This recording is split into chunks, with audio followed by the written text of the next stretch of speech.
And Scott, you have a go for step 54 and the depress cue card.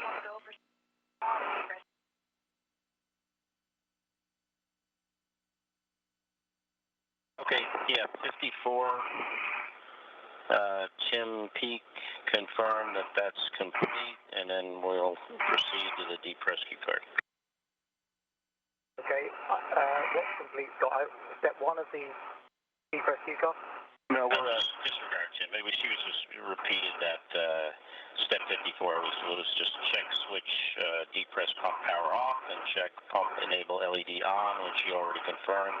So we'll go to the depress cue card. Copy.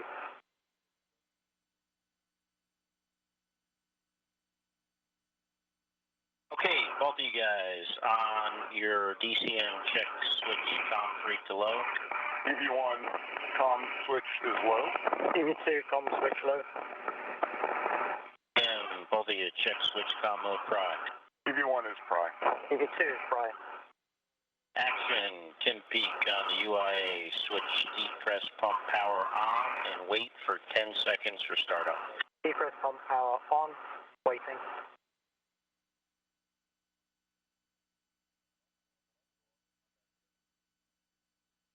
Okay, the next step, you will get an alert tone, and that is to take the depress pump manual ISO valve to open, and you can do that, and that'll start the depress.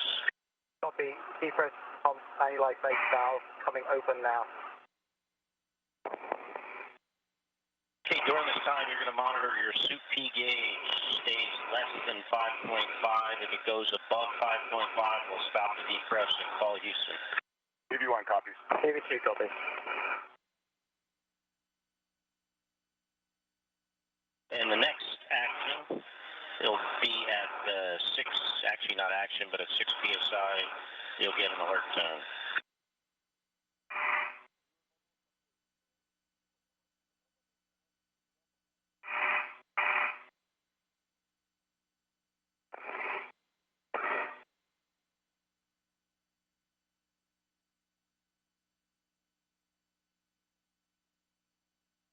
And the next action will be at 5 PSI, and that's where you're going to, we'll stop the depress.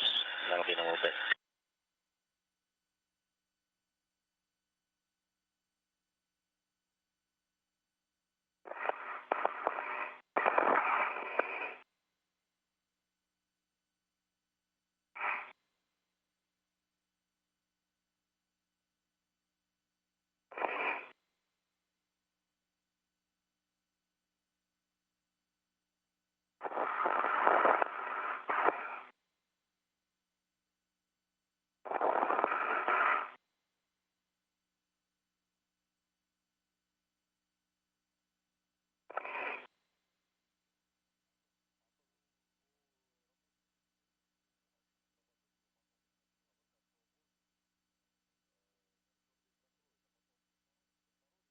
And Tim, what's your soup P gauge? Yeah, light gauge is about 4.7. Okay, copy. I'm at 5.0. Okay.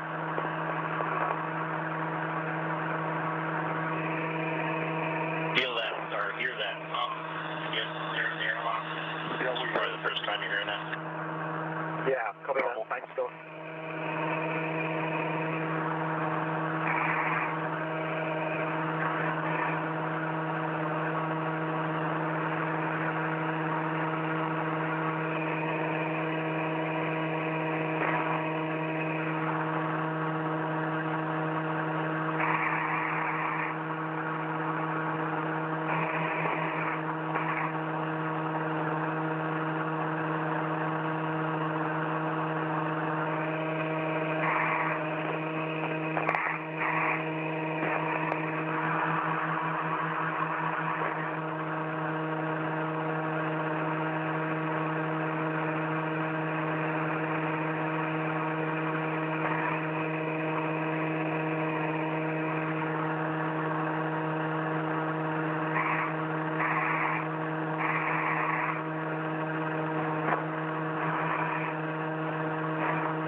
This is Mission Control Houston. As you heard just a moment ago, the depressurization of the crew lock section of the Quest airlock began at 6:16 Central Time, just a few minutes ago. And again, a two-step process to bring the pressure inside the crew lock down to 5 pounds per square inch of pressure first, where we'll pause, do systems and suit checks, and then resume down to vacuum.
In 6.0.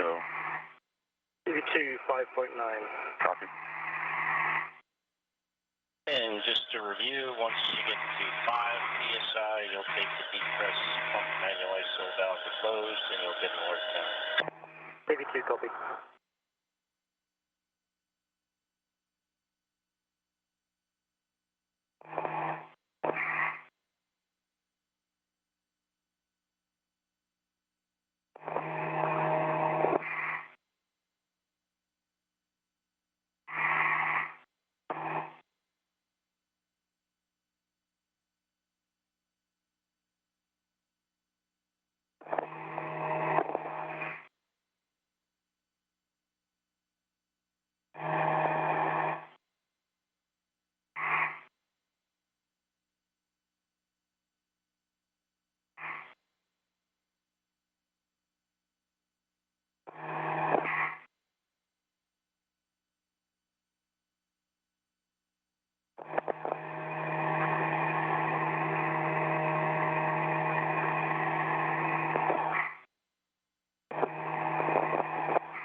For EB1. Okay, go to proceed. So the next step will, and before you proceed, 1 second here, so I just want to make sure, the crew lock press, I just noticed, is slowly trending upwards. Is that normal behavior on the PCS? Affirm, that's normal, Scott. Okay, thanks. So the next step is an action for Tim Peake, deep press pump manual ISO valve open, and you'll get an alert tone. TV2 copy. Depress pump manual isolation valve coming open. Open position now. And then I'm going to take the emergency MPEV to open, and again, monitor your suit P gauge less than 5.5, and if it gets above 5.5, we'll stop the depress. EB1 copies. TV2 copy. Scott Kelly, the intravehicular crew member who helped suit up Tim Kopra and Tim Peake earlier today with the assistance of Russian cosmonaut Sergei Volkov. Kelly reading down all of the suit and pressure readings in the crew lock section of the Quest airlock to the flight controllers here in Mission Control. The Capcom on console is astronaut Jessica Meir. She will hand over spacecraft communications chores to astronaut Reed Wiseman at the top of your screen after we complete the depressurization of the crew lock. And Wiseman will be the voice you will hear who will choreograph today's spacewalk by Kopra and Peake throughout the duration of their 6.5 hours outside of the airlock.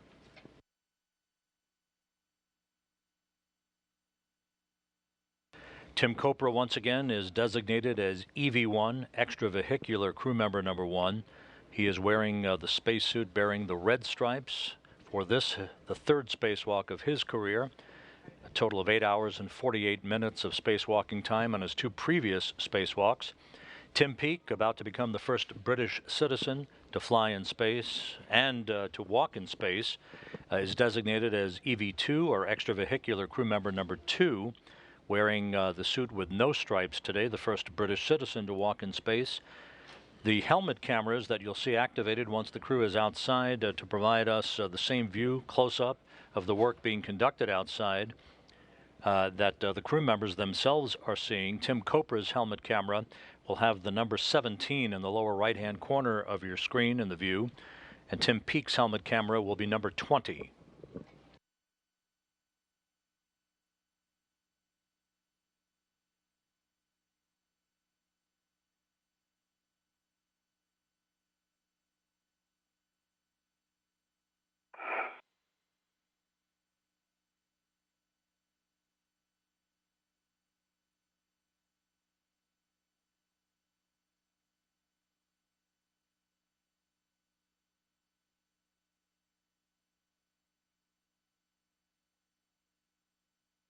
And just for your essay, guys, it's 12:30 GMT, and it looks like we're still a little bit ahead of the timeline, not too much, so we're in great shape.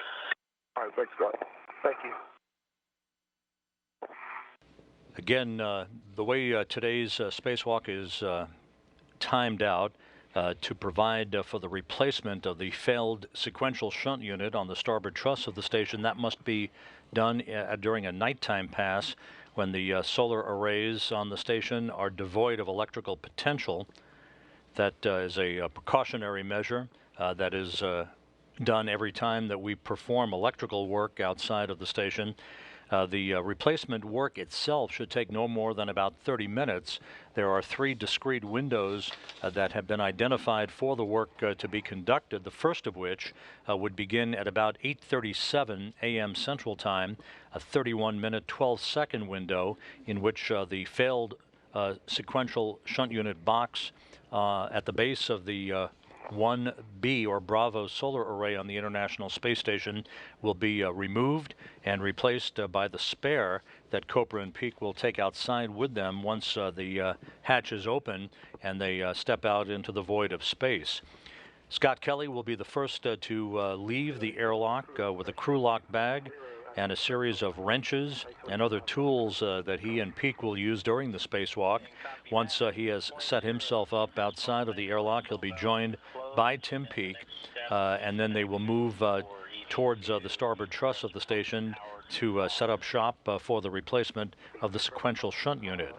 The International Space Station is currently flying from northwest to southeast in an orbit inclined 51.6 degrees to either side of the equator, flying over the South Atlantic just off the west coast of Africa. Now, Scott, so for EV1, on my right side, I've got my waist tether attached to my right gearing extender. Ball hook is gate close hook locked. My big hook is gate close hook locked. It's attached onto Tim Peake's anchor hook, and his anchor hook is gate close hook locked. On my left-hand side, I have my red hook attached to my left gearing extender, gate closed, hook locked. The yellow hook is attached onto the green reel, gate closed, hook locked. The green hook is attached onto the red reel and is gate closed, unlocked. Both of the reels are unlocked.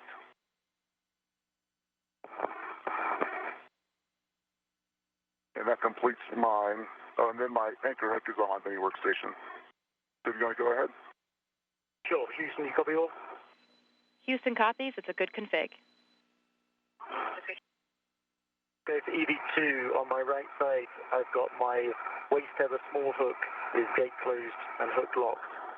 The waist tether large hook is attached to the large hook of the airlock waist tether. Both those hooks are gate closed, locked, black on black, with full test.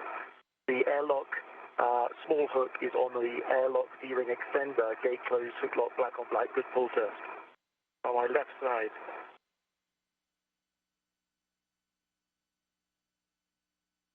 stand by.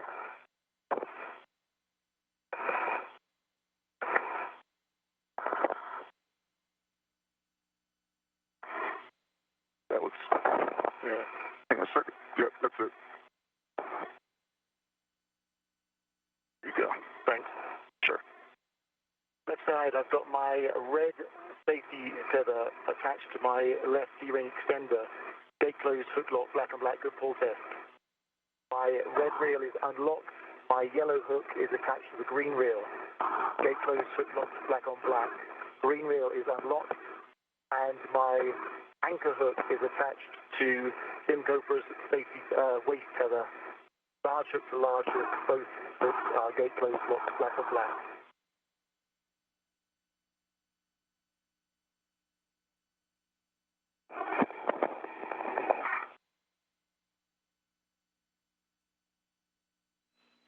Okay, EV1 copied, and that sounded, both you guys sounded like you're in a good config to me.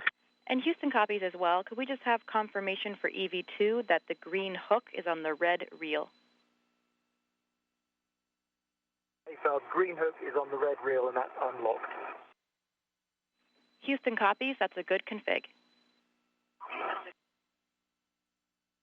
This discussion between the two spacewalkers, Copra and Peake, and spacecraft communicator Jessica Meir here in Mission Control is all about the configuration of the tools and tethers that the two spacewalkers, Cooper and Peake, have on their so-called mini workstation that they have mounted on the front of their spacesuits, so that once they move outside of the Quest airlock, they can work with great efficiency to move immediately down to the starboard truss of the International Space Station. They'll make about a 200-foot transit down from the Quest airlock to the very end of the starboard truss where the S6 truss is located, and two sets of solar arrays at opposite ends of that truss. One is the 1B array, and on the opposite side is the 3B array. The 1B array is the focus of attention today. That is the array whose power channel went down when the sequential shunt unit that corresponds to that particular array failed back on November 13th, taking down the 1B power channel. All of the systems of the station have been operating on the other 7 power channels with no impact to any station operations, but the great desire by the station program was to restore full power capability to the station, and today's spacewalk is designed to do just that. Once the failed sequential shunt unit is removed from the base of the solar array area at the 1B solar array, and the new or replacement sequential shunt unit is installed, the electrical systems officer who operates under the call sign of Spartan here in Mission Control will send commands to activate that replacement SSU, as it is known by its acronym, and at that point it should take only a couple of minutes to verify that it is up and running in good health. It should take the better part of a few hours then to reconnect the 1B power channel that went down on November 13th back into the mix to assume control of the power systems that it normally provides electrical distribution to.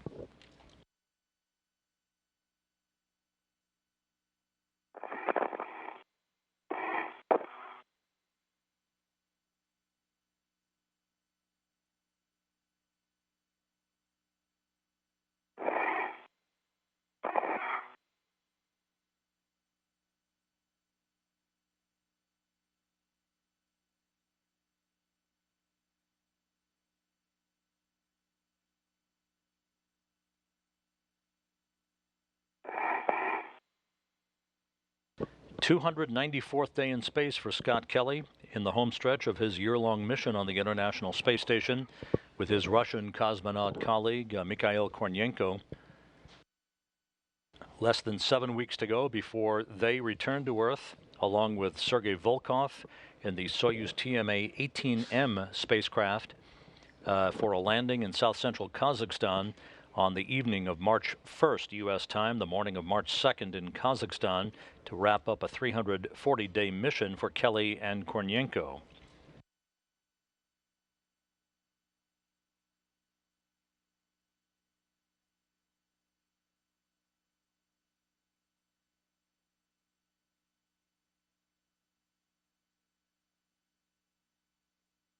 We are just about at vacuum in the crew lock section of Quest. Just a few more minutes before we reach that point. The crew again will perform a final series of systems and communications checks with their extravehicular mobility spacesuits, the EMUs, the U.S. spacesuits worn for all spacewalks out of the Quest airlock of the International Space Station.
A good view right in the middle of your picture of the cylindrical end of the Quest airlock. That is where Copra and Peake will be exiting a short time from now. At the very top of your screen are the unique flex solar arrays of the orbital ATK Cygnus cargo craft that arrived at the International Space Station back in December, as we lose our picture momentarily through our tracking and data communications satellite.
About 0.6.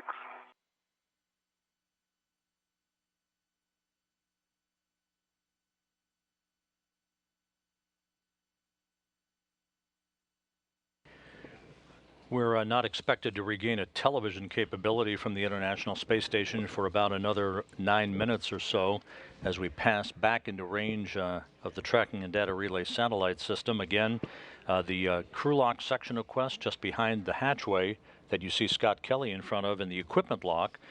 Inside the crew lock are Tim Copra and Tim Peake, all suited up, ready to place their suits on internal battery power. Once a few systems checks are completed, that will occur as soon as we reach vacuum in the crew lock, which should be momentarily.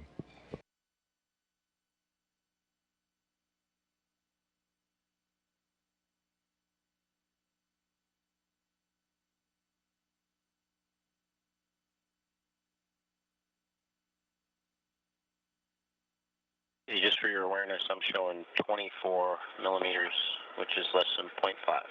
Okay. It looks a tad over 0.5, but I agree. It's right about 0.5. And with your go, I'll open the hatch. Okay. The procedure says less than 0.5 or 26, we can open the hatch. So I think you're good. And for your awareness, it's daytime out for about another 15 minutes. Thank you. And Scott, we're handing over. 20 seconds. Copy. The spacewalk officer here in Mission Control reports that the outer thermal cover has now been opened as we approach vacuum. The two spacewalkers, Copra and Peake, momentarily will conduct their final systems checks, open the outer hatch to Quest, and place their suits on internal battery power to begin today's spacewalk.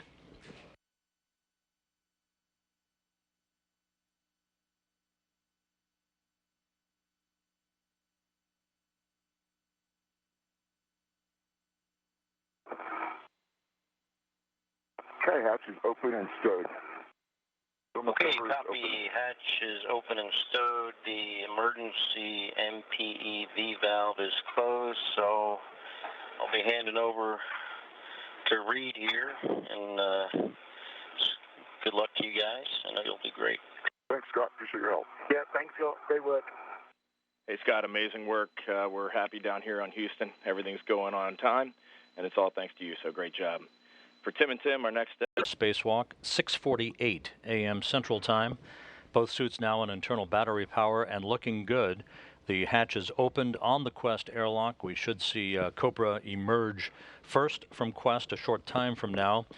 The International Space Station is currently flying 250 miles over the Southern Ocean, about to begin a southwest to northeasterly track that will carry it across the southwestern coast of Australia a short time from now. Again, the official start time of today's spacewalk, 6:48 a.m. Central Time, the 192nd spacewalk in support of space station assembly and maintenance, the third for Tim Copra, the first for Tim Peake, the first spacewalk ever for a British citizen.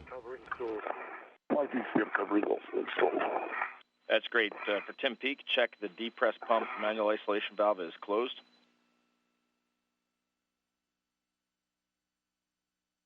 Depress pump manual isolation valve is closed. Both of you take your temp control valves to max hot.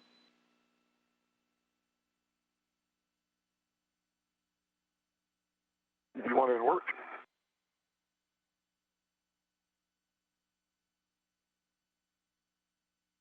EV1 max hot. EV2 max hot. Both of you water switch to on. Water switch. Okay, EV1 water switch on. EV2 water on. Check your DCM is blank and the bite is off.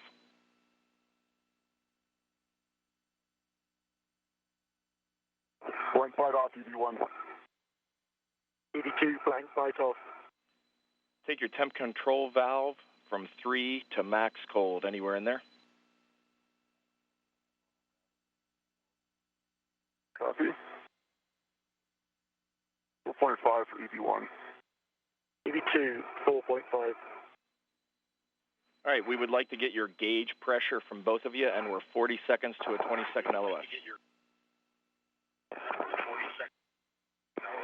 EV1 gauge pressure 4.2. EV2 4.3. Okay, that's great. 4.2 and 4.3. You can check your visors as required, and we'll hold until we pick you up here in 40 seconds for egress. EV1 copies. EV2 copy. Visor down.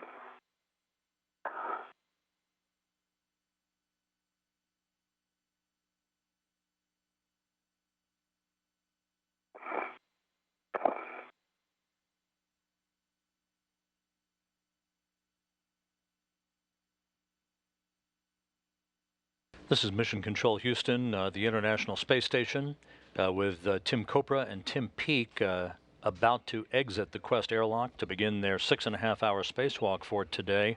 We'll be moving into an orbital sunset about 9 minutes from now.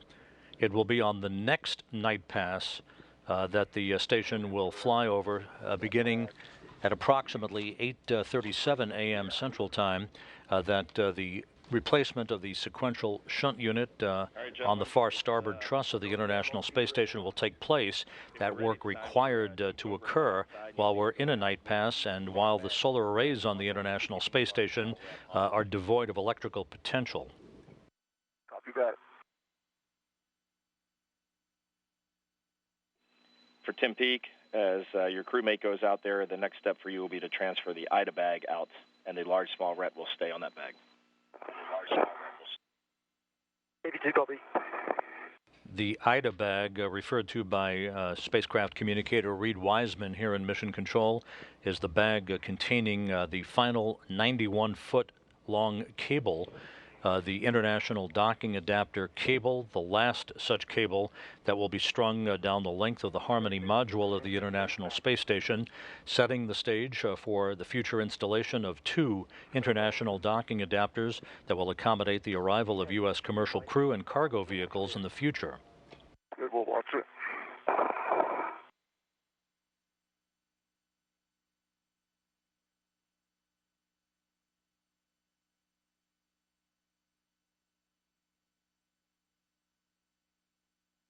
Tim, are you going to be able to reach the large hook? If not, I'll come get it for the 1-3 bag. Stand by. My BRT rat is attached onto the bag.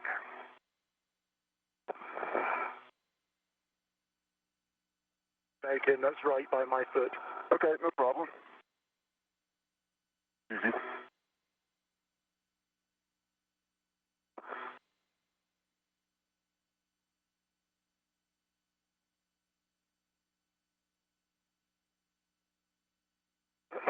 As you go down, I'll hold your FCU.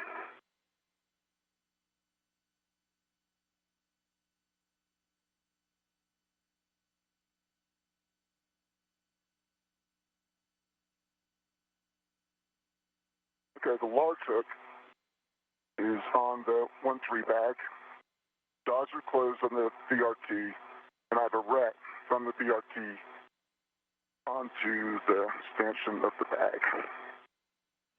All right, so keep eyes on me because I'm going to watch the waist tether as I come out. Copy. You're clear of snags. FCU is staying in the airlock. Copy. Airlock D-ring extender is clear. How's that look? That looks good. You're now going to start pulling out my safety tether. Okay.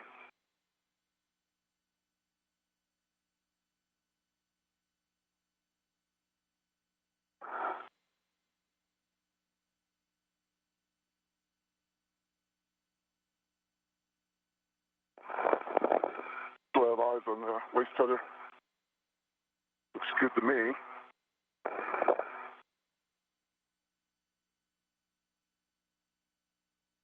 Looks good. I'm going to try and tidy up this FCU. It's going to be getting in our way. I agree.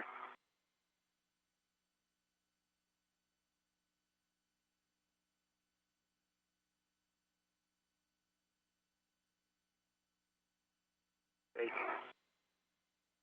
Work.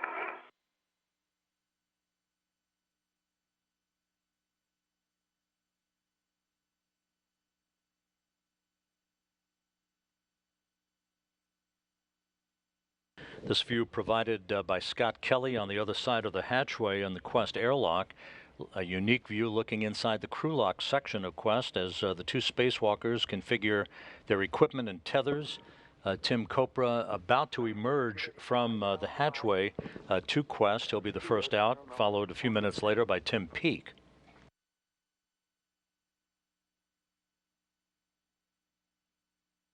Yeah, I've got it. Let me get a red on it.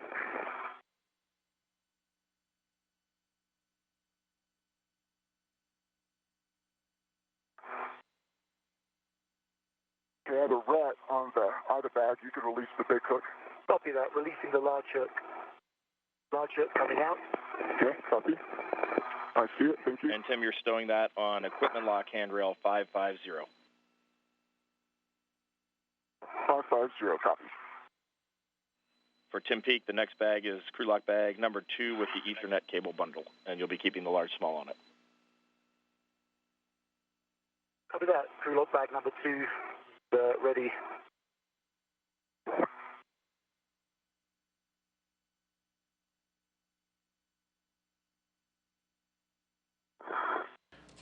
Spacewalk officers here in Mission Control report that both suits are operating to perfection as we begin to see Tim Copra emerging from the Quest airlock. This the start of the third spacewalk of his career. You're removing my rat. The Quest airlock was installed on the International Space Station during the STS-104 mission of the shuttle Atlantis in July of 2001.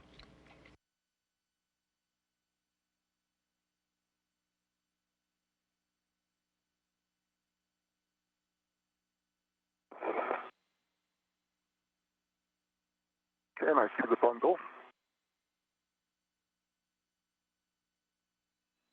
Tim, that bundle is going on crew lock handrail 554 port stanchion. Thanks, Reed. I see it. Okay, let me get my red on it first.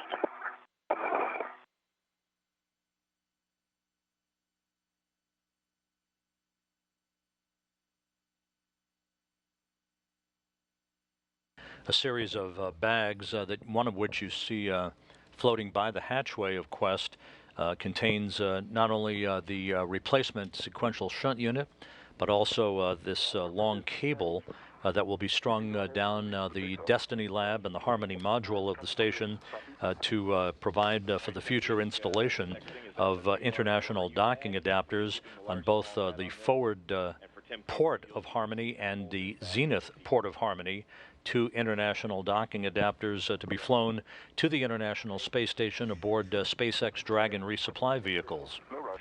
We got time.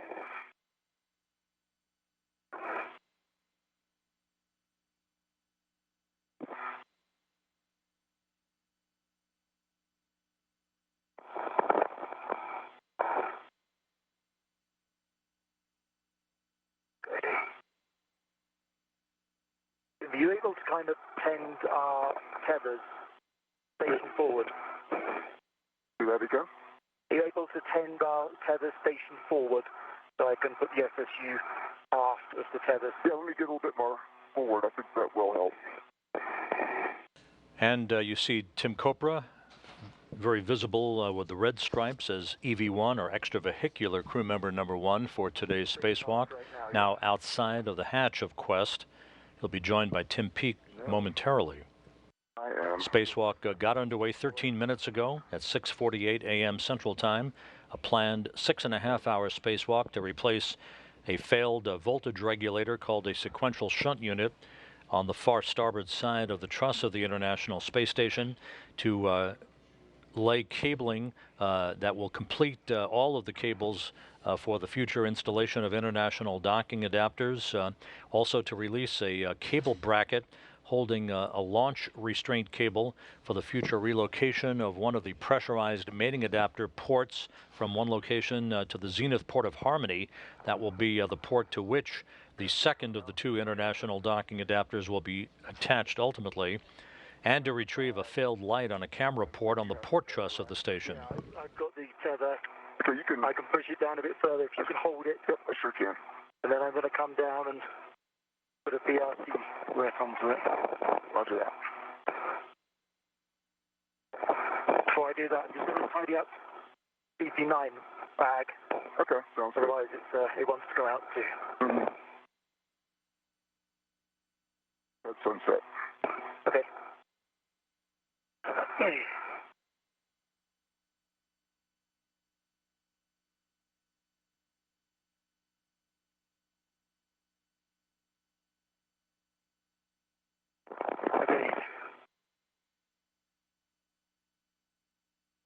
So Tim, I'm coming out. Okay. Okay, let's watch the other lines as you come out. Yeah.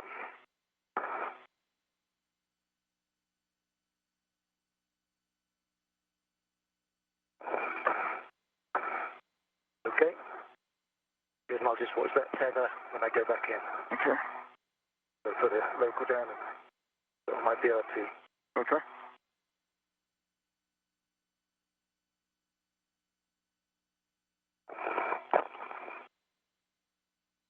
Beautiful sunset. I know.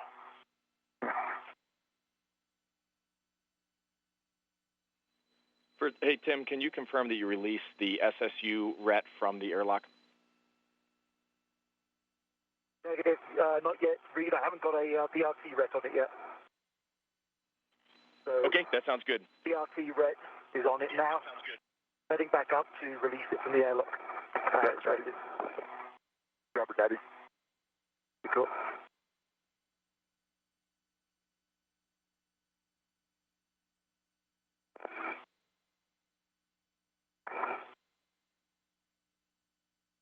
As the International Space Station and our spacewalkers for today, Copra and Peake, move into an orbital sunset over Western Australia. Again, the station now moving from southwest to northeast, 250 miles above the Earth. The crew configuring tethers and other equipment. A good view of the Union flag on the shoulder of Tim Peake as he is about to emerge into the vacuum of space to begin the first spacewalk of his career.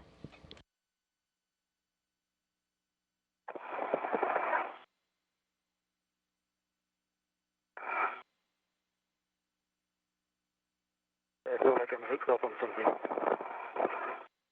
I think a little bit. There you go. That's good. Okay, what can I do to make that cleaner for you? Okay, let me get a local down, and then we'll get this.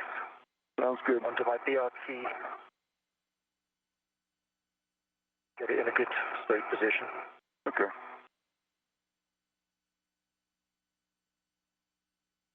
Hey, Tim, it's really cool seeing that Union Jack go outside since it's explored all over the world.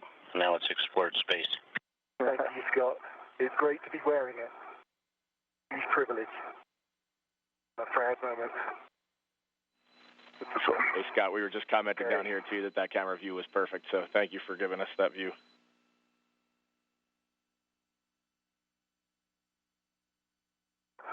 Okay, BRT's on. Okay. Paddles are out. And I see. All right, that looks good. Now, I'm going to move around here, Tim. Scott Kelly taking a moment to mark this moment, an historic moment for Great Britain as Tim Peake moves outside of the Quest airlock to become the first British citizen to walk in space. Okay, that sounds good. I think that I can pull that around.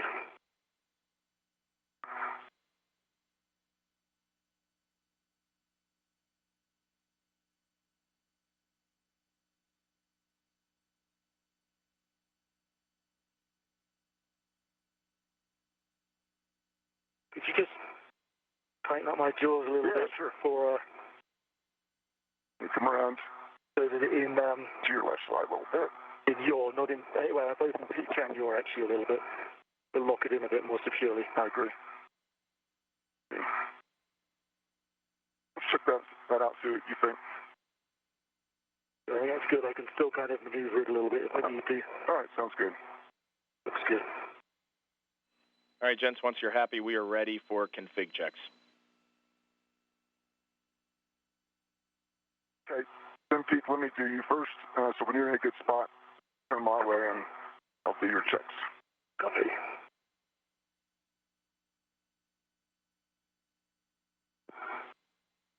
Okay, I'm in a good spot. So we've already done all the configuration checks, but I do show a good safety tether connection between you and me. Tell you what, if you might turn in one way or the other, it's hard to see the tabs with looking into lights. Okay, I see 1, 2. If you could dial left, please. Okay, I see 3 tabs up. Your lights are on. Your green light is on. Your mini workstation is in a good config. Visors up. You want to see if show me touching your handles, safer handles? Yeah. So there's the safer deploy handle. Yeah. Good hand on it. Tim Cooper and Tim Peake checking the configuration of each other's spacesuits before they begin to translate or move away from the airlock toward the far side of the starboard truss of the International Space Station. Everything going by the timeline. The crew began the spacewalk at 6:48 a.m. Central Time, now 20 minutes into a planned 6.5-hour excursion.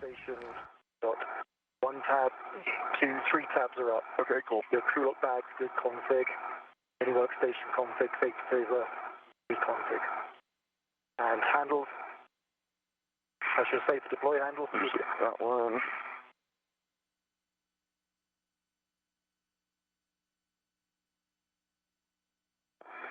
And manual isolation.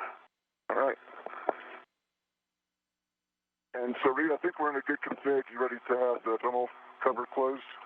Let's knock out a few other admin pieces, and then we'll get on with that. For both of you, we need a HAP baseline. Sounds good. EV1 baseline complete.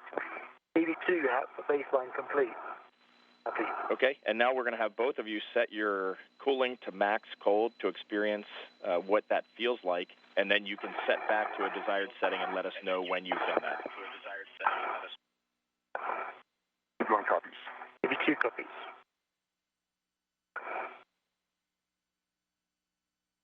The HAP, that acronym referred to by spacewalk communicator Reed Wiseman here in Mission Control, is the Helmet Absorption Pad, standard standard attire inside the helmet of each spacewalker for every spacewalk conducted out of the U.S. Quest airlock. In the unlikely event any intrusion of water from the suit's cooling systems would move into the helmet itself. Back to round 4, and Tim Peake, what setting did you stabilize out at?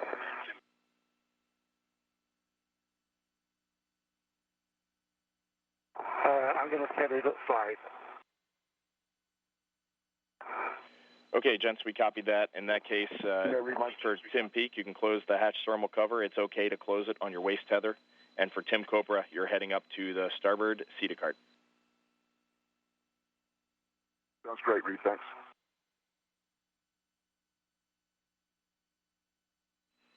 Hey, guys, great job getting out of the airlock. We've just passed over northern Australia, and you're running about 10 to 15 minutes ahead on the timeline, so no rush at all getting out there. Copy that, Reed. Thanks, Reed. Thermal cover coming close. Roger. All right, Tim, so we'll watch this line as I proceed, okay? Yeah, copy that. The thermal cover will potato chip a little bit.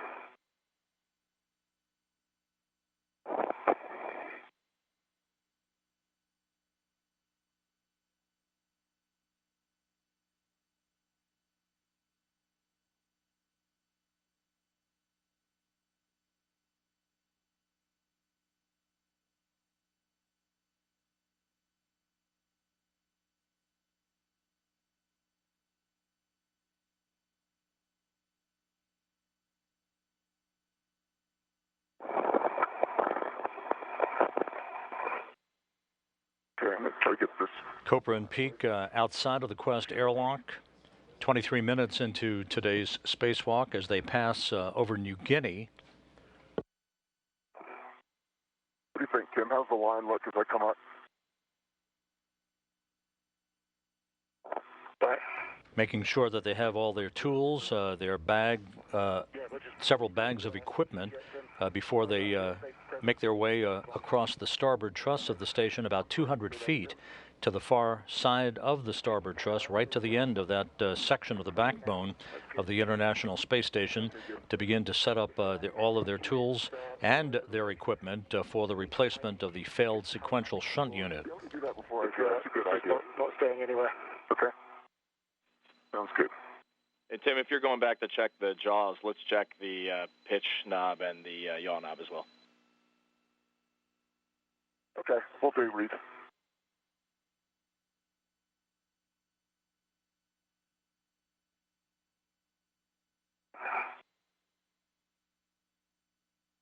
Wiggle down.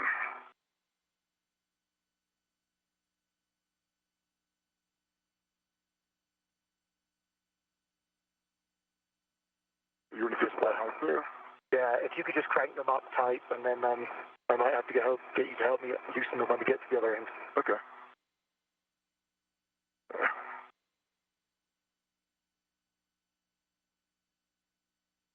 That's stiffer.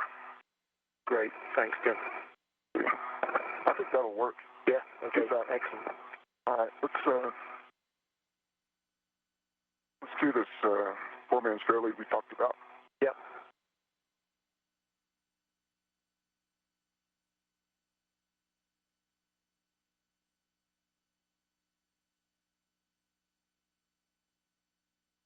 That's out of the feature square, yeah? Yeah, it's a couple. This one right here, too.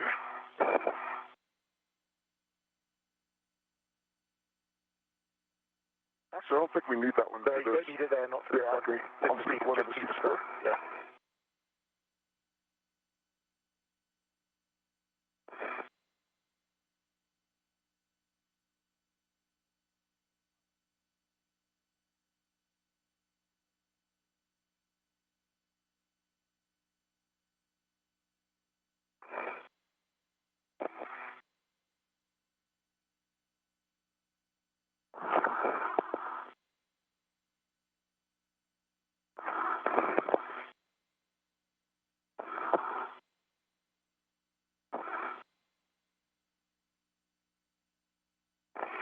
That might jive as well. right, Tim. It looks like good config. Can you just watch the waist tether and safety tether line? Copy that. Will do. You're looking good. Okay.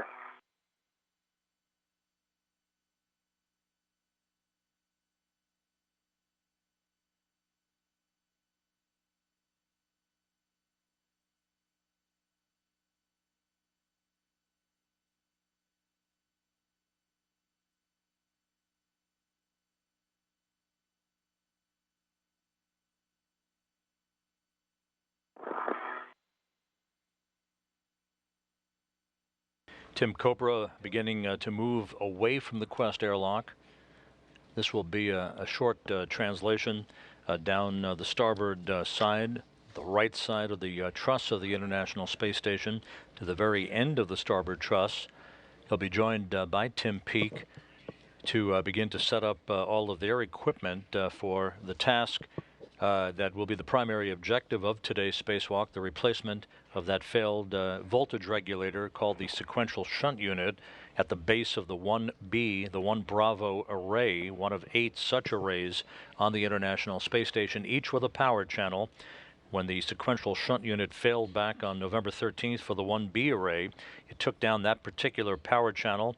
Systems relying on that route of power were then tied to the 1A power channel from its associated array and have been functioning normally with no impact to station operations. The expected result of today's spacewalk will be to restore all 8 power channels and have the station at full power generation capability once again.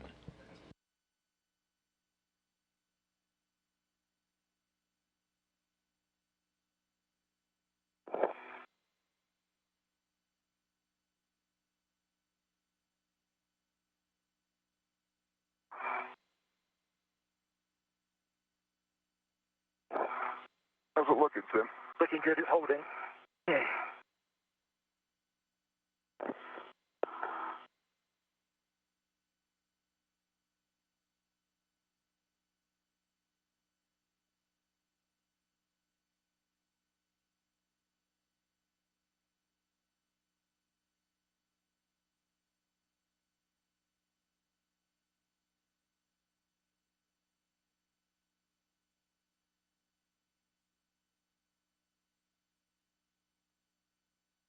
Okay, I'm at base 1.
Okay, coming up on user cards.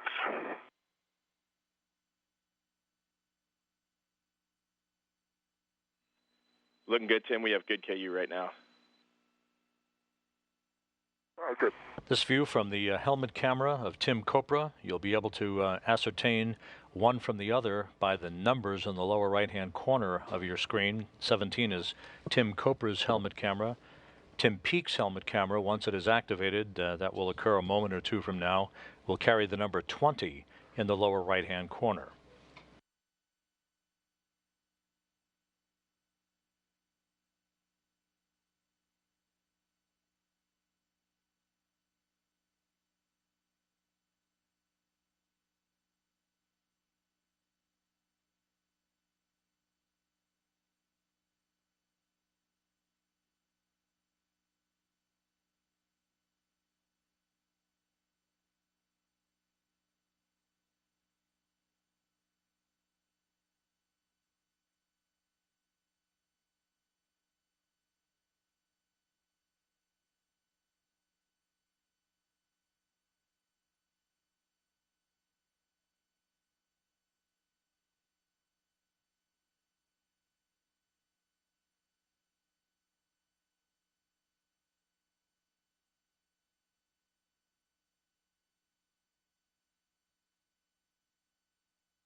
pushing the starboard seat of cart.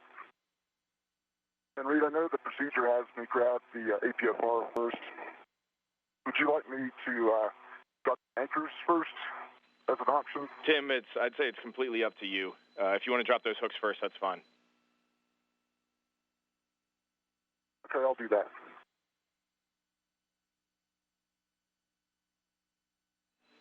For Tim Peake, I'm not sure if it's possible. If you can use your mirror to check your green LED for your WVS, we're not picking it up in the scan, and we just want to verify that it's still on. Negative. I don't have a green LED. I'll switch it on. If you can reach that button and press it, that's great. And if not, we'll get it when you and Tim tag up. Yeah, I've got a green LED now. All right, good work. We'll resume the scan.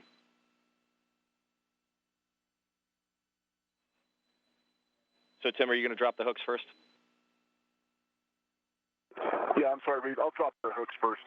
And I think it's 3217 for mine. Is that right? Your hook will go on 3011. That's the Zenith Nader running handle. That's right. Copy that. 0 and 1.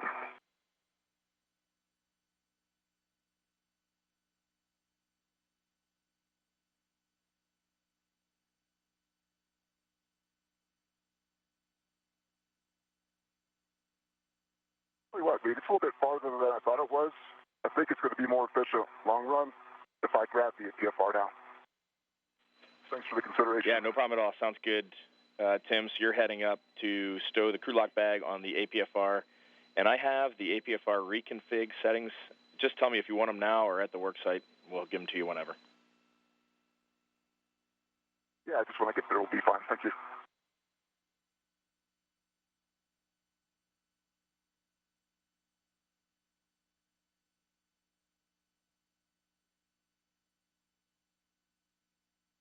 "34 minutes into today's spacewalk by Tim Kopra and Tim Peake, the third for Kopra, the first for Peake. They are both making their way down the starboard truss of the International Space Station, carrying tools and bags of equipment to set up shop on the far end of the starboard truss for the first night pass that will be upcoming, in which they plan to replace the failed sequential shunt unit. Mike, Golf 9, thank you.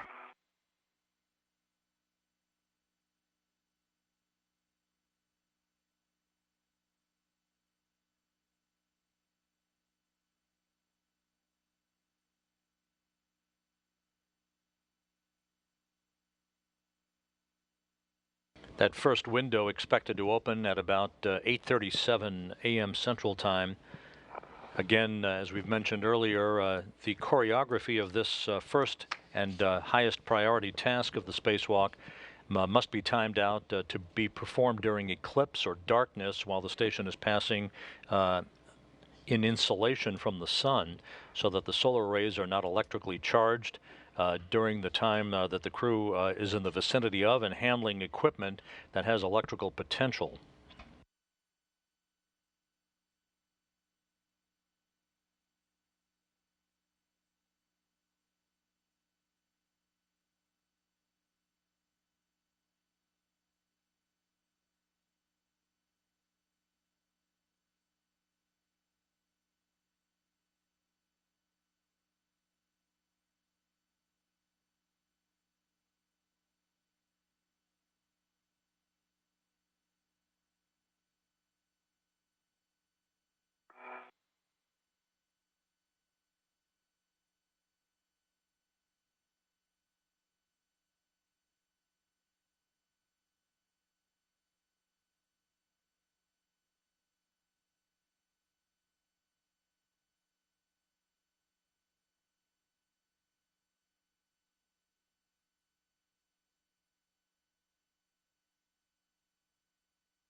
40 minutes into today's spacewalk. Tim Copra is in the process of temporarily stowing one of the bags of equipment that he brought outside of the Quest airlock at the start of today's spacewalk, temporarily stowing them on a portable foot restraint before he picks up those bags once again to make his way first to the interface of two of the truss segments on the starboard side of the station, the interface of the S1 and S3 trusses, then making his way ultimately to the S6 truss at the far end of the right side of the station's backbone, all the time being accompanied by Tim Peake.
How's it going, Tim?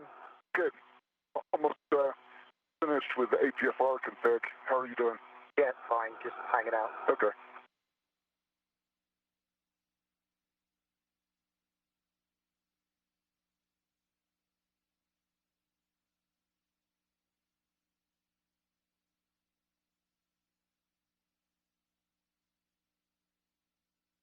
I got a ret on the mini on the APFR, and the 1-3 bag is tethered to APFR.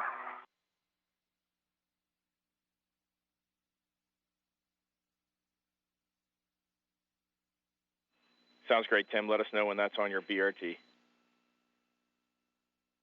Okay.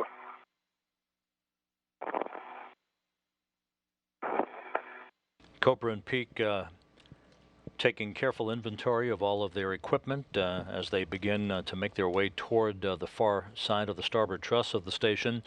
Again, there are 8 solar arrays that provide power for all of the International Space Station's systems, each providing power that's routed through separate channels, 8 power channels in all. One of those 8 channels, the 1 Bravo power channel, that's associated with the 1B solar array on the S6 truss of the International Space Station. That power channel went down back on November 13th last year with the internal failure of a component in the so-called sequential shunt unit at the base of that array. The sequential shunt unit is a device that takes power generation from 82 separate strings of power in each solar array and dampens down the voltage to the desired voltage of 160 volts. That is further dampened down to about 124 volts to provide power to the particular systems tied to the electrical buses for that array. This sequential shunt unit that failed back in November will be removed. It's a modular box that weighs about 200 pounds back on Earth. It will be replaced by a spare, nicknamed Dusty, that was first delivered to the International Space Station in 1999 and which was fully tested a few weeks ago after Tim Copra arrived on board the station with Tim Peake. They launched a month ago from the Baikonur Cosmodrome in Kazakhstan. Okay, we'll do.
Reed, it's definitely right here. It's right below me.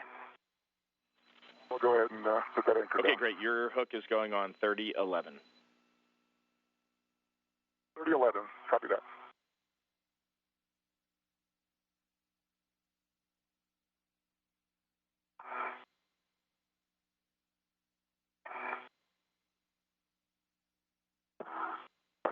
Okay, gate closed, hook lock, 3011.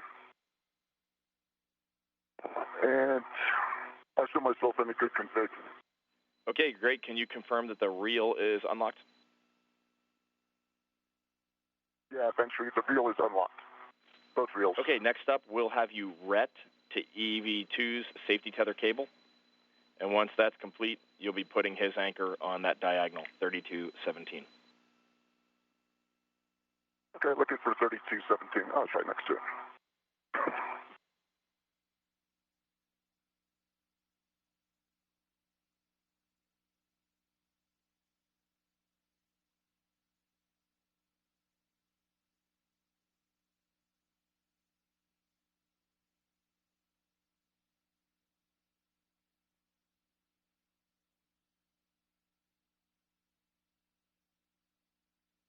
Copra and Peake are in the process of attaching their tethers to handrails along the translation path that they're taking from the Quest airlock out to the starboard truss of the International Space Station. I'm going to go ahead and put it on to 3217. Sounds good to us, Tim. Nice work.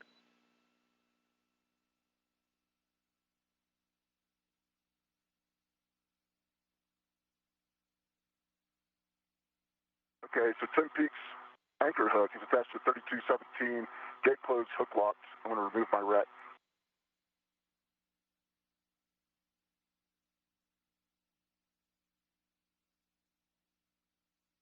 The ret referred to by Tim Copra that you also heard referenced by spacewalk communicator Reed Wiseman here in Mission Control.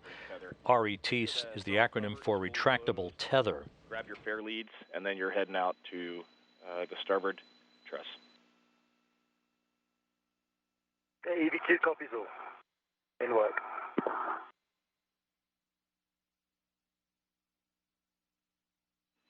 And for Tim Peake, you can perform any translation adaptation as you would like. I have some recommendations, but I think that's up to you. And for both of you, I'll need a gauntlet check. Gauntlet check complete on EV1. And EV2 gauntlet check is good. All right, guys, we're 20 seconds from a quick handover. I'm going to get a warning up to you, then I'll see you on the other side. We need to verify gauntlets are in place prior to translating outboard of the Sarge, which we have done, and we want to avoid inadvertent contact with all other solar array hardware except for one Bravo, the one that you'll be doing the SSU R&R on. Copy that. Copy.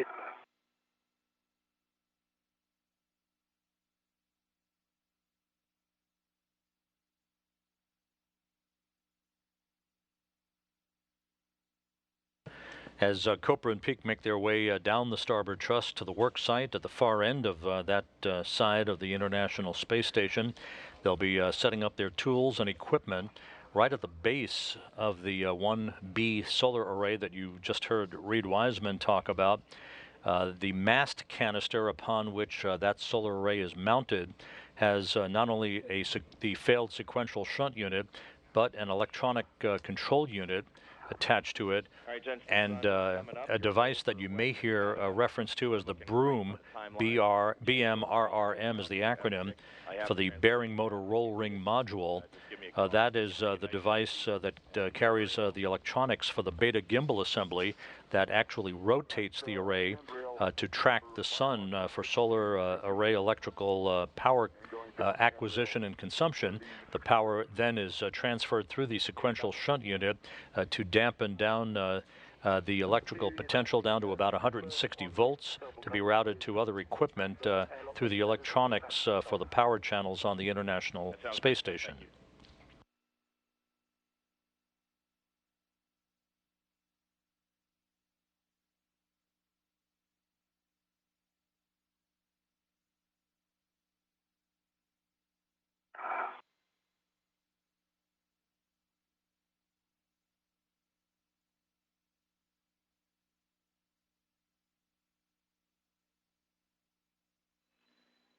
I want to let both of you guys know that we are doing some ground troubleshooting on the WETAs, so we do not have your WVS, but we're following along as best we can on the truss cameras, and the KU just came up.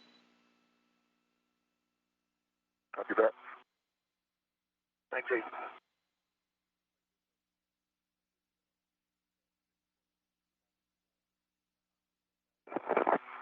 Peake, you told me the handrail for the 4-bin spare lead. I'm currently at 3065. Okay, you're looking for 30. While Tim Kopra and Tim Peake make their way down the starboard truss of the International Space Station, view inside the equipment lock of the Quest airlock. Scott Kelly on the right, Sergei Volkov on the left. They helped suit up Kopra and Peake a few hours ago.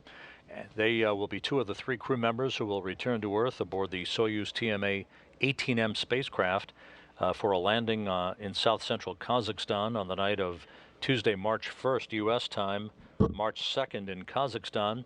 That will be the completion of the year-long mission for Kelly and their crewmate, cosmonaut Mikhail Kornienko, who will come home, Kelly and Kornienko will, with 340 days in space on this groundbreaking research mission that will pave the way for the future formulation of a human mission to Mars.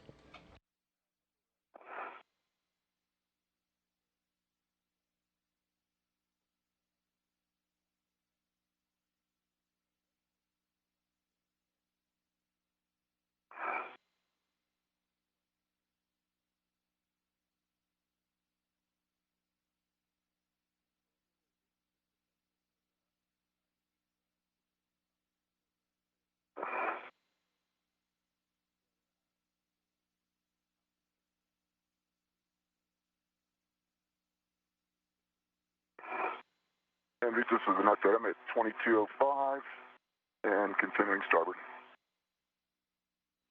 Sounds good, Tim.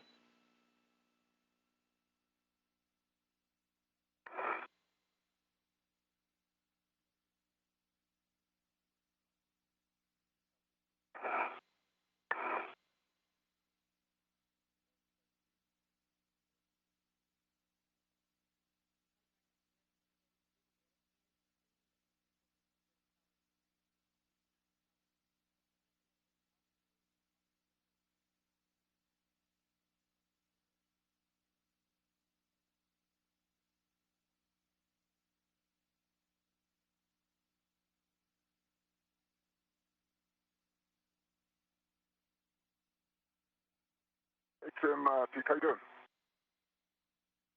Say again, Tim? That's fine. Check. How you doing? I'm doing good. I'm just at the anchor point. Excellent.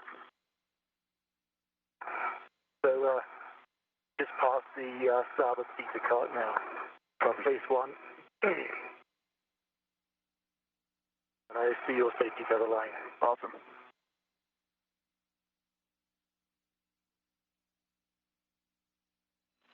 Tim Peake, I think you got everything under control. Let me know if you need any handrails or translation help. Mike 3, will do. Yeah, I'm at 2032 and I'll drop my green hook. You're a good man, Tim. Thank you for that. And this view as Tim Kopra, with one of the crew lock bags of equipment in tow, makes his way slowly but surely down the truss of the International Space Station, ensuring that all of his tethers are properly anchored to handrails on this translation path. About 200 feet of translation required for both he and Tim Peake to reach the worksite at the far end of the starboard truss of the station. Okay, will do. Thank you.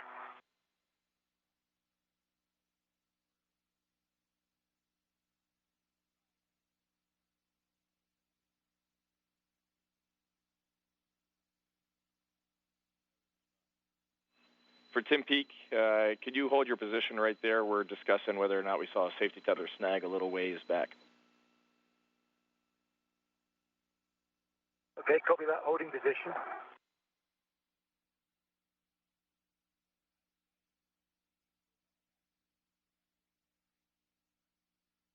I'm just going to move up so I can see back. The tethers look okay. from my position. Mine's going over the top of Tim's. Okay, that sounds good, Tim. Just hang out for 1 second. We're discussing it.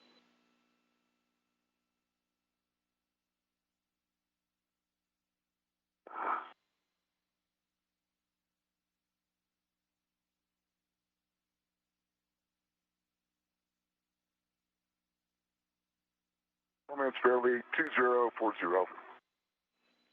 Sounds good, Tim. That's great. You're heading up to the APFR, a clocking of 4 when you get there. Clocking of 4, thank you.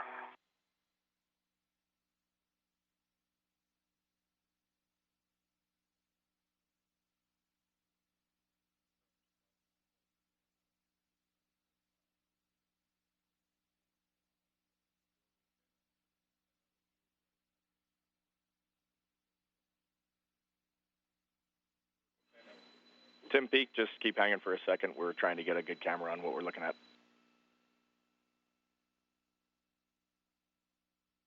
Copy that.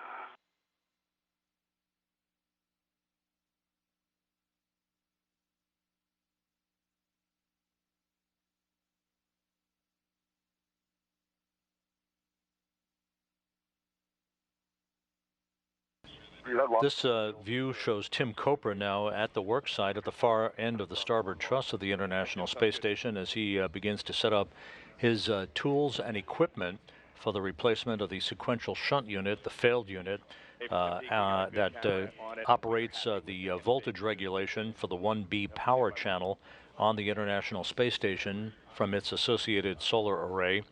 Tim Peake, meanwhile, is adjusting one of his tethers that apparently snagged on a piece of equipment along the truss before he proceeds to join Copra down at the far end of the starboard truss, approaching the 1 hour mark now into today's spacewalk. All right, Tim Peake, discussions are complete and you can continue on your path. Thanks for hanging out for us. Thanks, Reed. On the boat, on the go.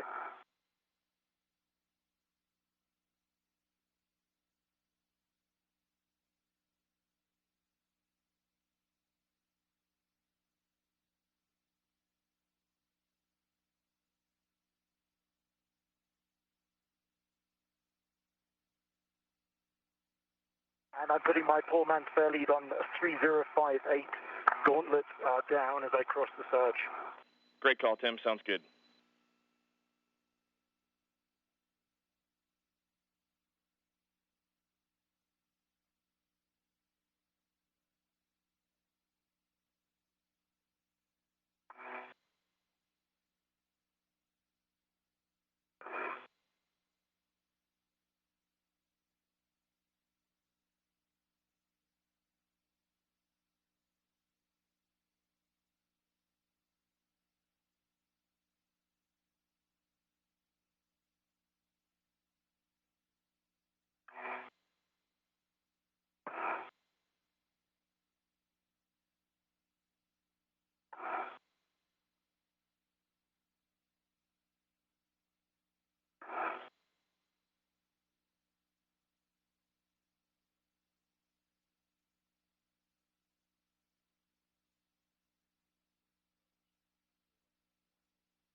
Back now with helmet cam video. This from the helmet camera of Tim Copra at the far end of the starboard truss of the International Space Station as it flies 250 miles over the Atlantic Ocean, moving from northwest to southeast, just to the west of Bermuda.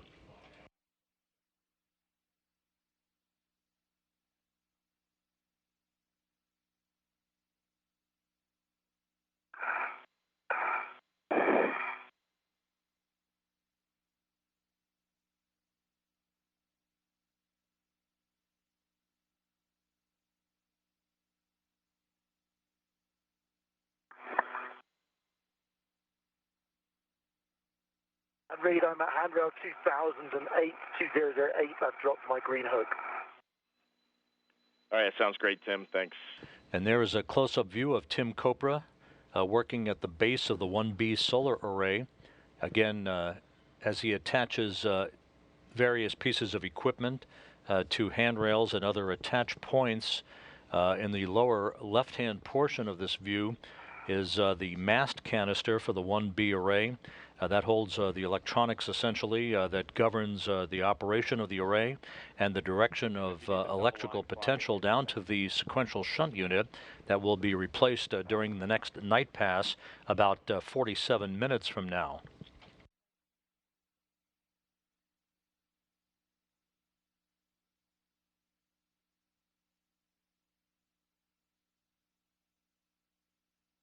ATFR is installed, black on black, good twist test, good pull test.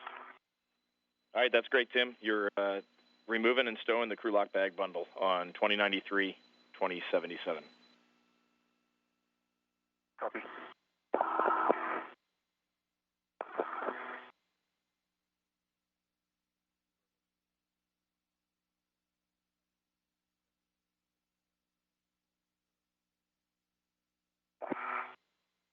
Hey, Tim. Hey, Tim. How you doing? Good. Excellent. Local down. An excellent view from Tim Copra's helmet cameras looking right up the 1 Bravo array. A moment ago you saw two boxes behind the portable foot restraint, one of which is the electronic control unit for the 1B array, and one is the object of attention today, the failed sequential shunt unit.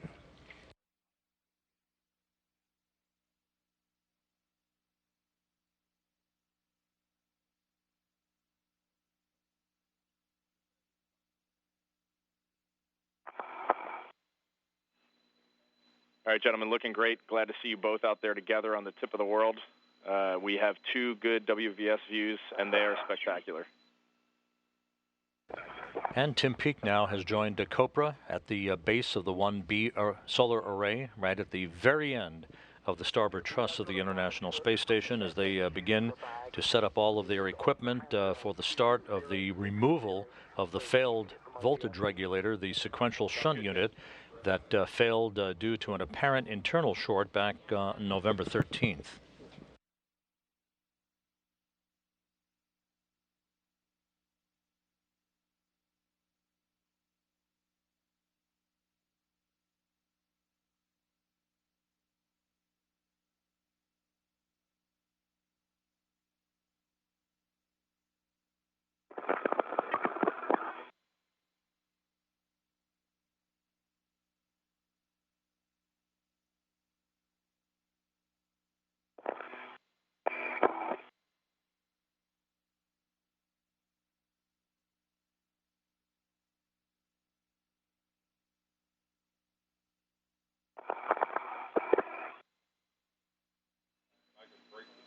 We have about 45 minutes until the start of working eclipse, so we're looking good.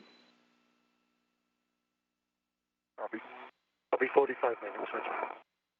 That time hack from spacewalk communicator Reed Wiseman indicating that we are about 45 minutes away from the night pass, during which Copra and Peake will remove the failed sequential shunt unit by driving 1 bolt that's holding that box in place and then replacing it with the spare, nicknamed Dusty, that arrived on the International Space Station some 17 years ago and which was checked out and loaded with upgraded software within the past few weeks.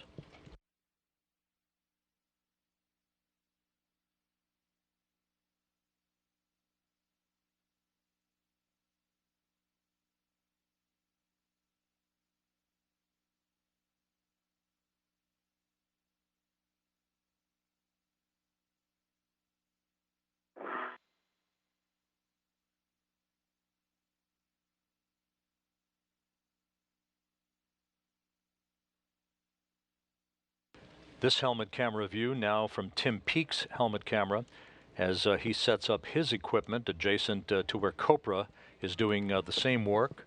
All of this preparatory activity 1 hour 6 minutes into today's spacewalk, in advance of the removal of the failed sequential shunt unit, the voltage regulator, and the replacement with a spare that, if all goes as planned, should be activated fairly quickly and checked out to restore power to the 1B power channel that went dormant back on November 13th when the sequential shunt unit that failed took down that particular power channel.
Tim Peake, it looks like you're doing a great job with the SSU tie-down plan there. Once you get it complete, double-check the opening is facing the failed SSU and open all but one strap on the lid of that bag and attach them to the structure.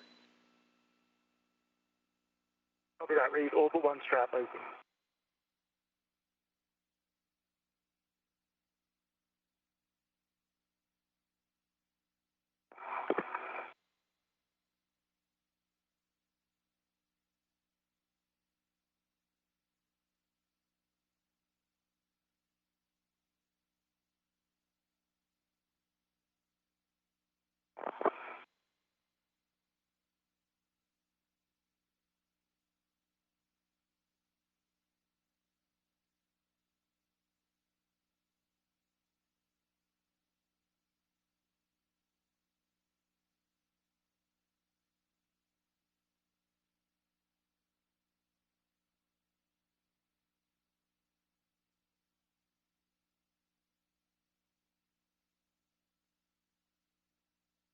Bags are between 2077 and 2093. All right, nice work, Tim. You're going to be retrieving the square scoop from crew lock bag number 1 and stowing it on your mini workstation. Copy that.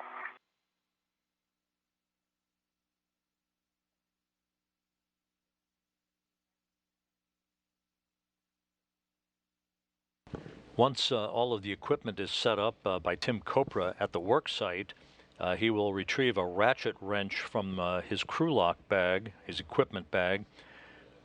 He'll verify that the socket on that wrench is fully seated, and he'll make a quarter turn on the single bolt holding the failed sequential shunt unit in place to break the torque on that bolt while we await the go-ahead to proceed with other work that will occur in nighttime to extract the failed unit and to replace it with the spare. You're pretty close.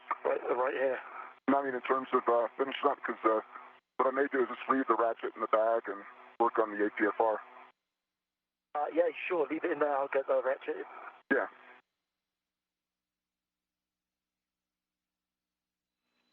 Tim, before you ingress, we have one warning for both of you. Don't use those mass canister cables for a translation handhold or stabilization.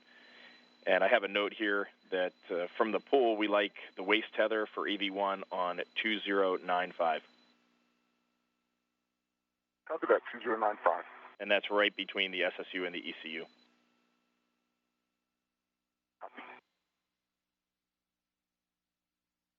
A lot of acronyms in play for today's EVA, extravehicular activity.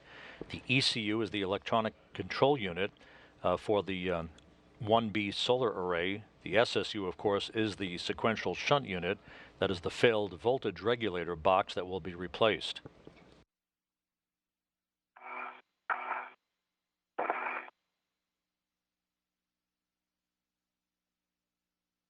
Okay, Tim, I think that's fairly workable bag plan. Okay. If it's not, I'll just come round and assist. Sounds good.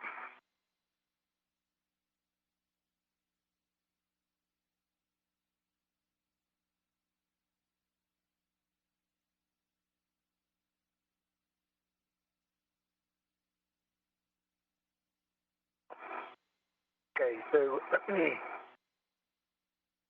but you wanted me to work my way around and then grab the ratchet from that bag? Yeah, let's do that, and I'll get this tube installed and begin the egress, or ingress rather. Okay. Okay, Reed, so if you're happy, I'm going to leave this area and now work my way around to the my second work area by the mass canister. Sounds great, Tim.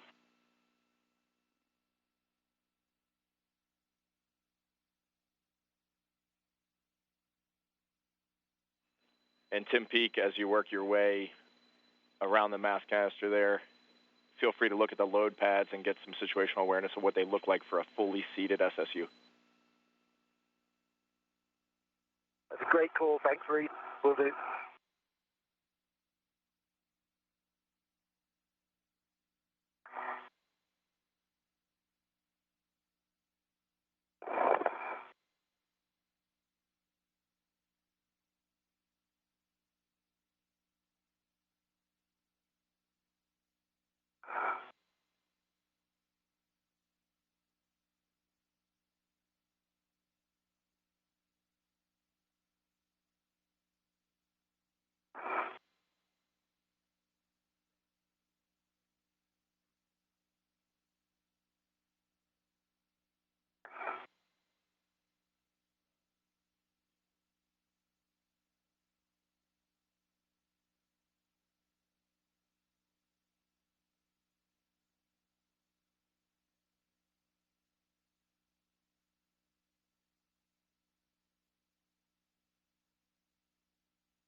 Got good eyes on those load pads on the third unit.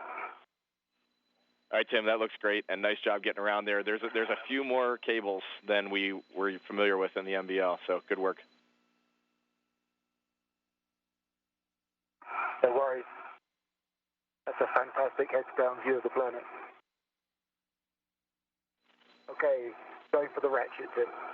Okay. All right, you guys are just over the eastern side of South America, and for Tim Copra, if we get you to verify the SSU serial number. Yeah, looking. It's 0012. That's what we expected, and verify the status indicator is pointing to the locked position. And it shows locked. It's about 1/8 of an inch from locked. Okay, that's great. We're ready for the ingress.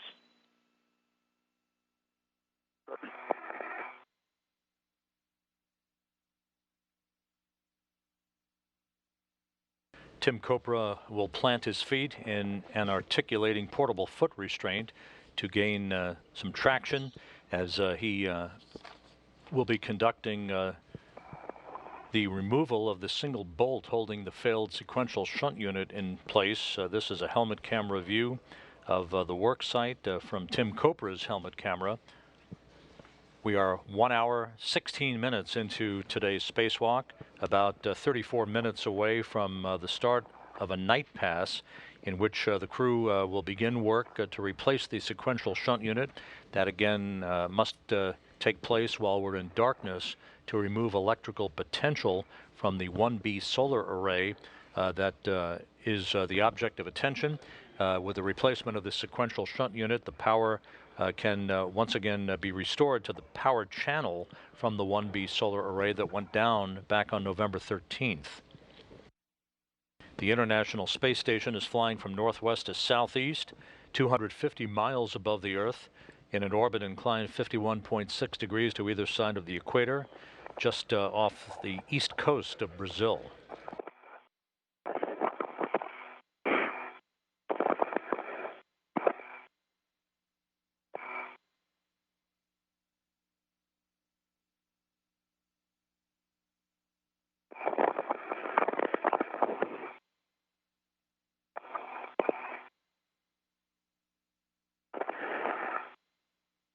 Tim, when you have a second, can you look at the boot plate and just confirm that I'm in? Okay, your left leg doesn't appear to be in, the heel's not in, the right foot is engaged. Okay, thanks. So that's good on the foot plate twist out. That looks good. Thanks. Yeah.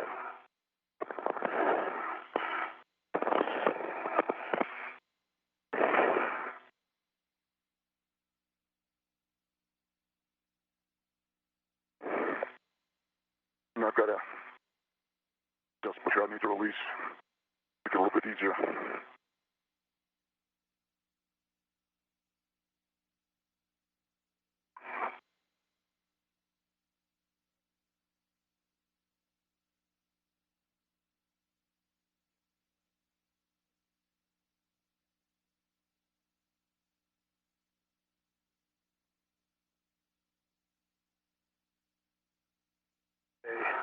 And a good view of Tim Copra, his feet now planted in that portable foot restraint. Again, that will give him leverage as he uses a ratchet wrench and a pistol grip tool to not only break the torque on the single bolt holding the failed sequential shunt unit in place, but ultimately to remove that single bolt and then be joined by Tim Peake to remove the failed unit from its location at the base of the 1B solar array. Will do. Counterclockwise. Okay, you can verify the socket is fully seated and brake torque 1/4 turn. We're expecting 36 foot-pounds. 1/4 turn.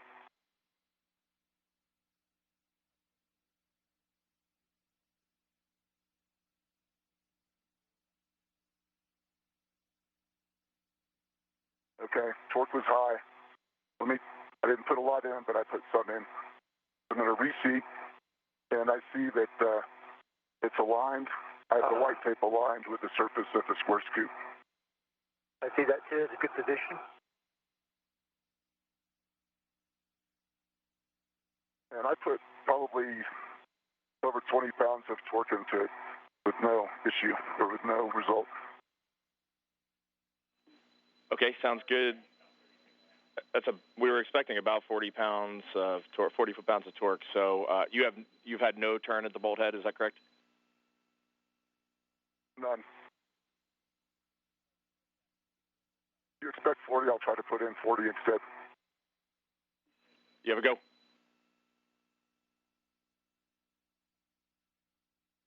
Okay, it shifted maybe a 16th of a turn, but it felt as if it shifted. It's probably close to 40 pounds of foot-pounds of torque. All right, stand by, Tim.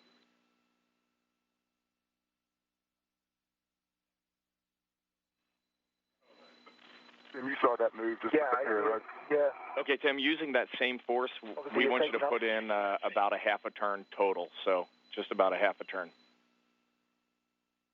Copy. Yeah. All right. That was it. And that's about half a turn, Reed. Hey, Tim, we're watching your WVS, and that's perfect, so nice job. All right, just going back to you, Tim. Okay. I have it. Thank you. And, Tim, just give us a quick debrief on that. It sounded like the torque broke, and then the bolt ran pretty nicely after that. No, it didn't run nicely, Reed. It was high torque for maybe a 16th of a turn, and the running torque stayed higher than typically expect. But it did have lower running torque, the additional brake. That makes sense. That makes perfect sense. Did you feel any chattering in the bolt as you were releasing it? No, I didn't. It's a good thing.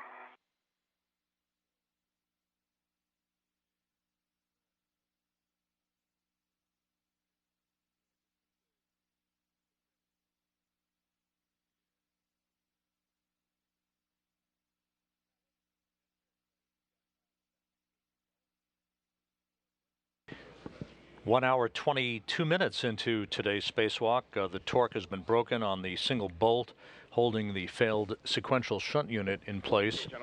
That's the first step and the precursor to the actual driving of the bolt for release of the failed SSU.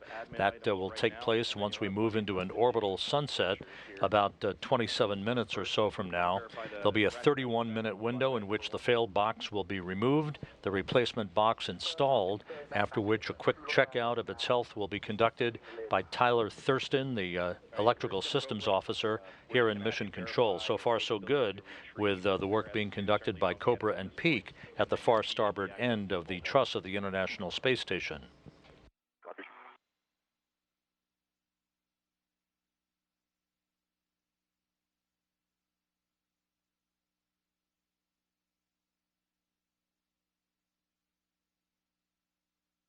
Yeah, I'm really not going to have access, Reed. I'm going to need some assist from Tim Peake. Okay, if you guys want, you can talk through that now and figure out what you're going to want when we get to this spot. Okay, sounds good. All right, Tim. So first step is for me to get BRT rat under this guy. And once we get the call to release this bolt, we'll do the 5 turns. We'll wait for MCC, then we'll finish it up. It comes off. I'm going to show it to you. You're going to inspect the connectors. Once that's complete, it goes onto my BRT, and I'll push out of the way. When I do that, you could translate back over to the new SSU and help present it to me. Sounds good. You concur with that? Yeah, I think that is. Yeah, we could try repositioning the bag, but it's just as easy for me to go around there anyway and get it to you. Tim, everybody down here is nodding their head, so we are happy with that plan. Okay.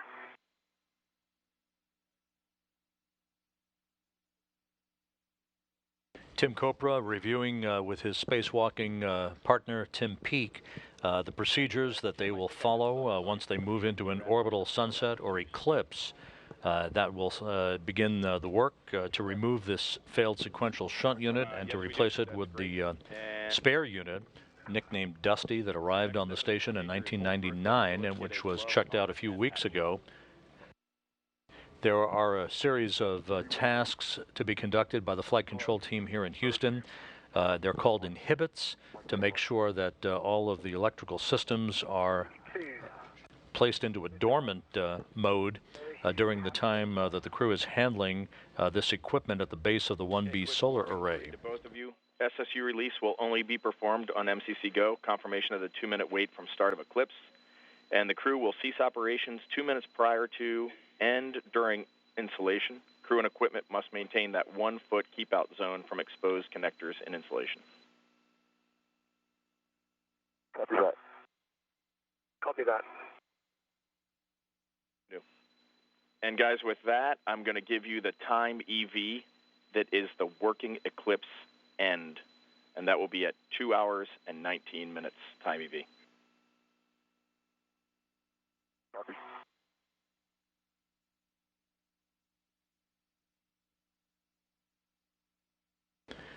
Reed Wiseman, the spacewalk communicator here in Mission Control, once again providing time hacks for the 2 spacewalkers.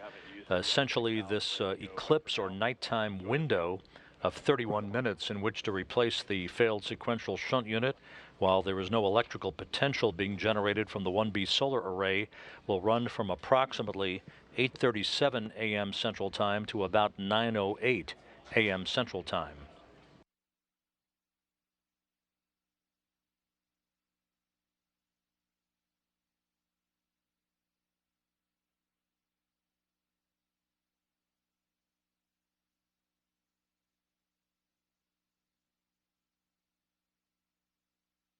Don't get you.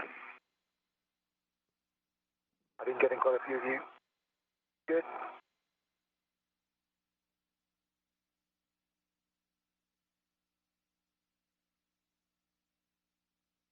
Is that too? Wait a sec.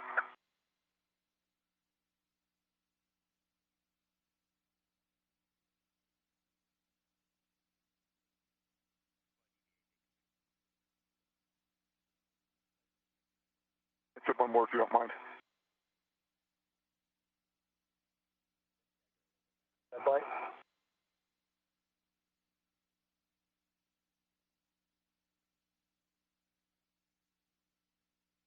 Good. Awesome.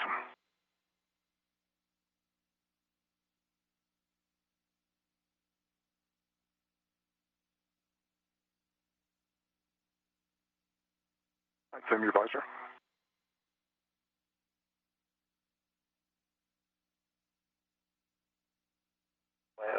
That's okay.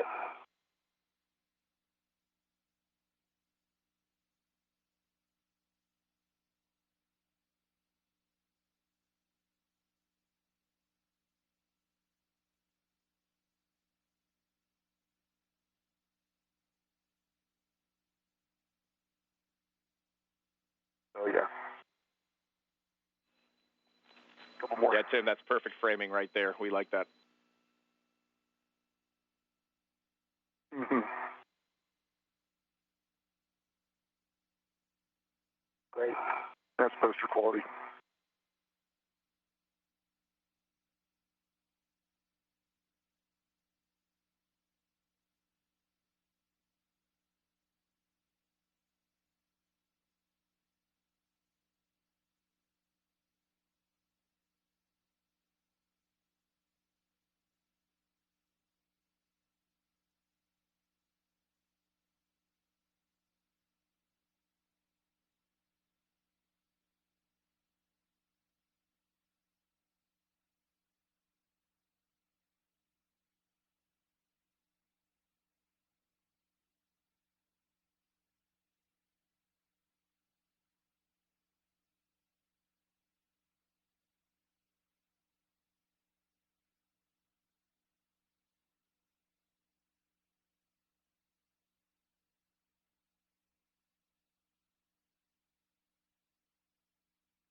Hey, Tim.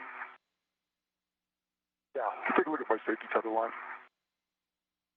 Okay, it looks clean. It's going down your left side Okay. and along the tissue bag, yeah. Thanks. I didn't see that one part. Appreciate it.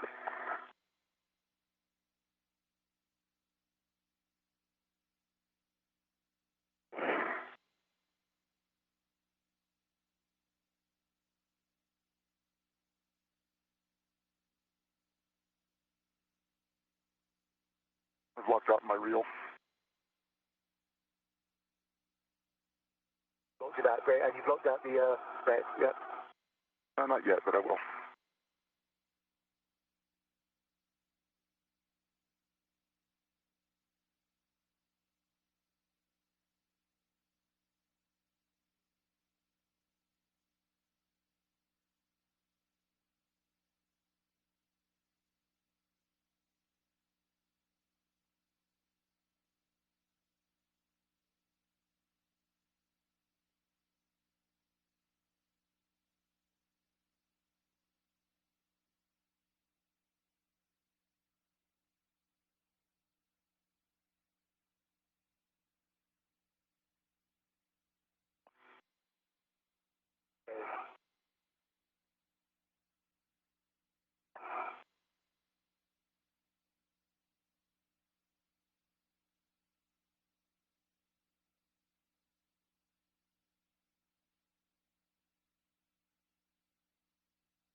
Hey, Tim, everything's looking great. We're about 15 minutes till the start of working eclipse.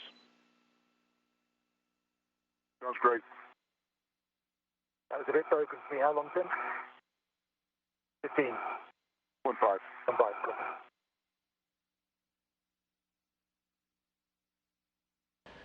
Once again, Reed Wiseman here in Mission Control, providing situational awareness for Copra and Peake, who are at the S6 worksite on the far end of the starboard truss of the station, now 1 hour 34 minutes into the spacewalk that began at 6:48 a.m. Central Time, when the two spacewalkers placed their U.S. spacesuits on internal battery power, marking the official start of the 192nd spacewalk in support of space station assembly and maintenance, the third for Copra, the first for Tim Peake. The two crew members outside the International Space Station will have about 31 minutes in which to replace this failed sequential shunt unit. Again, this is a voltage regulator that takes power generated from the solar arrays on the station. Far too much voltage is actually provided from the solar arrays, way more than is required to power the station's systems. So the sequential shunt unit essentially dampens down the voltage to 160 volts of DC current. It then routes it to downstream systems that further dampens or shunts the power down to 124 volts to operate the particular systems that are tied to that power channel. There are 8 arrays on the station, each one with a separate power channel. When this particular sequential shunt unit failed 3 months ago, it took down the 1B power channel. The systems associated and tied to that particular channel of power were then moved over to the 1A channel. All of these systems have multiple redundancy. The desire, however, is and has been by the station program to find an appropriate time frame to regain the use of the 1B power channel and restore this 8th power channel into the mix for station operations. No operations were impacted by the loss of this 1 power channel, but it did take down 1 level of redundancy. And so the desire and the expectation after today's spacewalk is that we'll be back to 8 full power channels, full power capability from the station's solar arrays to operate all of the various systems on the International Space Station.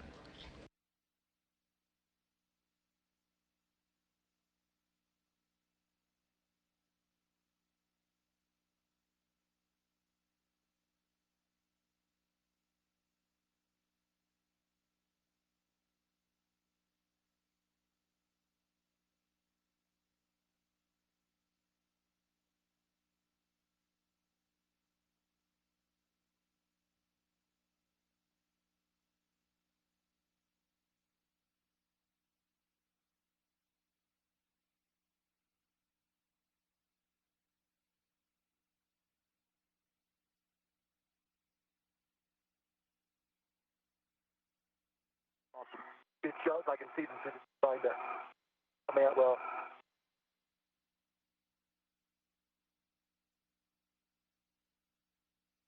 Cool.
Hey, Reed, how are you doing on time?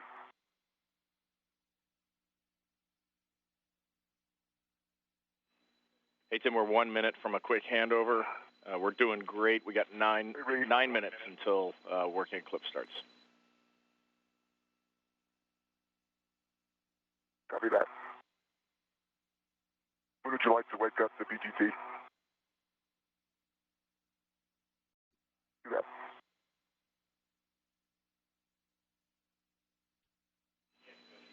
You can do it now if you want, Tim. No problem.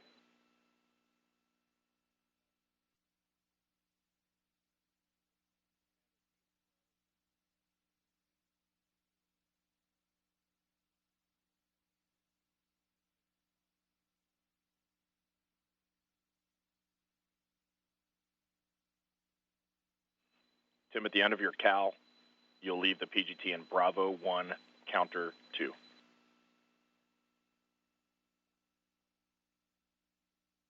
Bravo 1, counterclockwise 2. Good cal, good LED check.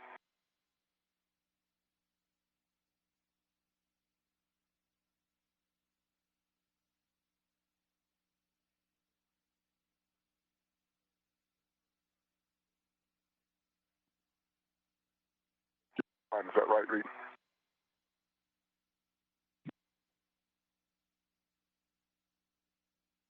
Yeah, Bravo 1 is what I got on my checklist. Copy that. Handover. Thanks.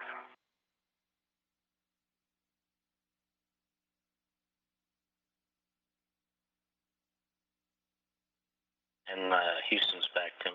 Thank you. Hey, Tim. Yeah, we heard the good cal and good LED tests, and I think you confirmed there Bravo 1, counterclockwise 2. Yeah, Bravo 1, counterclockwise 2 is set. Thanks, Reed. And from the ground, we just want to double check that BRT ret stayed on the SSU scoop. Yes, I have the BRT ret onto the scoop, and it's currently locked. Okay, super. 6.5 more minutes, and we are starting to enter that zone where we expect Radicom every now and then, but it looks pretty good. Okay, sounds good. This is Mission Control Houston, 1 hour 43 minutes into the spacewalk today by Tim Kopra and Tim Peake, as we are just minutes away now from the point during an orbital sunset where the two spacewalkers will begin work to remove the one bolt that's holding the failed sequential shunt unit, this voltage regulator box, in place on the far starboard end of the truss of the station. This SSU, as it is known, failed back on November 13th, taking down one of the 8 power channels that generate electricity for station systems. The SSU is designed to maintain a regulation of voltage at about 160 volts from the station's arrays, and to feed that voltage downstream to other electrical systems that further reduce the voltage to about 124 volts for the operation of the station's systems that are tied into that particular power channel. The International Space Station and the two spacewalkers outside of the complex are traveling 250 miles above the Earth, moving from southwest to northeast across the southern Indian Ocean, about to begin a track that will carry the complex and the spacewalkers just off the northwest coast of Australia.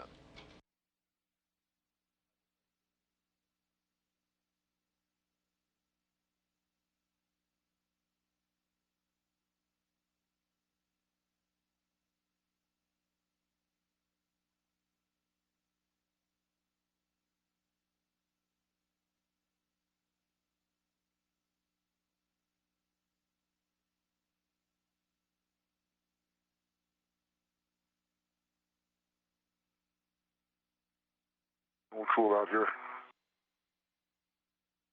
Yeah. So my cooling to 3. Yeah, mine did too.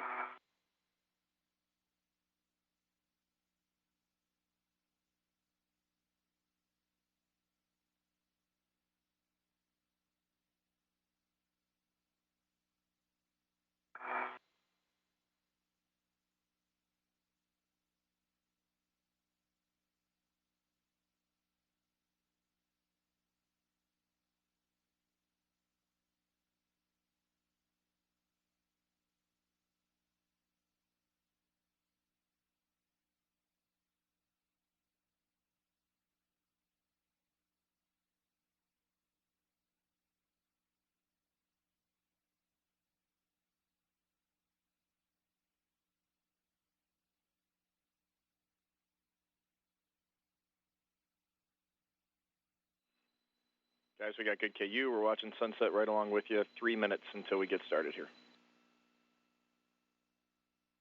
Copy that. Thanks, Ray. And I do see us getting a little ratty on the comm. That should last for about the next 5 minutes. Okay, copy, Reed. Thanks. From Tim Copra's helmet camera, a good view of the pistol grip tool, the high-tech screwdriver, if you will, that he will use for about 30 turns or so. That will release the bolt holding the failed sequential shunt unit in place.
Just a couple of minutes away now from the start of the window to remove the failed sequential shunt unit, the voltage regulator box on the far right side of the truss of the International Space Station.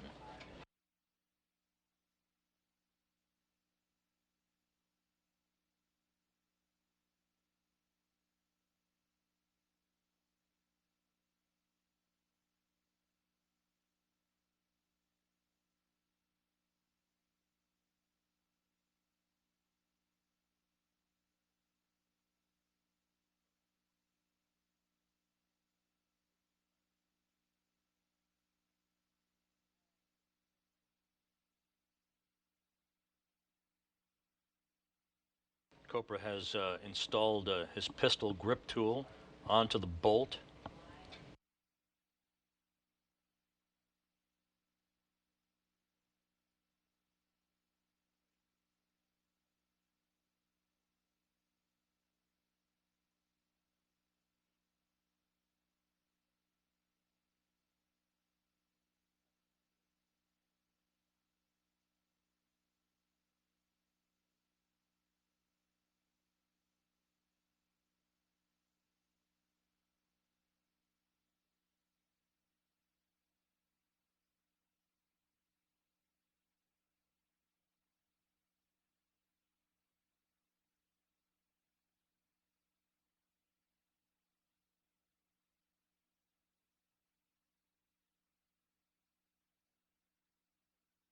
Reed, how's our time? We're looking good on time, Tim. We got some ground commanding to take care of, and then we'll be ready to roll. You can verify your PGT as Bravo 1, counter 2. The electrical systems officer here in Mission Control has told Flight Director Royce Renfrew that all of the inhibits are in place and that we're good to go for the start of the replacement of the failed sequential shunt unit. We're going to have you do 4.5 turns and then hold.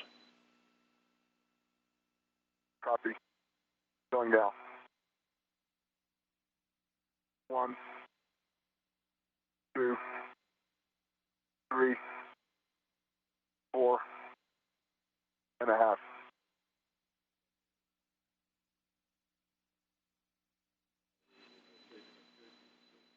right, Tim, everything looks great on the ground. You have a go to proceed. We're expecting 6 to 7 turns. Status indicator should go to unlock. Copy. 1, 2, 3, 4, 5, 6. I felt it release. 7. I can feel the bolt skipping at the bottom. It's released. I have unlock indicated. That's great, Tim. You can either reconfigure your PGT now or stow it, and we'll get it later. The failed sequential shunt unit is now released. Unlocking the RET and present the interfaces to Tim Peake for an inspection. Copy. Copra will now remove the failed unit and show it to Peake, who will inspect it to look for any damage or any charring, as well as any damage to any of the connectors before the replacement unit is installed in the slot at the base of the 1B solar array.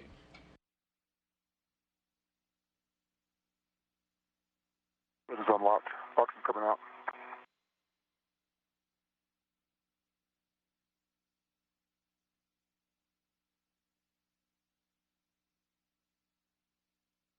Okay, pushing my way a little bit more. Reed, I'm looking at the station end of it, and it all looks clean. Okay, we copy. The station end looks clean. And Reed, I've got very good eyes on all 4 connectors and the bolt. Everything looks clean. No charring, no broken pins, no bent pins. Okay, that sounds great, guys. Tim, you'll be stowing that on your BRT, and then Tim Peake positioning as required to retrieve the spare SSU. Okay. We have 27 minutes left in working eclipse. Copy.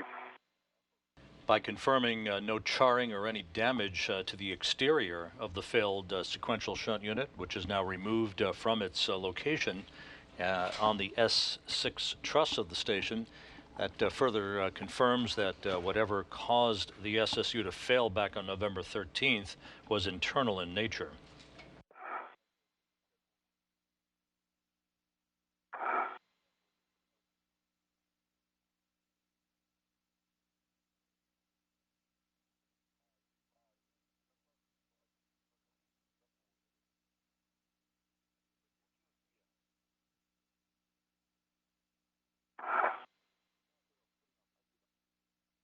Once the replacement unit is installed and bolted in place, the command will be given by the electrical systems officer, known as the Spartan console here in Mission Control, to begin activating the replacement SSU and to begin its checkout before the 1 Bravo channel is placed back into operation. That will take several hours to complete with the systems that were temporarily routed to the 1A power channel after this unit failed back on November 13th. They'll be reapplied to the 1B power channel, and full electrical capability for the station systems will have been restored. Move your hand. Move your hand. They got it? I have it. I have control. Excellent. Yes, the box.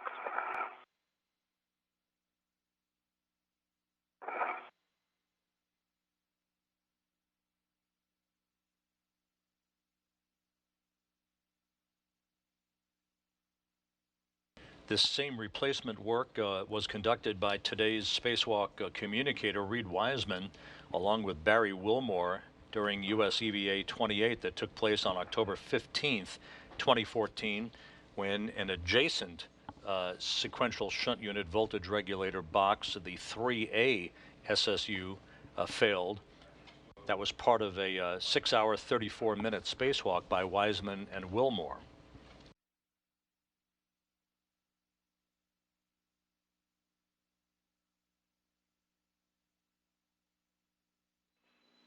All right, guys, nice job getting the spare out. Once Tim is back in position, we'll get him to take a good look at the connectors, and then we'll be stepping into the install.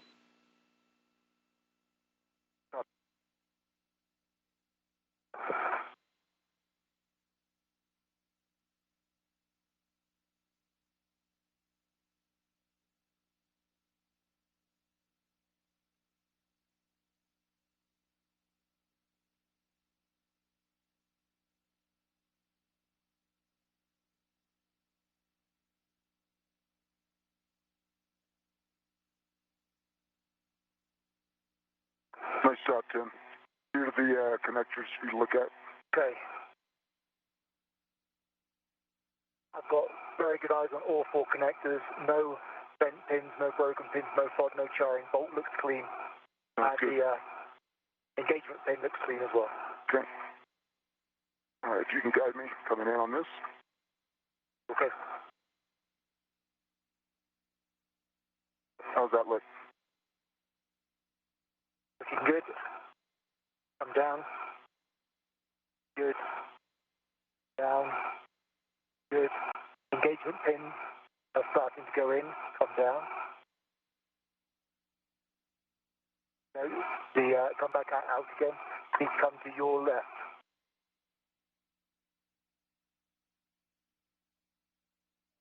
Move the bottom of the box left and now come down. Down. Not lined up on this side. I think it needs to come farther to my left. If you just come over on the main bolt, I can twist the box and get it into position. It sounds good. So you just come down. You come down on your side. Now lift up the bottom of the box. Move it left. Move it just left 1 inch down. That's it. Your both engagement pins are in. That's good. Excellent. Connectors are on. Really? Yeah. That's good positioning. How much was the other one separated? This one's separated by a couple inches.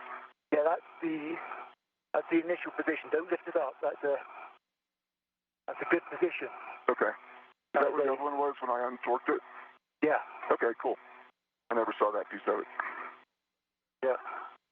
You can afford to push down a little bit. Maybe it won't go anymore. Okay, that's a good position. All four electrical connectors are good. All right, guys, that's great comm. Hey, Tim, can you just verify that the direction label points towards the mass canister? I think it does.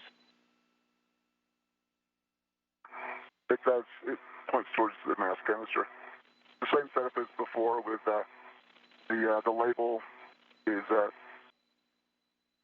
station port, and the label points mass canister. Okay, that's great. You can lock the RET to relieve the side loads, and then get your PGT. Thank you. Can you have a hand on the box? Yeah, I have a hand on the box. Awesome. I'm a little concerned it might float.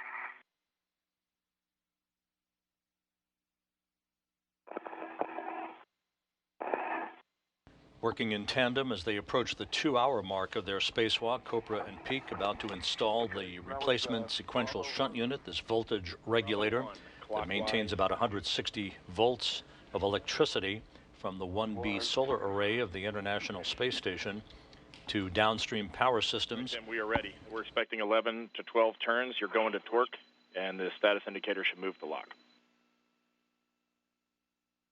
The failed unit that went down back on November 13th was quickly removed by Copra, inspected by Peake. They saw no external damage to the box.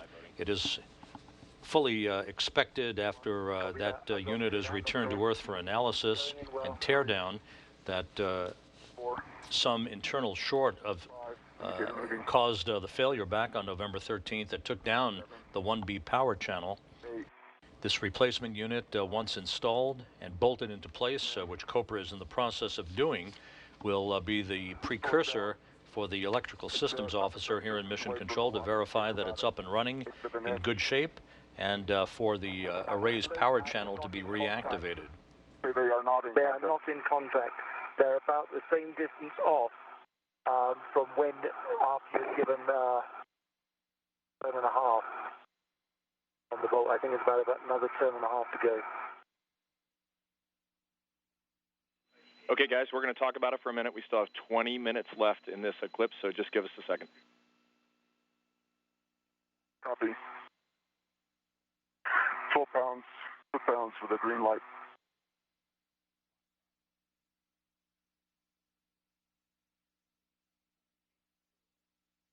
And what'd you say the separation is for those pads? Stand by. I'm going to get... Sorry, son.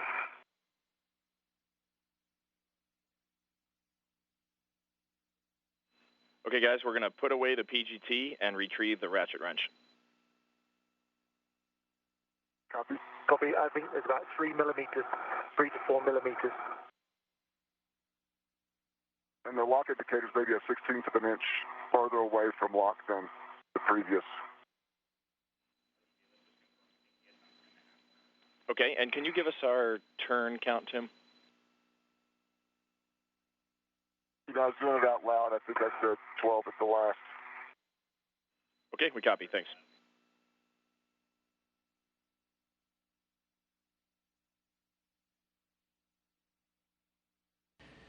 Cooper and Peake are attempting to verify that the replacement sequential shunt unit is fully installed. There is a bit of play still in the slot in which the replacement unit needs to be bolted into. So Cooper's being advised to use the ratchet wrench to put a bit more pressure on the single bolt that was removed to allow for the removal of the failed unit just a few minutes ago.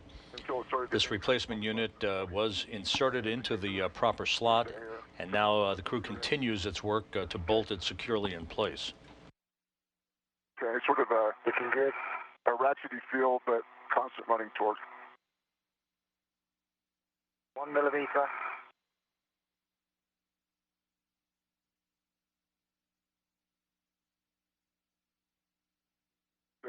About 18 minutes left in this particular window of a night pass for the International Space Station, in which work on the sequential shunt unit can be performed.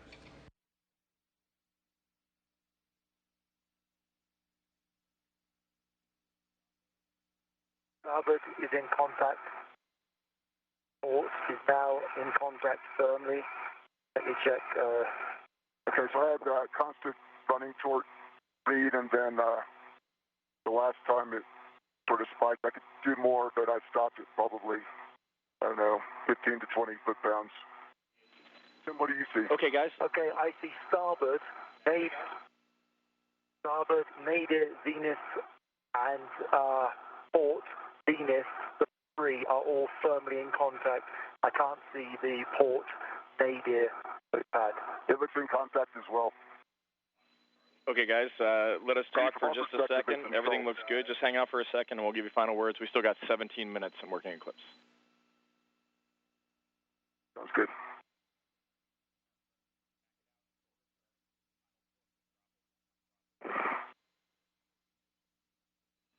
Okay, guys, we have a lot of time left, so we're going to continue the crib sheet steps here. What we're going to have you do, Tim, is back it out a quarter of a turn with the ratchet wrench, and then we're going to have you use the PGT to do a final torque on it. So let's back it out a quarter of a turn. Copy that. This work by Cooper and Peake is required to properly seat the replacement sequential shunt unit and to lock it in place with the single bolt that they're working with. More torque, a little bit more arm power required to make sure that that bolt is properly seated and that the SSU is locked in place for its activation.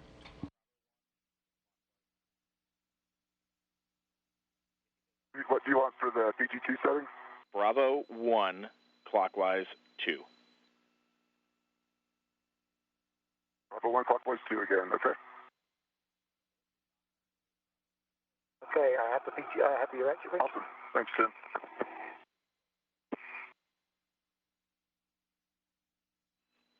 Hey, Tim, when we backed that out a quarter of a turn, did you see any noticeable movement from the load pads?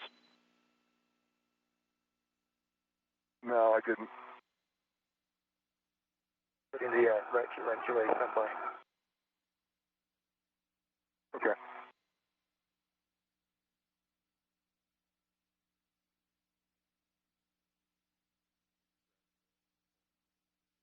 Okay, Bravo 1, clockwise 2, and we're going to torque. Is that right, Reed? A-firm, just stand by 1 second. And they... Just stand by 1 second. Will do. Yeah, the load pads look a little bit lighter. Oh, do they? Yeah. They were quite well compressed. They look a little bit lighter. Okay, Tim, Bravo 1, clockwise 2, and you're driving to torque.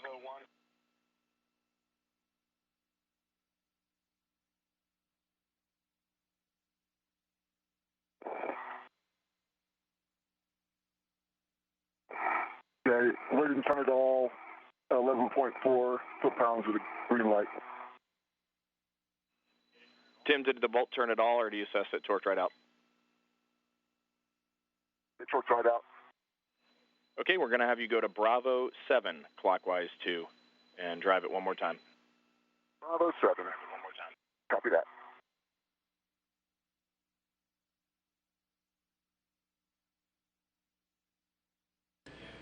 The communications between Reed Wiseman and Tim Copra deals with particular settings on the pistol grip tool to try to apply a bit more force as they attempt to drive this single bolt into a position for a locked indication for the replacement sequential shunt unit. Again, I can see 3 load pads contacted, not port native, the others okay. I have CO2 sensor bad. Okay, Tim, we copy CO2 sensor bad. And can you verify for us that you did get about a quarter turn out of that PGT? I did get about a quarter turn and came up with 25.8 foot-pounds of the green light. Okay, 25.8 foot-pounds with the light. Yeah.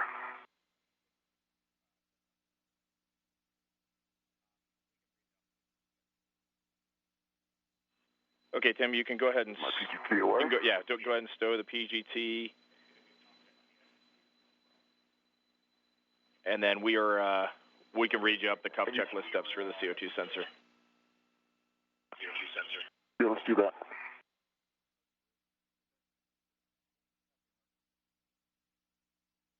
Apparently, the sequential shunt unit, this replacement unit, is now securely in place. The electrical systems officer, Tyler Thurston, is now going to send commands to the SSU to ensure that it's up and running in healthy configuration. That's a firm CO2 sensor bad. My apologies. No problem, Tim. We're going to page 26 of the cuff checklist, and step 1 is to periodically monitor for water in the EMU. Got that. We're going to page 26 as well. I have no CO2 symptoms, and I'll monitor for water.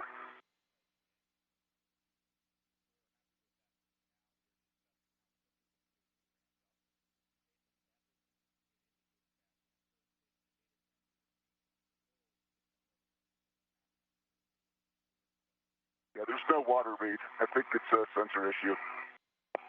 Okay, that sounds good. We, as you well know, we've got a lot of people talking about it down here. Give me 1 second. Okay. The suit discussion has to do with an indication Copra received of carbon dioxide reading that was slightly out of the ordinary and apparently is attributable to a bad sensor. That's being discussed here in Mission Control. No action required by the crew at this point. Okay, Tim, obviously periodically monitor yourself for CO2 symptoms, as you already said, and we are going to pick back up in the standard timeline on worksite cleanup. So your first step there is to swap RETs from the installed SSU over to the failed SSU. Copy that. While the electrical systems officer now conducts a checkout of the health of the replacement sequential shunt unit that was just installed in place of the failed unit, Copra and Peake will begin to clean up their work site on the far starboard side of the truss of the station, retrieving all of their equipment, bags of tools, and they will return the failed SSU back to the Quest airlock to be stowed for the time being. Radicom. Copy. And the electrical systems officer now reports a good communications check with the sequential shunt unit that was just installed by Tim Copra and Tim Peake. That SSU replacement was complete at 8:56 a.m. Central Time.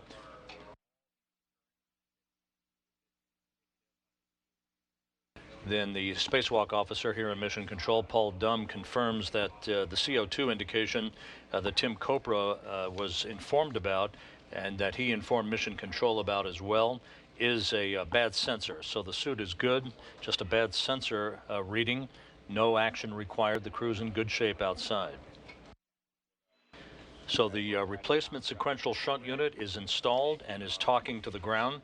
And now further checkout steps will be undertaken by the Spartan console, the electrical systems officer here in Mission Control, prior to the time that the 1A power channel is restored to its capability, and that systems affected by the November 13th failure of the sequential shunt unit that was removed a few minutes ago can be tied back into that particular power channel. Right, Tim? Yeah, just getting a local down. Yeah, no rush.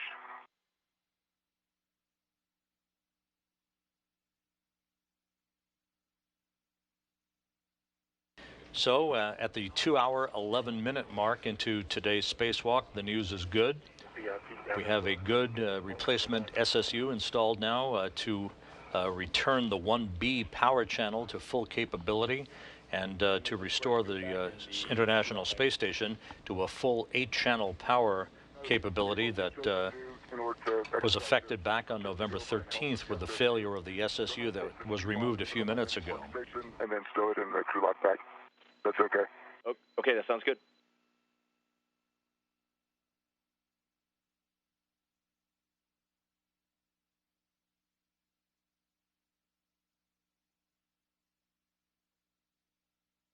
Okay.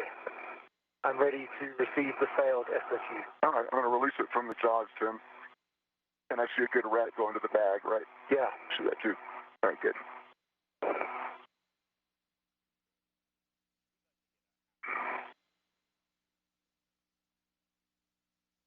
I have the box. Okay, get the box.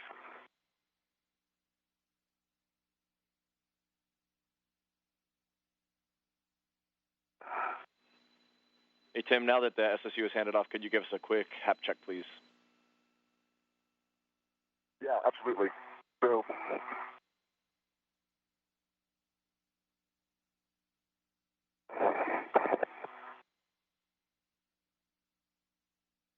that feels normal. Okay, copy. Feels normal. That check of Tim Copra, but with his helmet absorption pad, indicates that he's high and dry. Everything is good with the suit. The SSU is up and running. The replacement unit is in the process of being further checked out by the electrical systems officer here, but everything is going swimmingly for the two spacewalkers, 2 hours and 14 minutes into today's excursion. Okay, sounds good.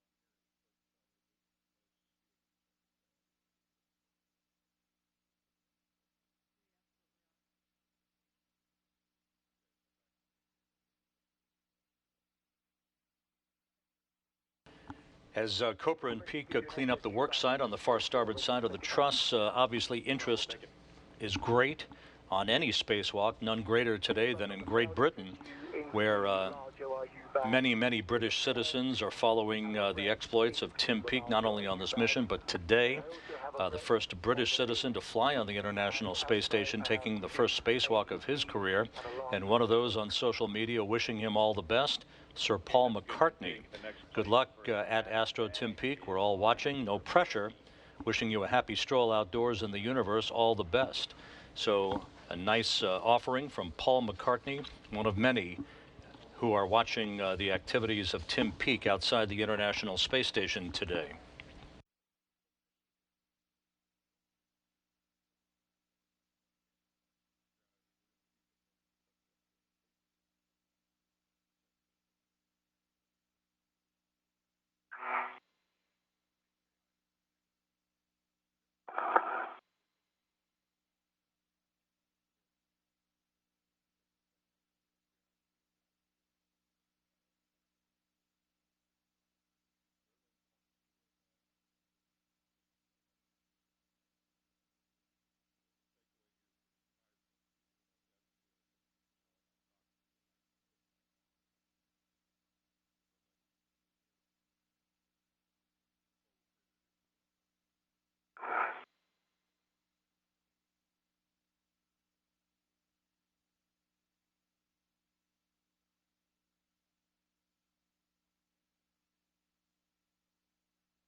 I read in the number one bag, I've got a square scoop, a ratchet with a 6-inch wobble, torque multiplier,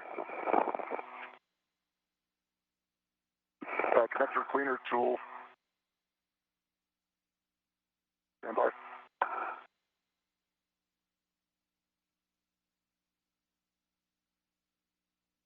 long duration tie-down tether. Anything else you need from that bag? Vice grip pliers on an internal ret. Thank you.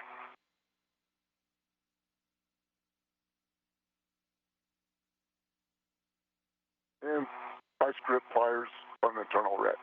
Okay, and then on the outside you should have an adjustable equipment tether and the large small ret, but that could be anywhere in this config.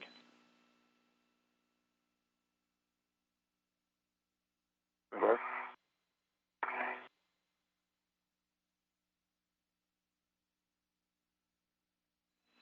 And just to note, Tim, on the outside of crew lock bag number 3, there's also an adjustable. So you should have 2 external adjustables between that bag config and 1 large small ret.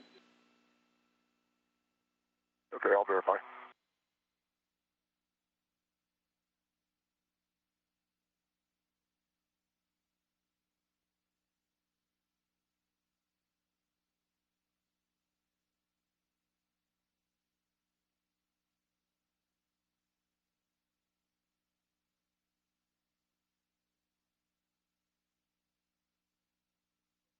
Between the 2 bags, I have 2 adjustables and a large small hook that will go on to bag 1. Do you want a bag 3 inventory? We didn't open it, but have it inventory. This is Mission Control Houston. To recap, Tim Copra and Tim Peake are outside the International Space Station on the 192nd spacewalk in support of space station assembly and maintenance, the first of this year. Okay, Tim, that sounds great. Before I get you to move, I want to just let you know, everyone has talked out the CO2 sensor bad. We do think the signature looks like a failed CO2 sensor. For the ground team, we're going to stay in page 26 of the cuff checklist. For you, if you could periodically just let us know your CO2 symptoms and give us HAP checks as well, that'd be great. And if we need to, we'll give you reminders. Okay, will do. Thank you. Again, that discussion from Reed Wiseman here in Mission Control to Tim Copra dealing with an indication of a higher than usual carbon dioxide reading in his U.S. spacesuit. However, that is fully expected and having been confirmed by spacewalk officials here on the ground to be a bad sensor, that the suit is performing normally, and so no further action is required unless something else transpires to the contrary. The 2 crew members, Copra and Peake, this being Copra's 3rd spacewalk in his career, the first for Tim Peake, exited or turned their suits on internal battery power to mark the official start of today's spacewalk at 6:48 a.m. Central Time. They moved outside of the crew lock section of the Quest airlock, set up all of their tools and tethers, and made their way about 200 feet to the far end of the starboard truss of the station for a swift replacement of a failed voltage regulator box called the sequential shunt unit that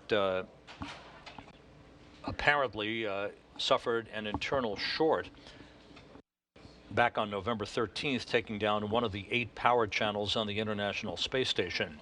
A replacement voltage regulator box that had been checked out on orbit a few weeks ago was installed, and the electrical systems officer quickly established a good communications check with that unit, and work now underway and will proceed over the next few hours to place the systems that had been temporarily affected by the 1B power channel loss that had been temporarily moved to the 1A power channel. They will be restored now to their normal channel of electrical distribution, that being the 1B channel, now that we have a good sequential shunt unit back in place. And a good glove and hat. The crew is in the process of cleaning up their work site. At the far end of the starboard truss of the station, they'll return the failed sequential shunt unit back to the Quest airlock to be temporarily stowed before they move on to the next series of work. Copra to install a non-propulsive vent apparatus on the Tranquility module of the International Space Station, while Tim Peake begins to play out a 91-foot length of cable that will complete the cable routing for the future installation of international docking adapters at 2 ports on the Harmony module of the International Space Station. And then we'll start heading back towards the airlock. Sounds like a good plan. Can I help with anything, Tim? No, I'm good. Thank you, though. Okay.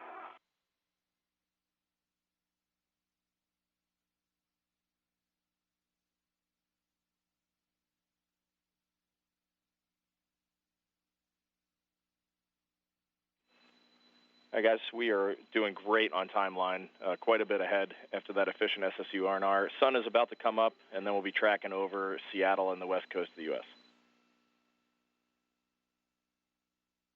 Copy. Thanks.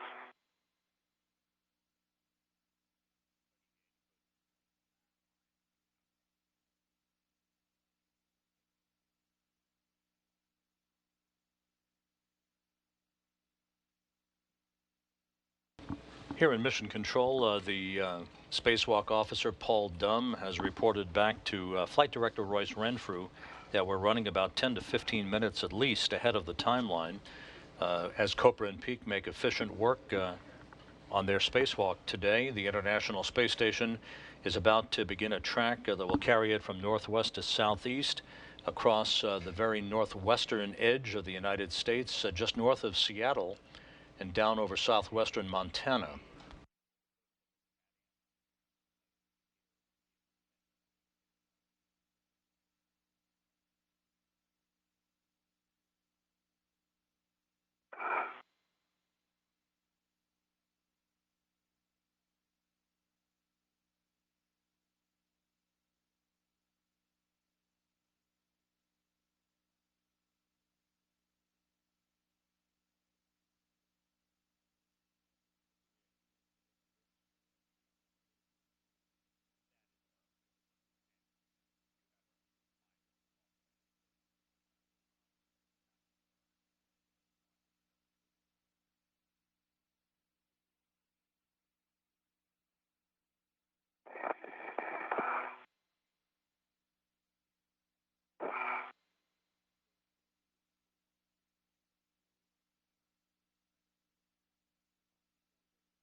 Tim, before you get the APFR off, or if it's already off, then throw it on the BRT, but we'll need a glove and hap from you at some point. Okay. Good website. Actually, I've got one little piece of gray material in the video. We got a safety tether reel in the way. We'll have about, sorry?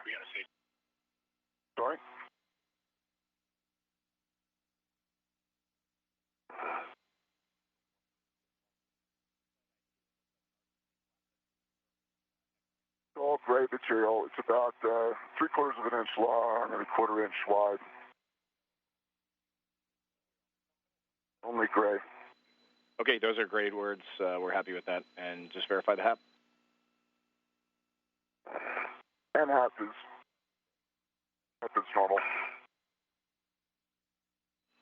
Copy all. 1 minute to a 20-second handover. Copy.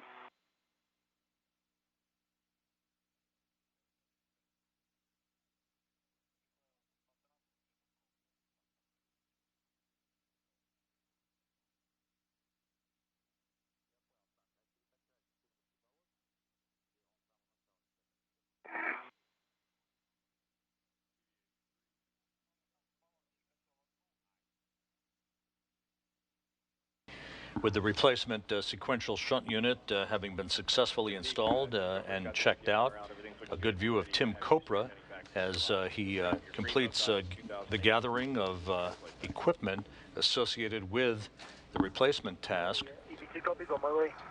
Tim Peake is now beginning to depart that work site to head back to the airlock.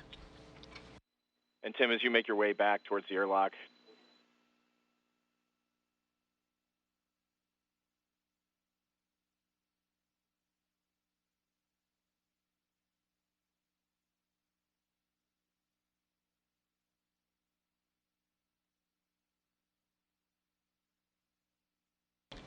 we've gone into a short handover for communications between satellites on our tracking and data relay satellite system. We'll pick up that communications capability momentarily. Again, Tim Peake headed back to the Quest airlock. He'll be joined by Tim Copra, where they will stow the failed sequential shunt unit.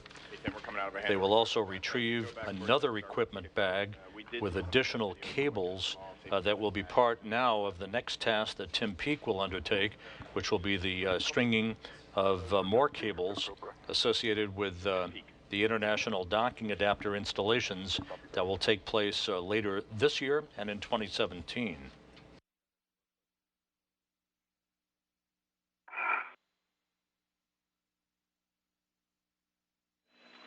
guys, we got great news down here that the SSU is performing as expected with the sun up, and everything looks really good. Everything looks awesome. Fantastic. Thanks for the feedback, Reed.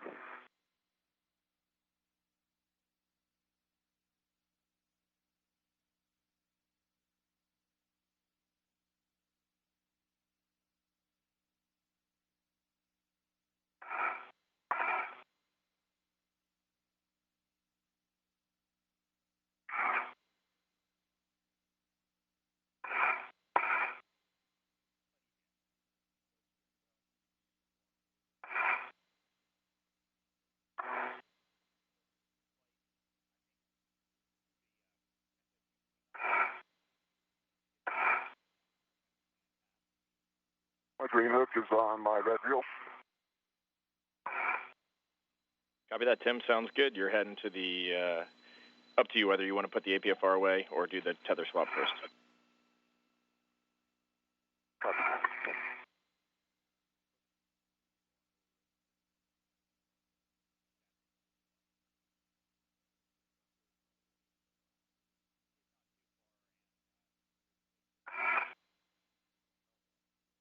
And Reed, I'm at the side with my gauntlets are down.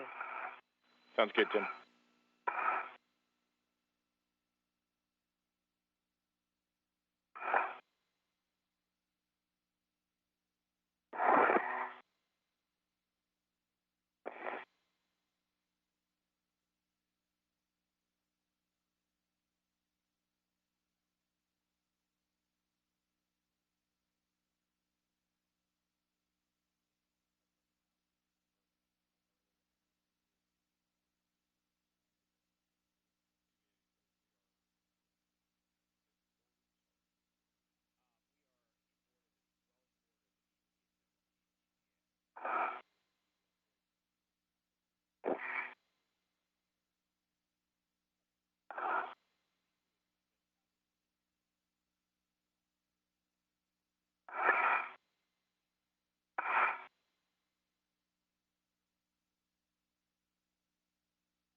And Reed, I'm at the start of the seated cart and all safety tethers look clear, clean. Great news. Thanks, Tim.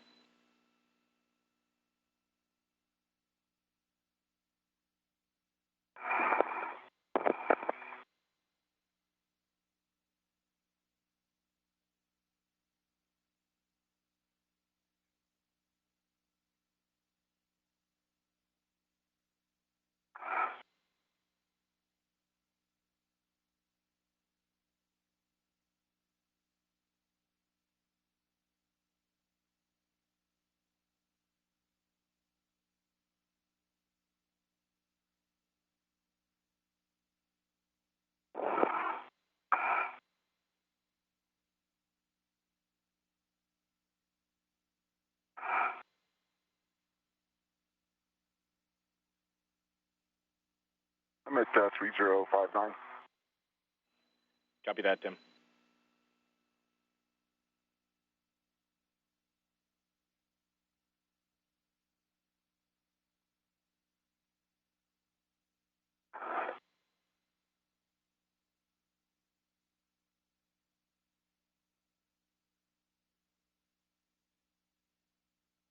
As the International Space Station flies 250 miles over the border between Oklahoma and Arkansas, a good view of Tim Peake with one of the equipment bags moving back down towards the Quest airlock to stow equipment, including the failed sequential shunt unit that was replaced by him and Tim Copra a short time ago.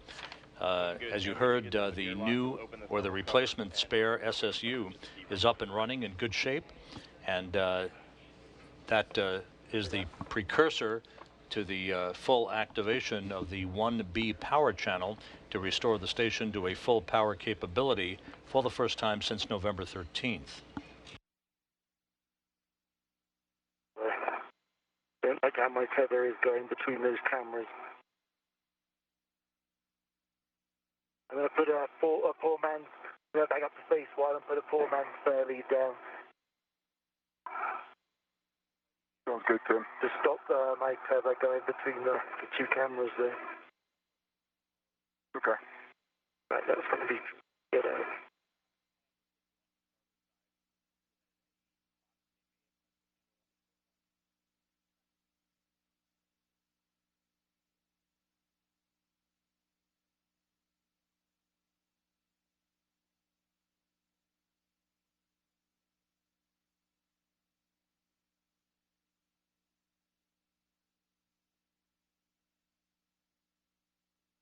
We're able to go up and stow the yet so far.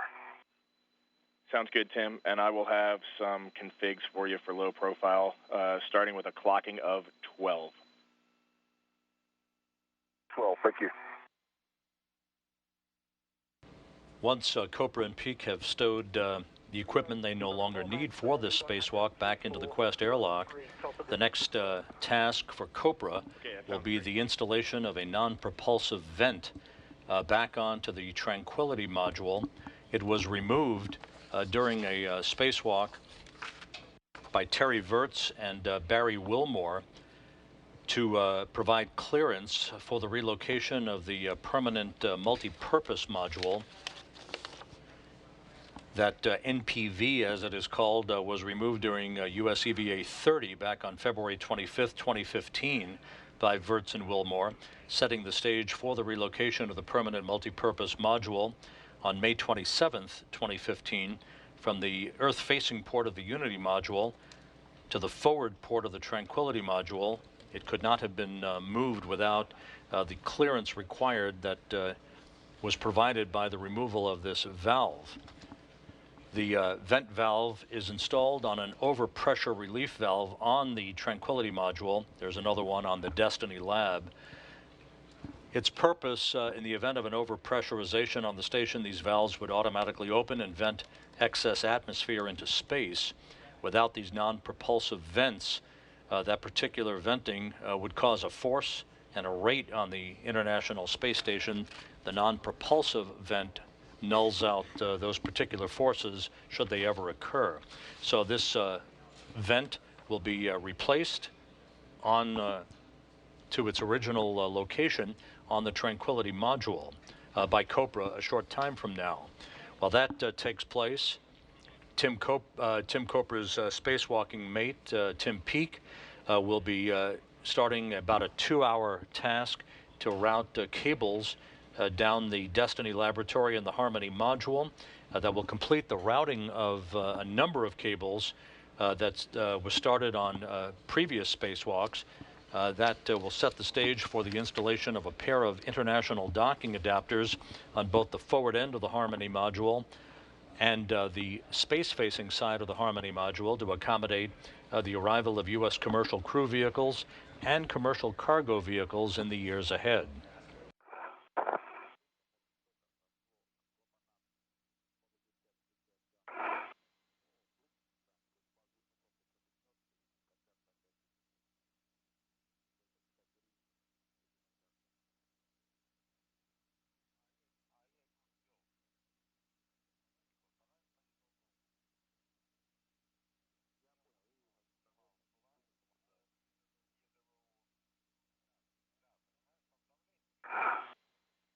Tim, I put another 4-man spare lead back at the bottom of the seat to spare. Okay, thanks. Like we had before. Awesome.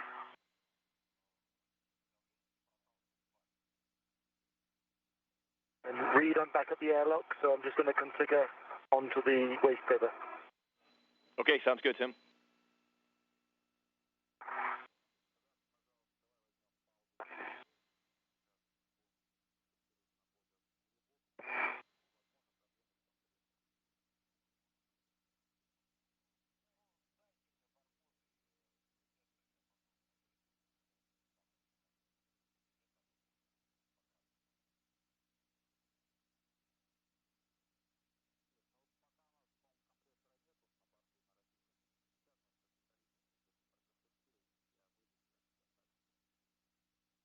Reed, I'm back at the airlock, and the airlock steering extender is on the airlock waste tether, small hook, box black on black, good pull test.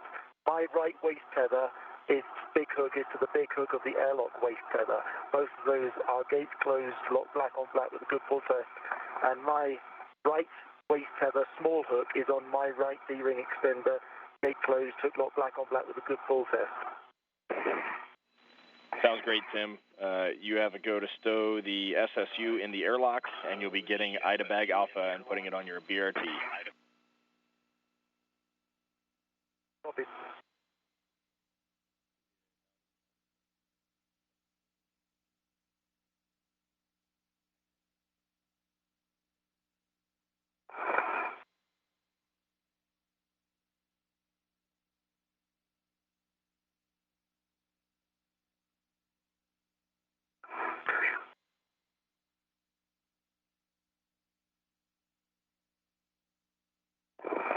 While Tim Copra continues to recover the articulating portable foot restraint that he used for the replacement of the failed sequential shunt unit at the far starboard end of the truss of the station, this view of Tim Peake back at the hatch of the Quest airlock, where he will stow the failed sequential shunt unit and other equipment no longer needed for today's spacewalk.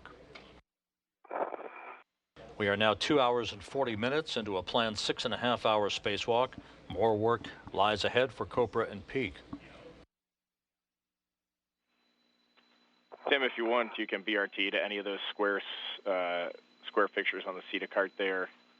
Might help you get a little leverage on the APFR. Good idea. I think almost double clear though. Thank you.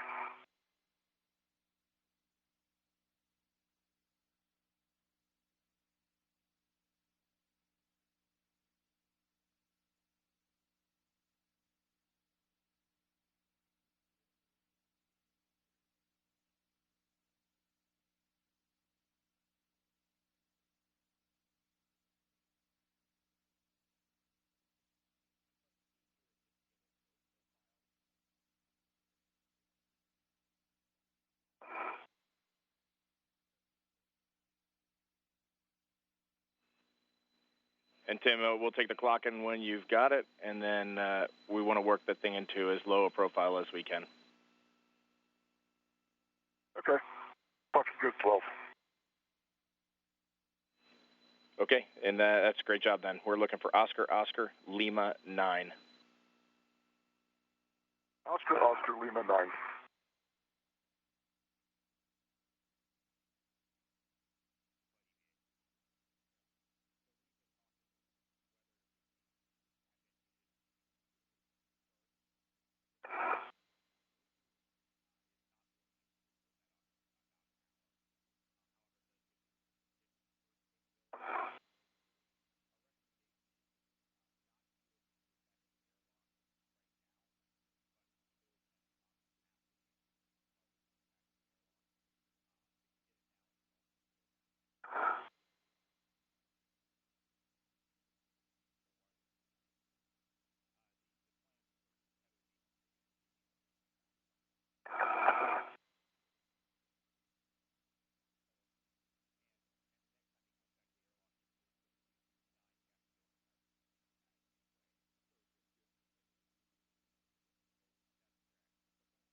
And this view of Tim Copra, EV1, extravehicular crew member number 1, bearing the suit with the red stripes, as he continues to complete the gathering of equipment that he utilized for the replacement of the failed sequential shunt unit, which is in the process of being stowed by Tim Peake back into the Quest airlock. Black, good full test, twist test. Sounds good, Tim. Thanks. Oscar, and it's 9. I'll get Lima in a second. Okay.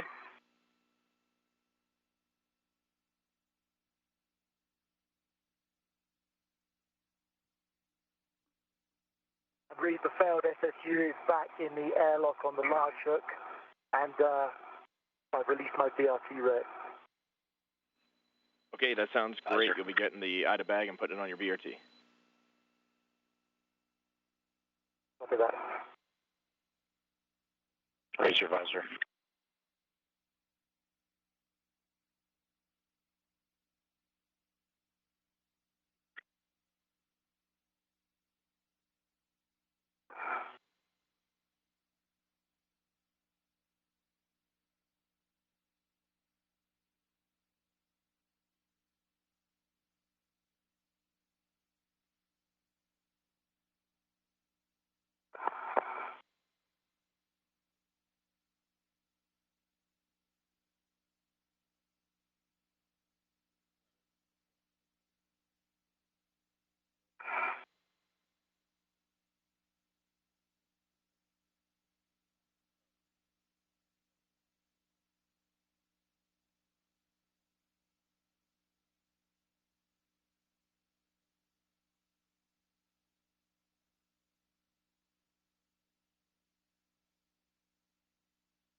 Read the Oscar, Lima 9. Okay, Tim, that's great news, and you'll be getting the crew lock bag, putting it back on your BRT, but first we'd like a quick glove and HAP check. Roger that. And CO2 symptoms as well. No CO2 symptoms. Gloves the same, that one area on my left index finger, and that feels normal. Okay, that's great. Crew lock bag bundle on the BRT, and then you're heading down for the safety tether swap. Copy that.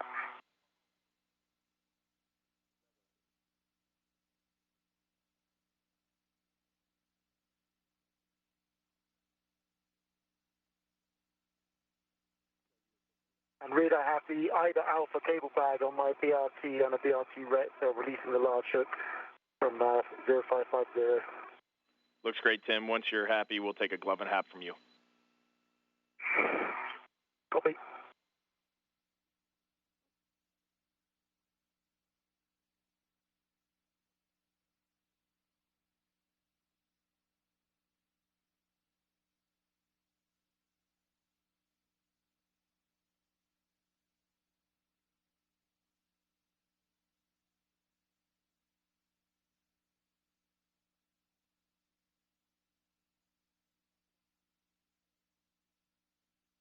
Two bags on the BRT with a good ret.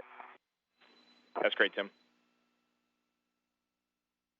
And for EV2, good glove, good hat check. Sounds good, Tim. If you could just knock the thermal cover close and hang out, we'd appreciate it.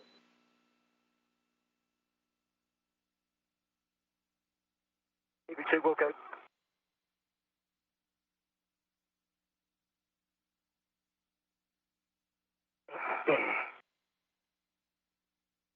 Brake pedal. Yeah, we'll take a double depress of the brake pedal. It feels loose. Okay, we saw it, we liked it, and now you're heading down to the safety tethers.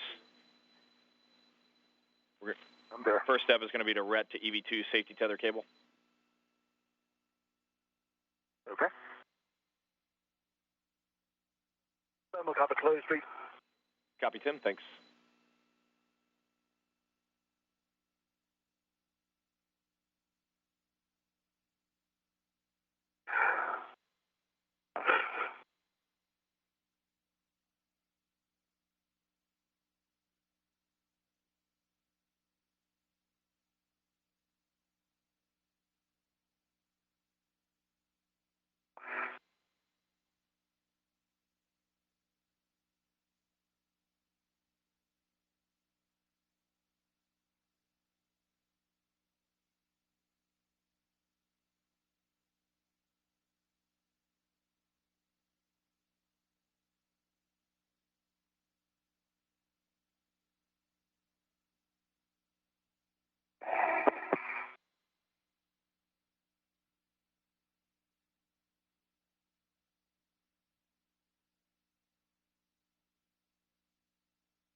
We're going to ret on Tim Peake safety tether line. Sounds good. You can release EV2's anchor hook from 3217 and attach it to your own safety tether reel. Copy.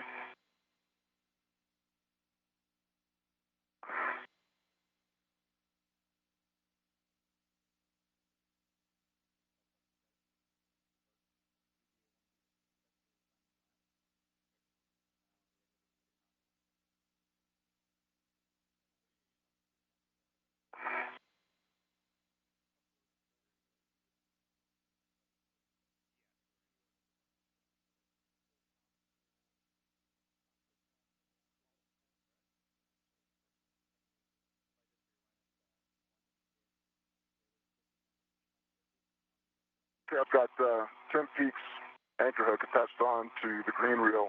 Gate closed, hook locked.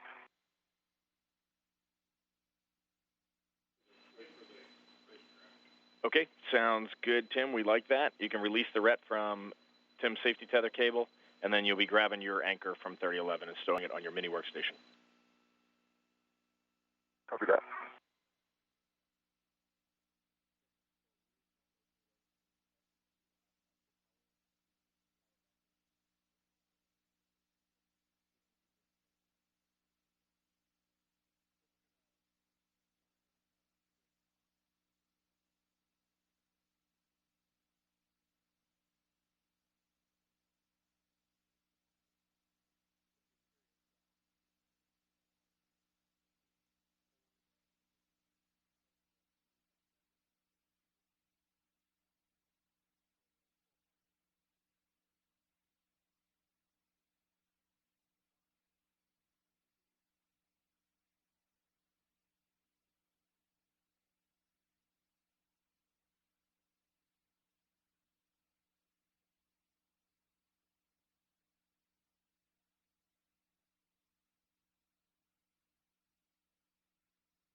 All right, gents, you're just about over Rio de Janeiro, and 1B is back in auto track and moving to its intended position, so everything is looking great.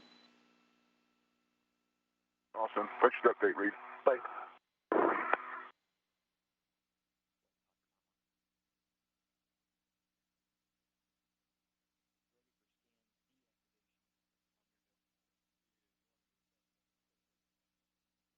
All right, I'm approaching the handrail bridge. Tim, you're all set, huh? I'm all set, yes. Okay, cool.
All right, Tim, as you get back to the airlock, you're stowing the crew lock bag wherever you'd like on the equipment lock, and then retrieving the crew lock bag number 2 Ethernet cable bundle.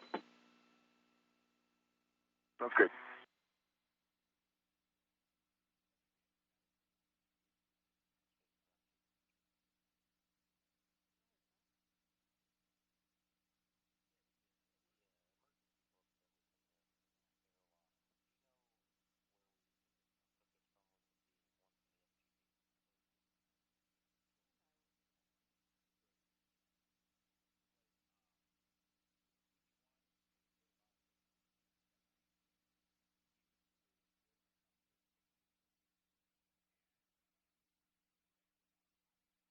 So your line's going to go across the handrail that's adjacent to the 2 bag, and then come over here to 0504, right? That's correct, yeah. So let me get this bag out of your way.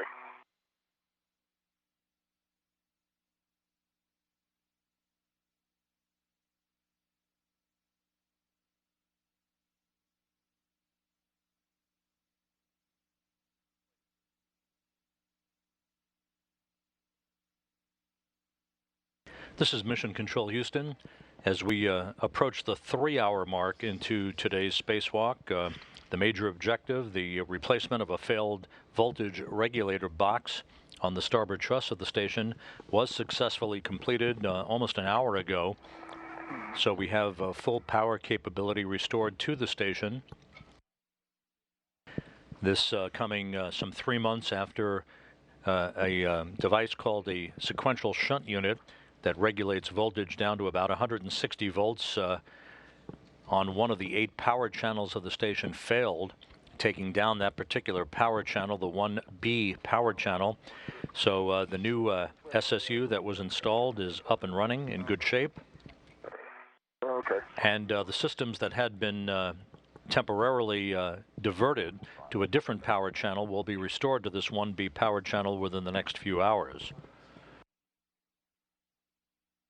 The crew has stowed the failed sequential shunt unit back in the Quest airlock and is retrieving a variety of bags of equipment and other tools that will be used to help Tim Peake string a series of cables down the length of the U.S. segment of the station to complete the cable routing associated with the future installation of the international docking adapters, one of which will be installed on the forward end of the Harmony module of the station, the other on the space-facing side of Harmony to accommodate the future arrival of U.S. commercial crew and commercial cargo vehicles.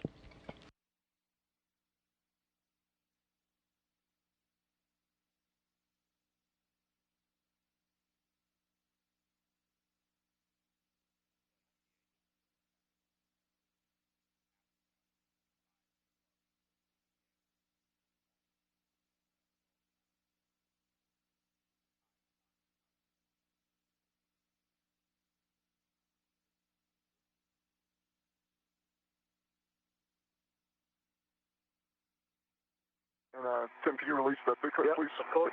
You're ready to get. Logic released. Thank you.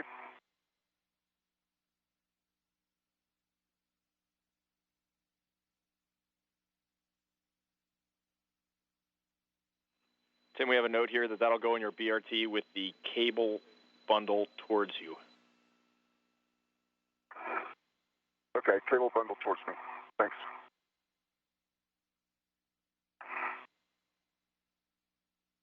Once Peake begins the work to string this 91-foot length of cable that has about 3 legs associated with it, Tim Copra will be working on a task to reinstall an item called a non-propulsive vent on the Tranquility module of the International Space Station.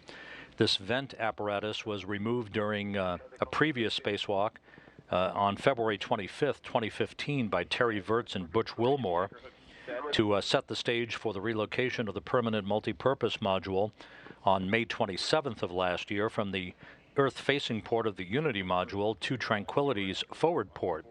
The removal of this vent was required to provide clearance for the robotic detachment of the PMM, as it is known, and its subsequent robotic movement to its new home on the forward port of Tranquility.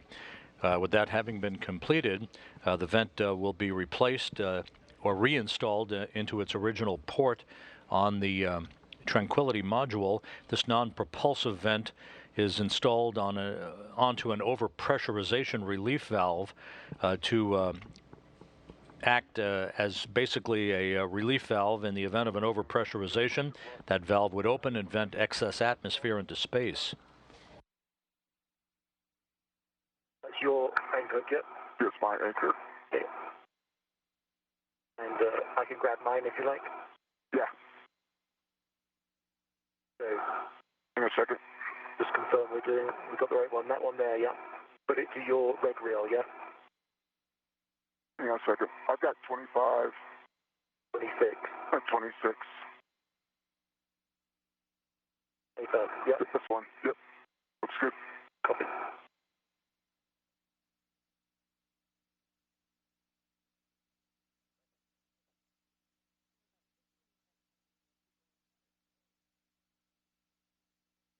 Okay, so my anchor is on the aft D-ring, gate closed, black on black, good pull test, 27 reel unlocked, and 29 reel unlocked. I agree. I think we're in a good config. Okay, that sounds great, guys. Tim Peake, you have a go to release your waste tether from the airlock D-ring extender. Copy.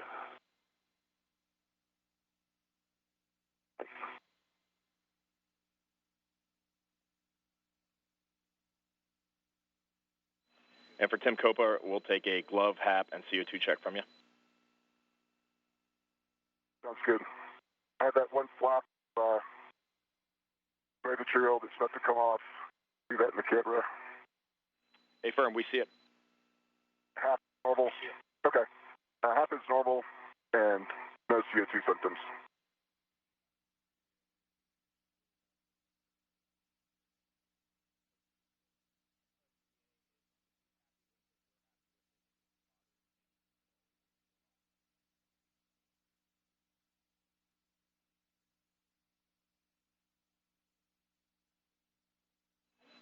I guess a couple more little admin items. We need to check EV2's safer handles are down since he just came out of the airlock. Yeah, let me see, Tim. Your right one is good. And left is good. Good config. All right, guys, outstanding job on the SSU portion of this EVA. Everything is tracking perfectly. We're about 5 to 10 minutes down on the timeline, but that's absolutely fine. Limiting consumable right now puts us at a 6-hour EVA, and just want to check in and see how everybody's doing before we split out of the airlock. I'm doing good. 82's doing good. Okay, for Tim Copra, you'll be heading to stow the Ethernet cable. I think you know the translation. If you need any help, give me a call. And for Tim Peake, we're going to have you put your green hook down on 546, and you're heading to Labnator for the IDA bag stow. Copy that.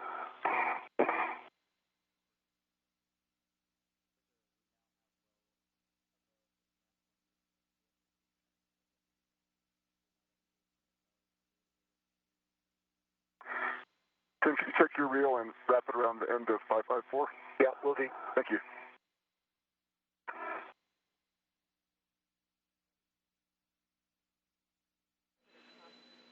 For Tim Peake, I have quite a few cautions that I need to read before you get going on all your tasks, so when you have a second, let me know and I'll start reading them up. As Reed Wiseman advises the two spacewalkers on the next steps, as they will split up now to move to different positions for future work here, with Copra moving to the Tranquility module to reinstall the non-propulsive vent, and Copra moving toward the U.S. lab to begin playing out another length of cable for the future installation of international docking adapters. The electrical systems officer, the Spartan console here in Mission Control, reports that the continuing health checks of the newly installed sequential shunt unit, the spare unit that replaced a failed unit, that Tim Copra and Tim Peake installed about an hour or so ago.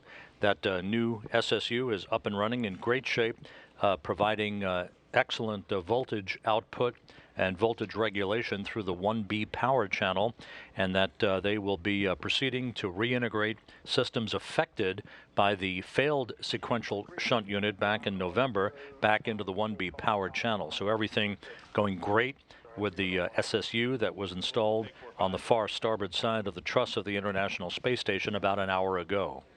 4-6 is probably better, actually. I'm moving. Copy. On 4-6 now.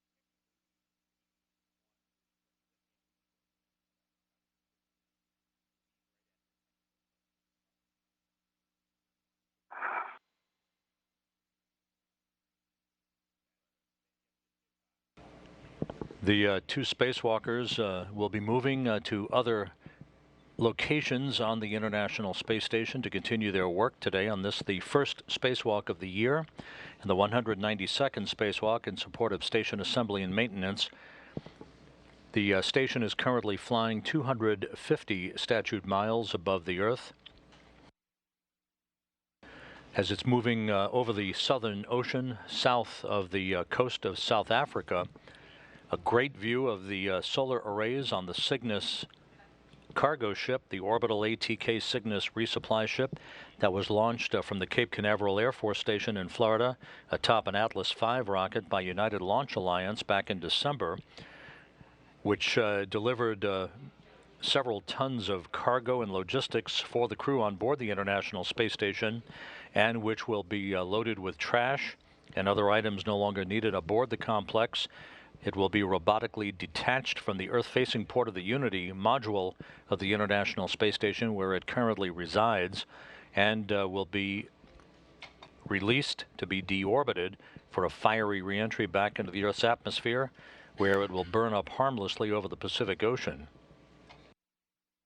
That Cygnus cargo craft will depart the station no earlier than early February, possibly a bit later in the month of February, the exact schedule being worked out by the station program and orbital ATK.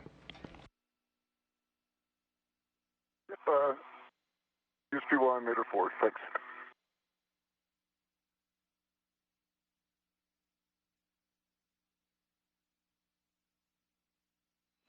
And for Tim Peake, the only note we have, I have handrails if you need them, but we want that bag stowed hinge port so that the lid opens nadir end port.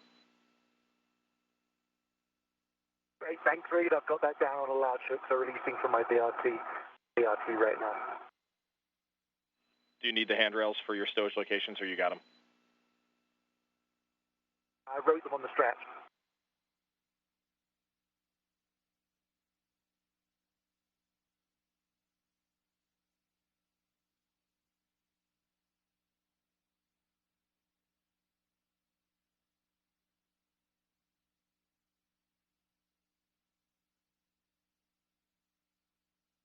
I used the force tension on the small port handrail on ESP-1 instead.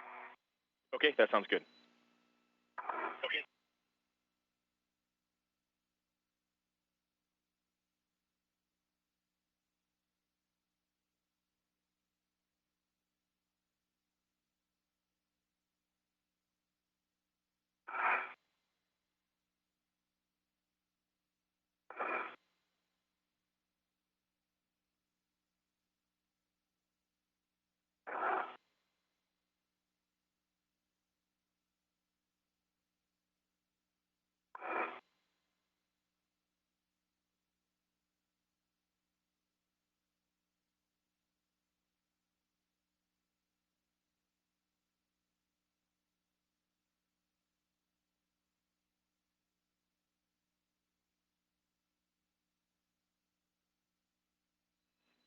Tim, nice job working through there. You are looking for Z1 handrail 6012.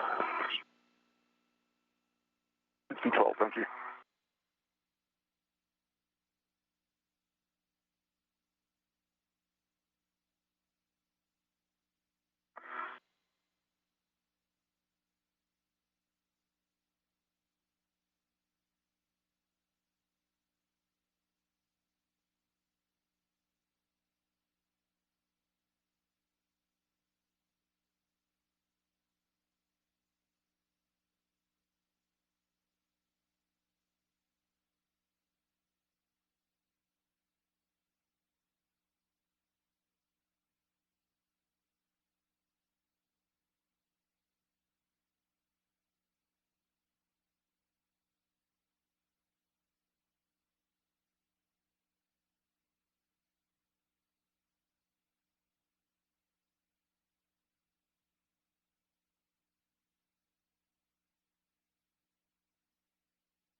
Tim Coper, we have a note that you'll put that cable on the forward stanchion via the free hook of the adjustable equipment tether. Copy.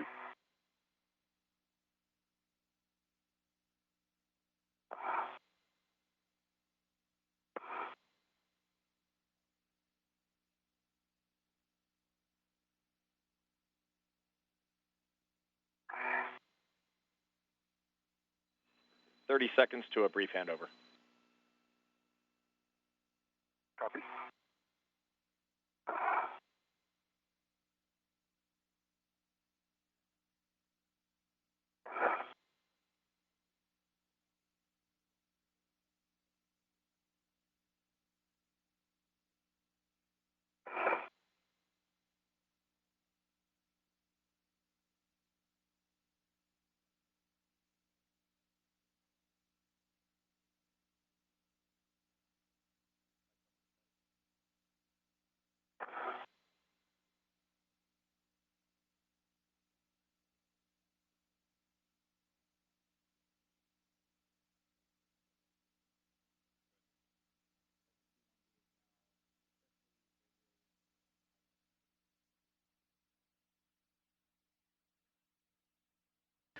More good news from the Spartan console. The electrical systems officer here reports that the sequential shunt unit is now providing a perfect regulation of 160 volts from the 1B power channel.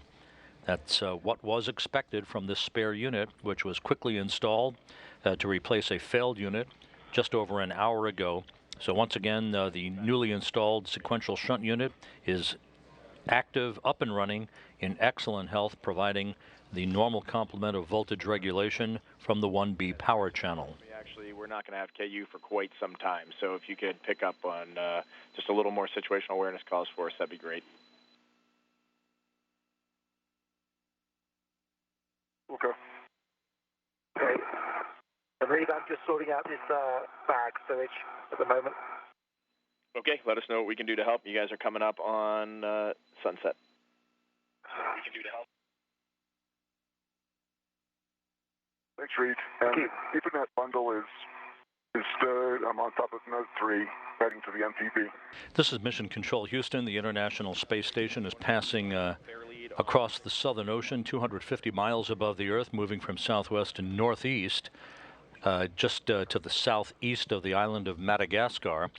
We're 3 hours and 13 minutes into the spacewalk today by Tim Coper and Tim Peake.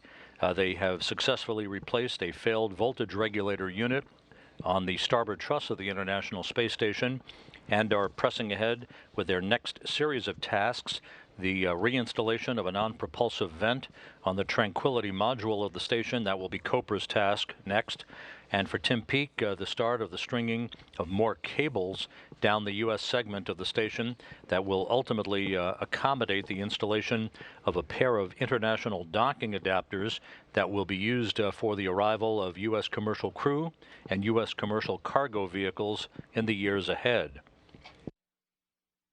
A little over 5 hours ago, the International Space Station passed directly over what was then Hurricane Alex, the first Atlantic hurricane to form in the month of January since 1938.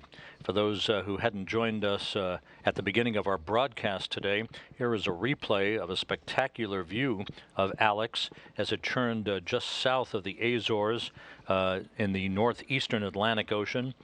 The latest advisory from the National Hurricane Center in Miami downgraded Alex now to a tropical storm with winds of 70 miles an hour as it moves quickly to the north at 28 miles an hour, ultimately to reach just south of Greenland, where it will be absorbed into a trough in that area of the North Atlantic. Again, this view from truss cameras on the International Space Station at 4:41 a.m. Central Time this morning, recording what was then Hurricane Alex, now Tropical Storm Alex, the first hurricane to form in the Atlantic since 1938. Okay, sounds good, Tim.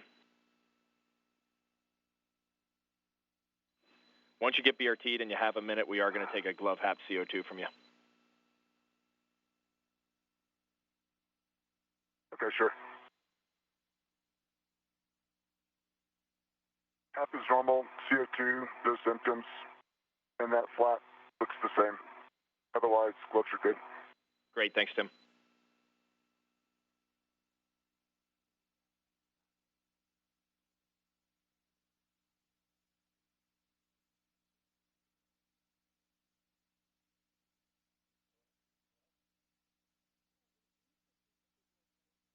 Tim Kopra will soon begin work to lay out the cables associated with this international docking adapter cable routing task. This will complete the routing of several sets of cables that began a few spacewalks ago, and will set the stage for the arrival of these international docking adapters, the first of which is to be flown aboard the Dragon cargo craft on the SpaceX Commercial Resupply 9 mission later this year.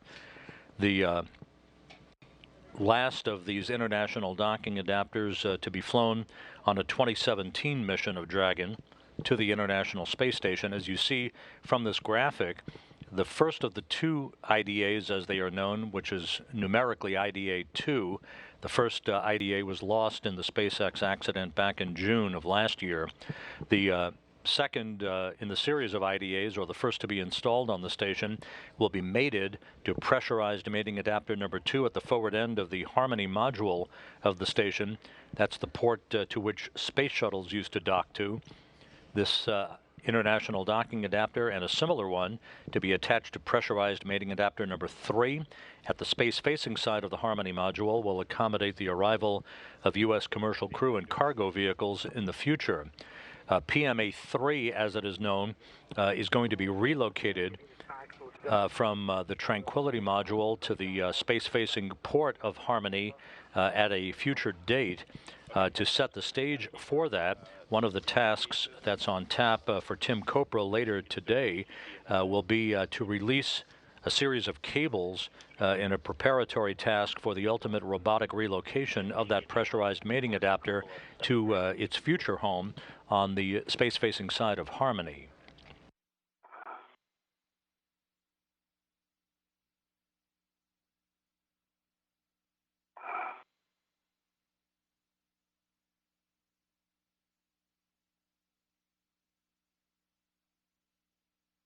I think my first step is to rat onto the cover plate, the installed cover plate. Yeah, Tim, let me just catch up with you. So you've got the crew lock bag stowed, and it was up to you if you want to stow your camera, you can. I don't think you're going to, though.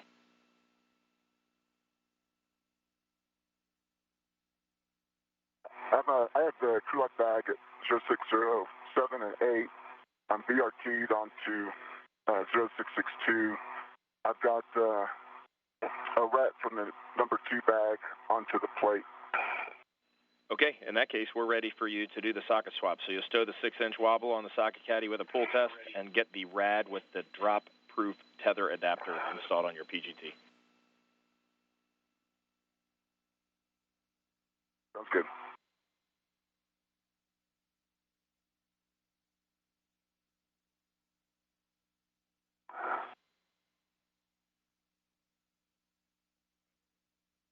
Copra is at the Tranquility module preparing to remove a cover plate over the vent port to which this non-propulsive vent will be reinstalled.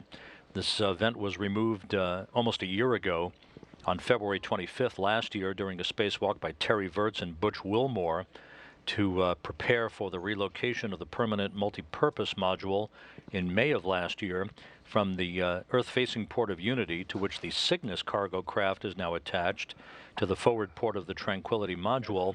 That vent had to be removed to provide a robotic clearance for that relocation. This vent is installed onto overpressure relief valves, both on Tranquility and the Destiny lab. In the event of an overpressurization, these valves would automatically open and vent excess atmosphere into space to prevent any rates being imposed on the space station. Great. We're going to have you retrieve the Node 1 coil and verify the label, and then you're heading aft to lab handrail 231.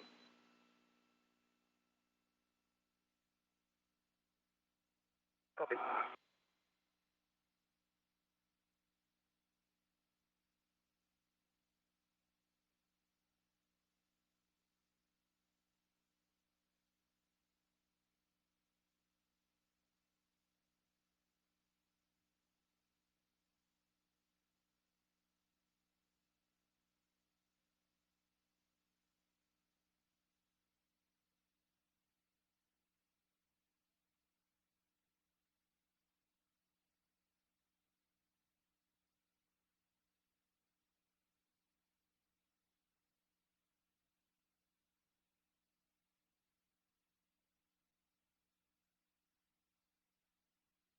I have the 6-inch wobble on the socket caddy, did full tests, and I've got the rad installed, good full tests.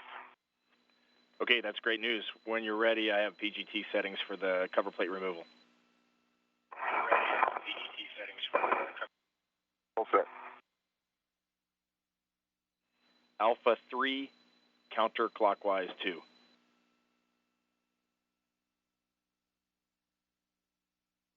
Alpha 3, counterclockwise 2. You have 3 bolts to release. It's going to be 20 turns at the PGT, which will be 10 turns at the bolt head due to that right angle drive, and you have a go to remove the cover plate. Copy.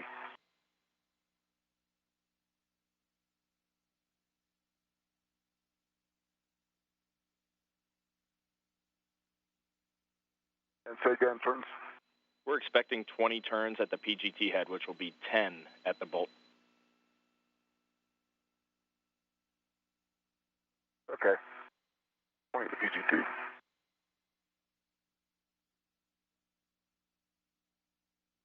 Alpha 3, counterclockwise 2 set. Sounds good, Tim. You have a go to release all 3 bolts.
We're 1 minute from a quick handover.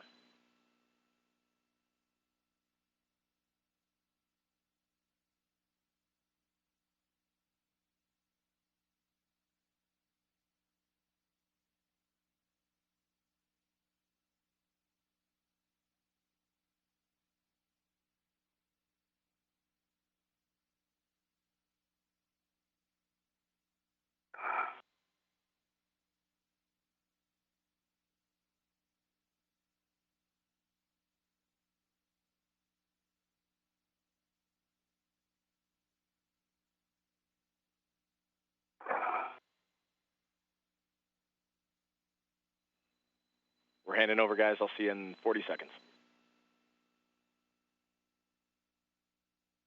Copy. Copy. We are handing over between satellites on our tracking and data relay satellite system. We'll reacquire voice communication with the crew a short time from now. We'll be back with downlink TV from the station within the next 20 minutes. We're going to have some ratty communications here for a while. Everything going very well with today's spacewalk, approaching the 3.5-hour mark. Tim Kopra is working on the reinstallation of a non-propulsive vent on the Tranquility module. Tim Peake is in the early stages of preparing cables to route down the length of the U.S. segment of the station that ultimately will be used to hook up a pair of international docking adapters to 2 ports on the Harmony module of the complex. I can't remember if it's port or Zenith. There's one that's deep inside. That one's already released before I got here, and I'm releasing the one that's also deep inside. Get the orientation for it. That tracks. Thanks. Sounds good. For Tim Peake, can you catch us up?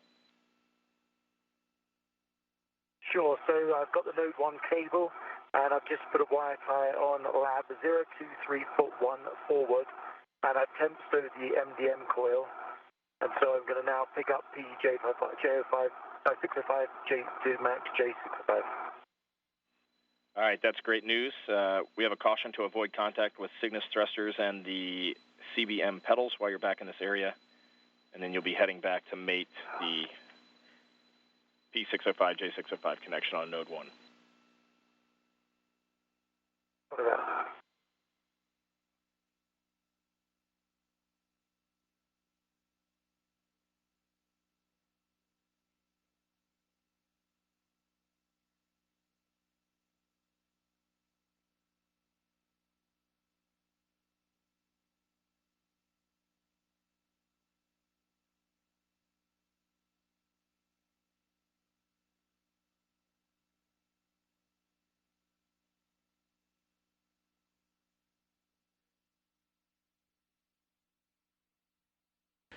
We have a small window of downlink TV capability here. This from the helmet camera from Tim Peake.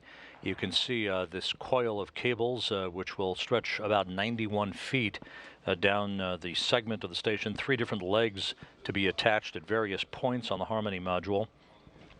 And the U.S. lab, the Destiny module.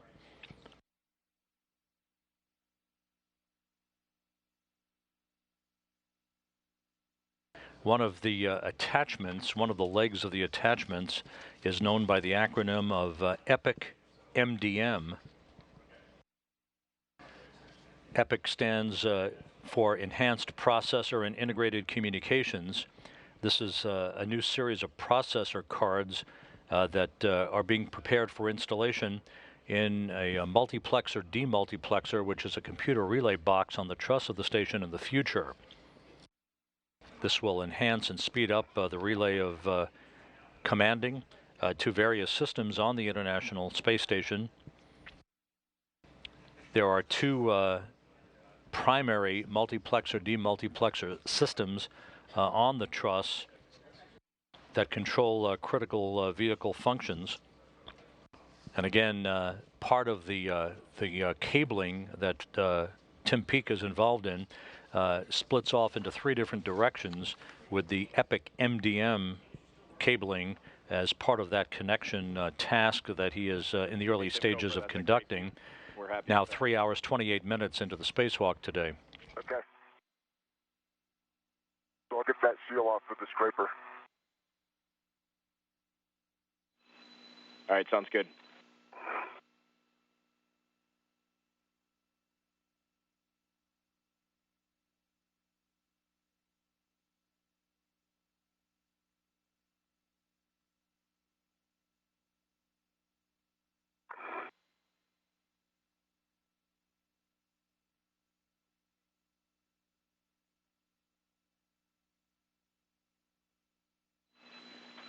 Tim, as you scrape the seal, obviously, if you can catch it, great, and if not, no problem.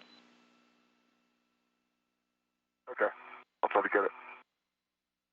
The scraper that Tim Copra has in his hands is being used essentially like you would for Tim Peake, remove frost from your windshield.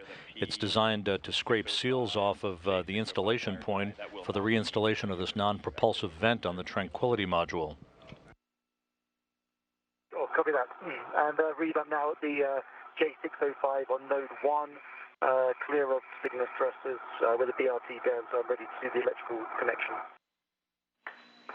All right, Tim Peake, that's great. For Tim Copra, you got a lot of applause right there. That was perfect. We'll buy you a drink, a soda when you get home. And for Tim Peake, nice work. We're looking for the J605 cap and the P605 cap to be removed and stowed on the cap keepers. Copy that. Good work. That's the NPV done, Tim, yeah? Say again? That's your NPV installed, yeah? No, I got the plate off. Oh, the plate's so I've got the MPV to do next. Right. Suck them. Yeah, yeah. J605 cap removed and looks good. Good condition. Copy. For Tim Copra, once you get those seals in your trash bag, you'll be swapping from the RAD to the ERAD. Copy that.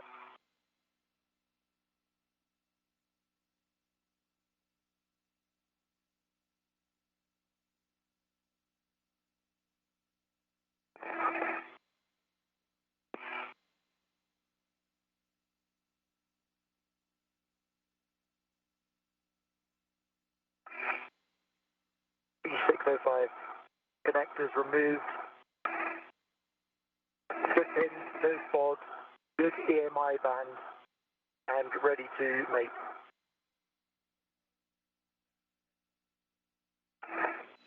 All right, Tim, you have a go to mate P605 to J605. Copy, go to mate.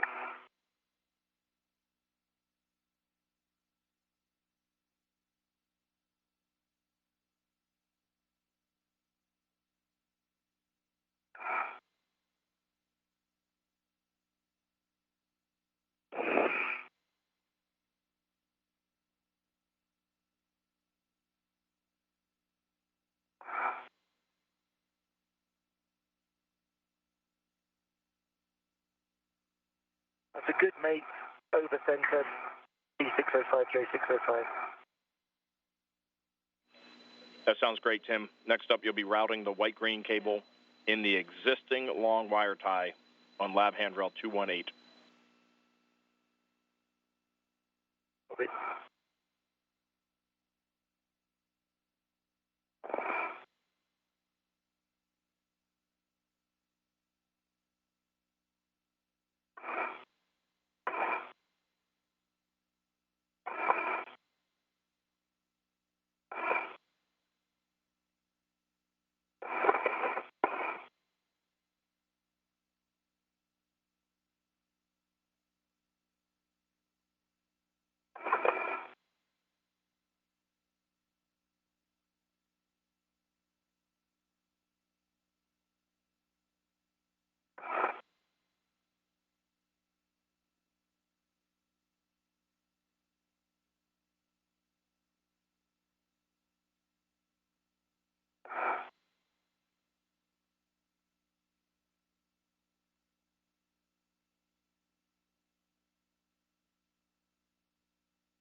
did you have VG2 settings for the ERAD? For the ERAD, you'll be Alpha 1 clockwise 2. Alpha 1 clockwise 2. And just for our book keeping, can you confirm a pull test on the RAD you stowed and on the ERAD you just installed? Yeah, I'm sorry. I did a full test on both. Good full test. Okay, and when it's convenient before the MPV install, we'll take just a HAP and CO2 from you.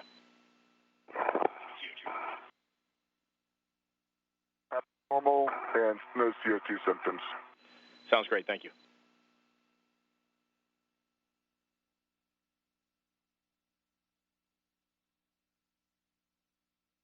At the 3-hour 36-minute mark into the spacewalk, a systems check for Tim Copra, reporting that everything is nice and dry in his spacesuit and that his carbon dioxide levels are in good shape as well. So far, so good with this spacewalk, with the successful installation and checkout of a replacement sequential shunt unit, a voltage regulator that has brought back to life the 1B power channel, one of 8 power channels from the solar arrays on the International Space Station. Copra is in the process of reinstalling a non-propulsive vent on the Tranquility module of the International Space Station, an apparatus that was removed last year to permit enough robotic clearance for the relocation of the permanent multi-purpose module from the nadir port, or the Earth-facing port of the Unity module, to the forward port of the Tranquility module. Tim Peake, meanwhile, in his first spacewalk of his career, in the process of laying out some 30 yards of cable that will be attached in 3 different legs at various attach points along the Destiny Laboratory and the Harmony module of the International Space Station to accommodate the future installation of new docking adapters, international docking adapters, that will accommodate the arrival of U.S. commercial crew and cargo vehicles.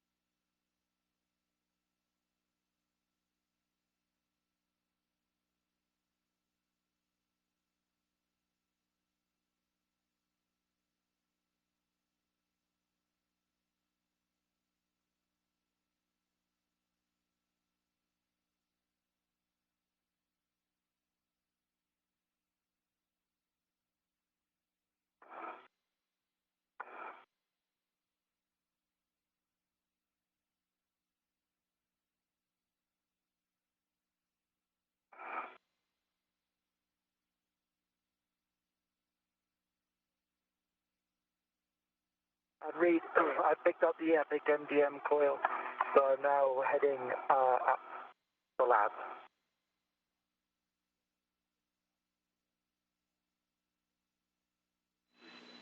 Hey, for Tim Copra, just watch that MLI to make sure that we don't lose that MLI.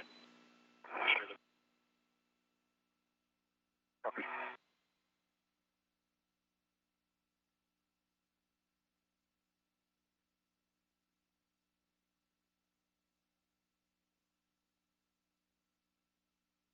I know it looks like it's going to come off, but it's I have it secured with the tether point, and then it loops through the Velcro, or through the MLI, and then back.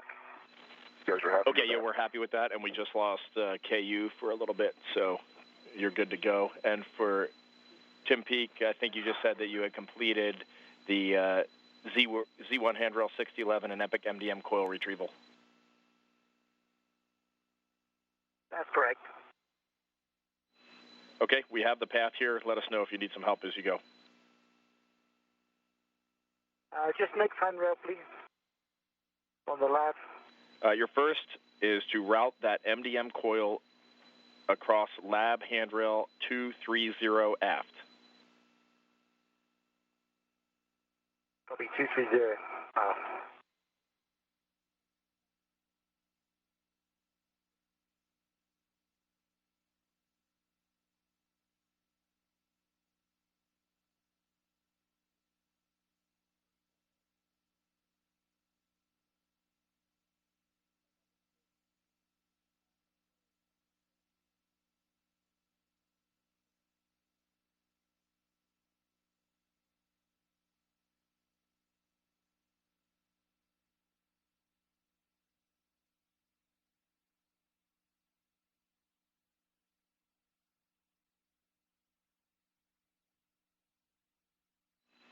And Tim, if you need help finding that 230 handrail, I can try to give you a talk on from Doug.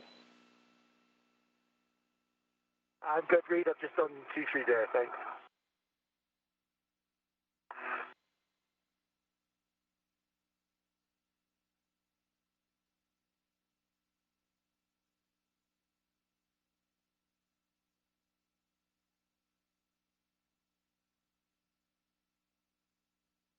Next handrail will be useful, thanks, Reed.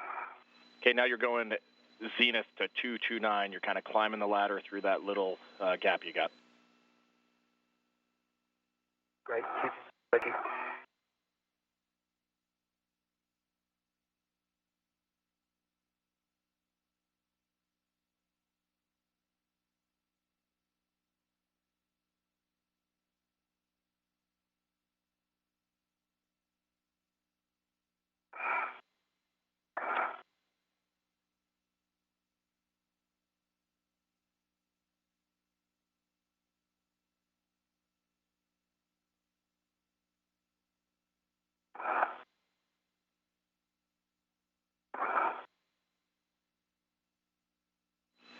Tim Copra, can we get an update on how the soft dock and hand starting is going? Yeah, sure. So I've got it,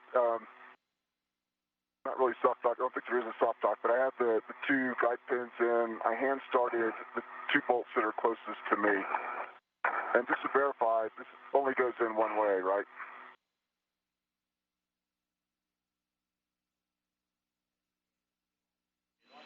We're checking, Tim. As long as the tether is pointing zenith, if you can tell that, we should be good.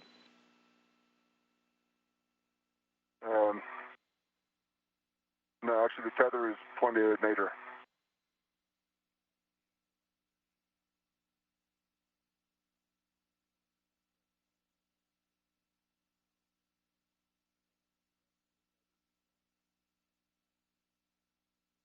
All right, Tim, stand by. We're talking about it. I could make the point in zenith.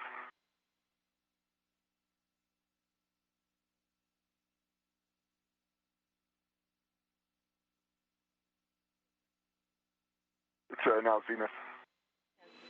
Okay. Well, you ended that conversation down here, so that sounds good, Tim. Okay.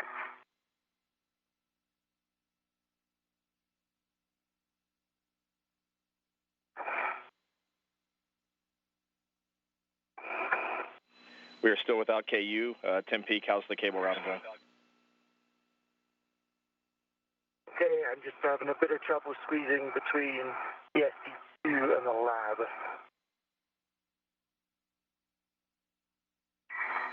Yeah, understood, and we saw that in the poll a lot. NVL. Yeah, exactly. Just the corkscrew method is the best we can give you.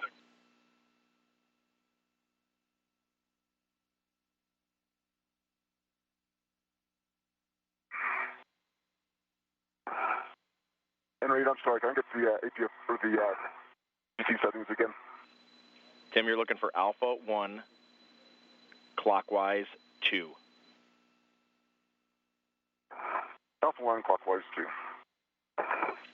As we approach the 3-hour 45-minute mark into today's spacewalk, Tim Copra is in the process of securing a non-propulsive vent to the hull of the Tranquility module of the International Space Station, while Tim Peake is involved in the intricate routing of a 91-foot length of cable to 3 different attach points down the U.S. lab and the Harmony module of the International Space Station for the future installation of international docking adapters. The crew is working just right about on the timeline, perhaps a few minutes behind the timeline at this point in terms of phased elapsed time, with the spacewalk having begun at 6:48 a.m. Central Time this morning. The crew having swiftly completed the major objective of this spacewalk, namely the replacement of a failed voltage regulator box called a sequential shunt unit for one of the 8 solar arrays on the International Space Station, the 1 Bravo solar array at the far end of the starboard truss of the complex. The unit that failed back on November 13th, taking down the 1 Bravo power channel, one of 8 such power channels on the station, was removed from its slot at the base of that array and was replaced with a spare that had been on board the International Space Station since 1999. Cables were flown from the United States to the Baikonur Cosmodrome in Kazakhstan and then launched aboard the Soyuz spacecraft that brought Kopra, Peake, and Yuri Malenchenko to the complex a month ago. The spare unit that had been sitting on a shelf in the Japanese segment of the International Space Station in a stowage location was checked out, dusted off, loaded with upgraded software, and today installed to replace the failed unit. And we now have 8 power channels back up and running, a full complement of power production on the International Space Station.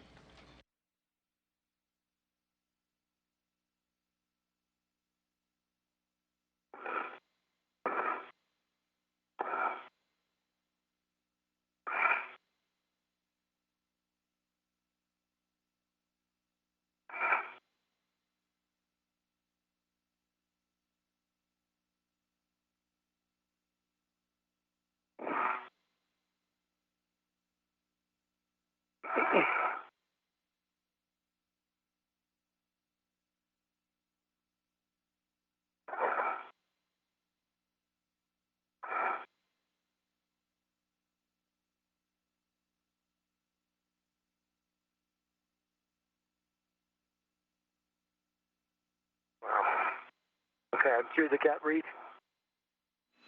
That's great news, Tim. I think next up for you is Node 1, handrail 136 Zenith. Yeah, I think I'm still haven't got it to 0229 yet, and that was a lot tighter than in the floor. All right, copy that. Nice work getting through there, and I'm back with you on 229A. Okay.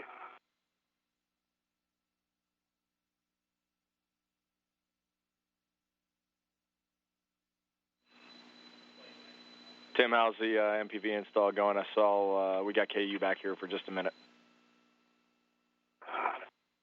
Yeah, so I've got one bolt installed, working on the back Phoenix bolt. Sounds good. Pretty far in there, by the way.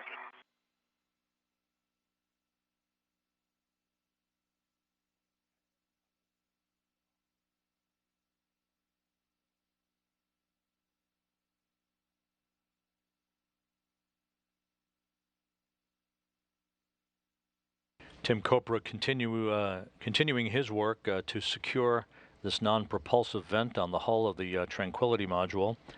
That vent was removed during a spacewalk almost a year ago by Terry Virts and Butch Wilmore to provide the clearance for the robotic relocation of the permanent multi-purpose module from Tranquility, or rather from the Unity nadir port, the Earth-facing port of the Unity module, to the forward port of the Tranquility module. The new non-propulsive vent is now in the process of being installed. There's a series of 3 bolts that Kopra is working on. 2 of those 3 bolts will suffice to secure this vent in place before Kopra will be requested to move on to his next task, which would be the retrieval of a failed light from a camera port on the truss on the port side of the International Space Station. Yeah, but we'll take it. Yeah. Okay. And I redid it, came out 2.5 foot-pounds, the green light. Okay, so you just put another turn on it and got 2.5. That sounds good. Yeah.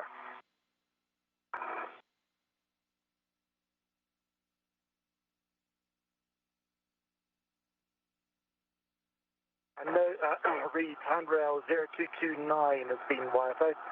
The next was Node 1.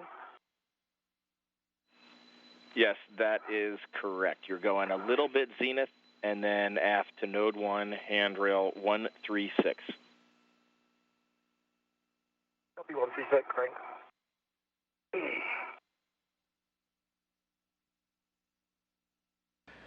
Tim Peake, meanwhile, is snaking these cables along handrails on the Destiny laboratory, the Unity connecting node. This ultimately will be tracking down the Harmony module as well. The final series of cables to provide the connectivity for the future installation of international docking adapters on the Harmony module at 2 locations. All right, give us a second to talk about it, Tim. That's great news.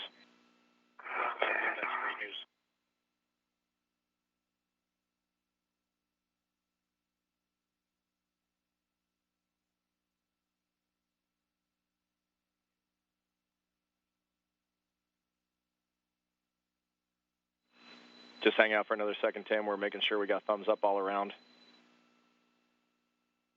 Okay, sounds good.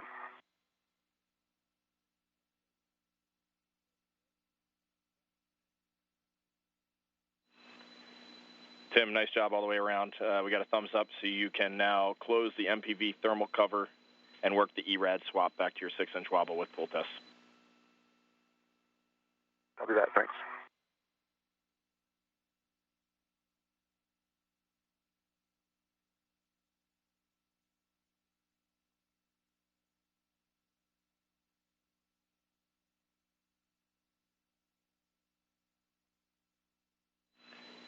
Tim Peake, as you head back to 136, I have a note that we would prefer if this gets routed under cables running from node 1 forward.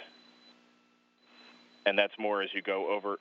Yeah, it's more as you go over towards that Z1 tray, I think. So I think you get 136 down, and then we'll have this go under the cables. Okay, we got that.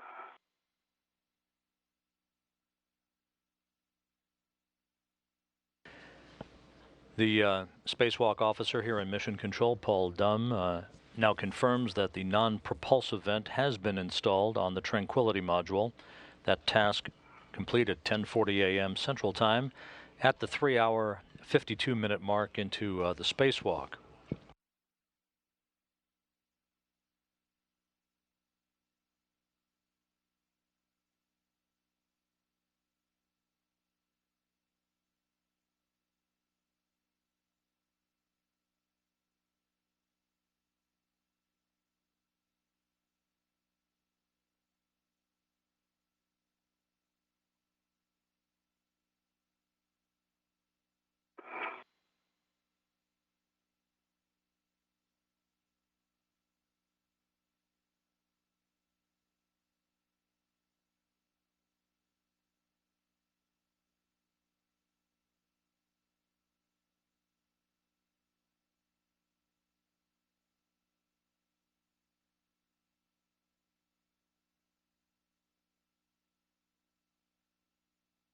Good full test of the ERAD on the socket caddy.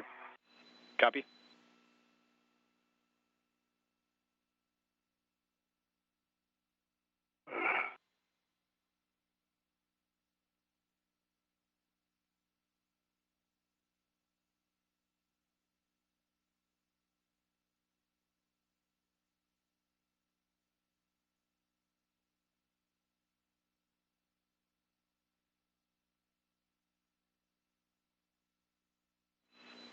I think it's pretty clear, but we're coming up on sunrise. Copy. Copy that.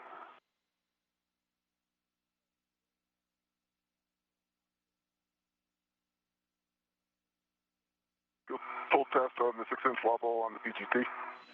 Okay, Tim, can you confirm that you've closed the MPV thermal cover? Not yet. I need to get some of this stuff out of the way, if that's okay. Okay, if it's better for you now to do the inventory of crew lock bag number 2, we can do it. Yeah, actually, it's a perfect time. Okay, we're ready. Okay, I've got one rat attached onto the MPV, but I still haven't removed. I'll remove that once the thermal cover is secure. One box wrench, one ratchet wrench with no socket, a socket caddy with a rad, ERAD, the cover plate that I removed, the scraper, 2 seals of my trash bag, and the bottom Anomaly cover. And outside, I've got a rat with a big hook,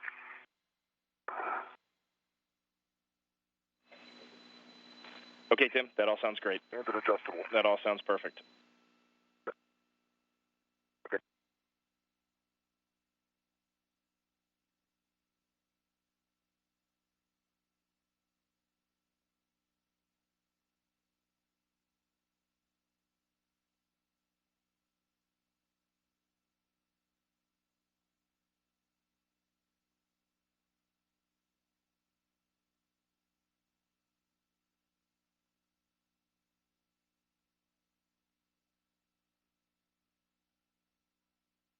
Tim Copra confirming the installation of the non-propulsive vent. He is taking inventory of all of his tools and equipment used for that task. Next up for Copra will be the release of a cable bracket near pressurized mating adapter number 3, which is on the port side of the Tranquility module. This bracket and cable was part of a launch restraint that needs to be released to permit the relocation of pressurized mating adapter number 3 to the space-facing port of the Harmony module in the future. That will be the home for the second of the 2 international docking adapters that will be launched on SpaceX Dragon cargo vehicles to the station. The 6006 tray standoff, and everything's looking pretty good. You need to avoid contact with the radiator on S0 aft as a caution for you. Thanks, Reed. Copy that.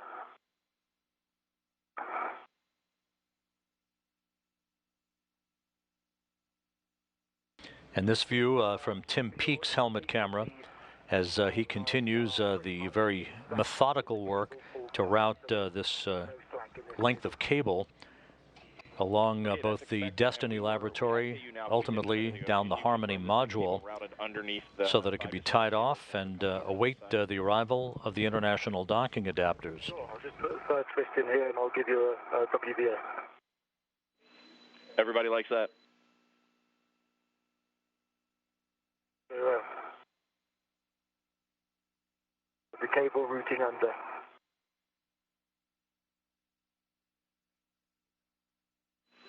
Hey, Tim Peake, that's perfect. Thanks for that cable, or for that view. No worries.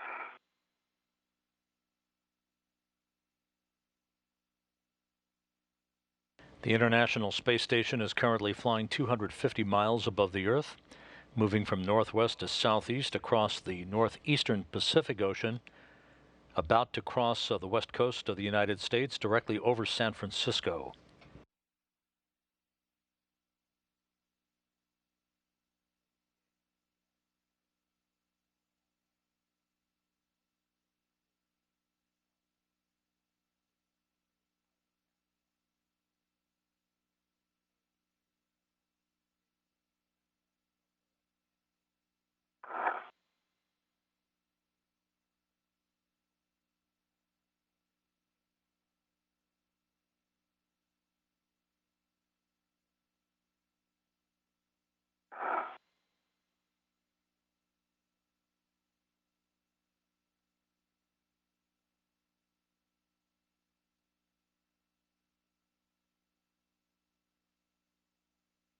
How you doing, Tim?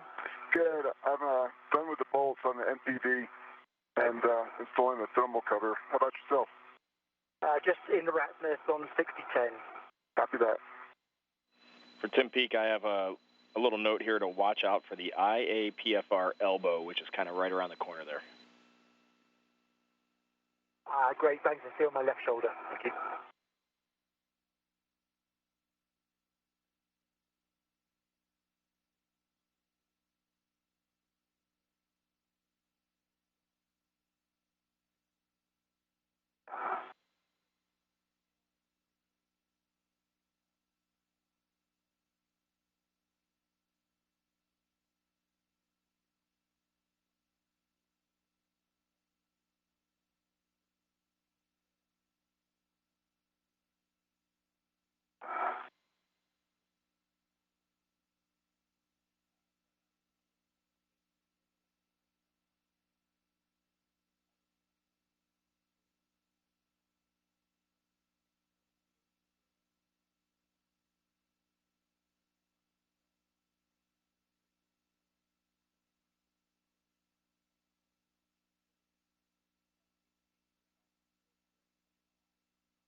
For Tim Copra, if you want to just ret to the MLI and then remove the MPV ret, that might help you. Thinking the same thing. Thank you.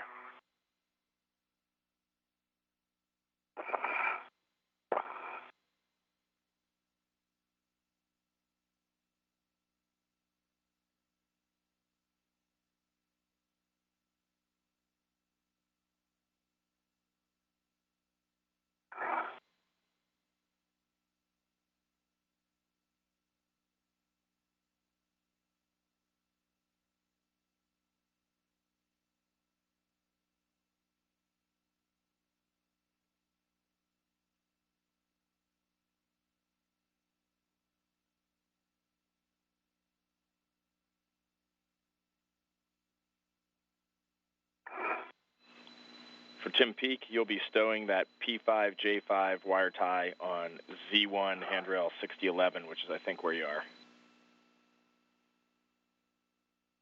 That's just where I am now, Reed. Thanks for that.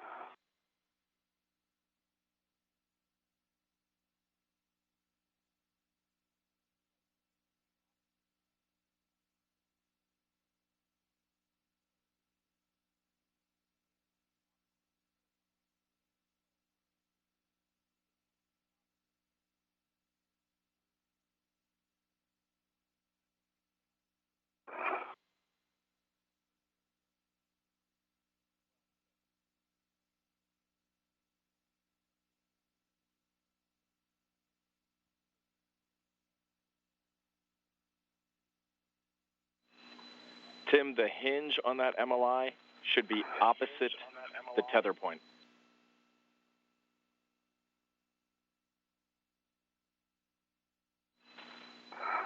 So hinge on the MLI is opposite the tether point on the NPV. So it's kind of in that configuration if you just stretched your arms out. Copy. It should go like this.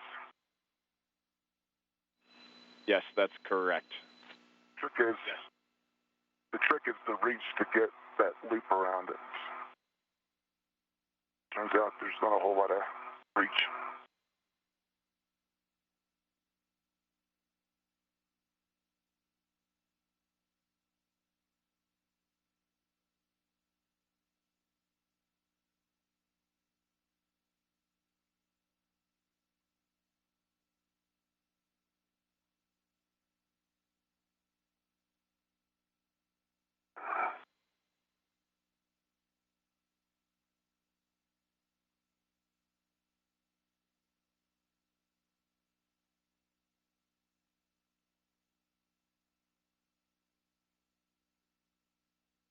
Okay, Reed, that's the end of Whiskey 2288 stowed on 6011. So I think the next thing is mate's P5J5, is that correct? Yes, we are working in that direction. We will take a quick glove and hat from you. Copy.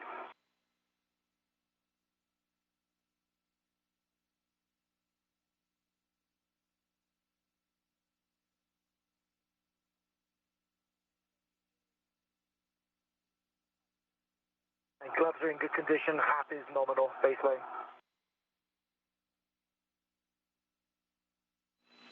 Okay, sounds good, Tim. We have a warning. Don't translate on the gap spanners restraining node 3 to lab ammonia jumpers. And we are moving on to the Ethernet cable connection. So you're right there at 6012, and you'll be releasing the taped wire tie, and that will give you 3 separate bundles. Copy that.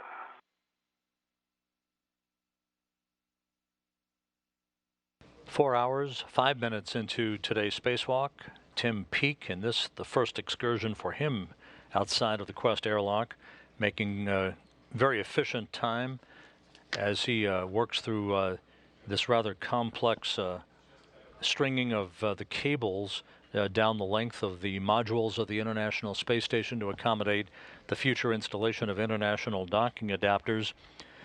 These cables are being tied off in 3 different locations. The next connection will be the cables being mated to an Ethernet cable for what is called EPIC MDM. This is an acronym for Enhanced Processor and Integrated Communications Multiplexer Demultiplexer. That's a lot of techno jargon for processor cards that will upgrade the speed of commanding to station systems coming up through computer relay boxes in the future. Peake began this work about an hour ago. It is slated for about another hour's worth of work. Tim Kopra is closing out work in the area of the Tranquility module, where he just completed a few minutes ago the installation of a non-propulsive vent on the hull of the Tranquility module. Next up for him will be the release of a bracket cable, a launch restraint for pressurized mating adapter number 3 that is on the aft port of the Tranquility module in advance of a future robotic activity to relocate, detach the pressurized mating adapter from Tranquility and attach it to the space-facing port of Harmony, where the second of the 2 international docking adapters to be launched on a SpaceX Dragon cargo craft will be installed. Space normal, Reed. I'll continue to monitor.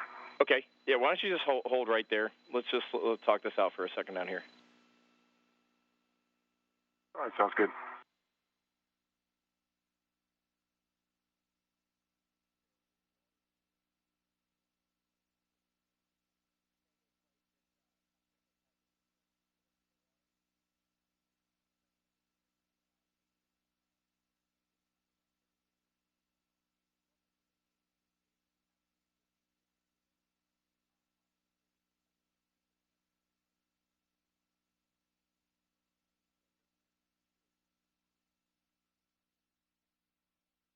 Hey, Reed, I know you're talking that problem out, but can I have a quick go to mate J5 to P5?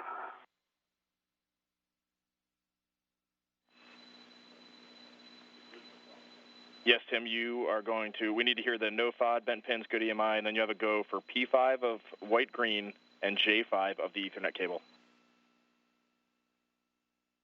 Copy, good pins, no FOD, good EMI band, and mating.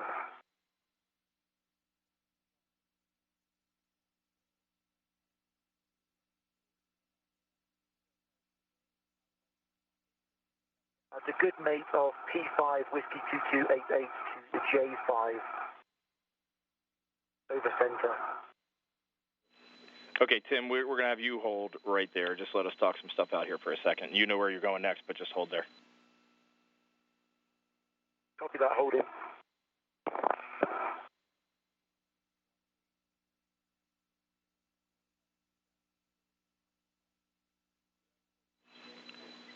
Okay, guys, so we're working right now for Tim Kopra off page 13 of the cuff checklist.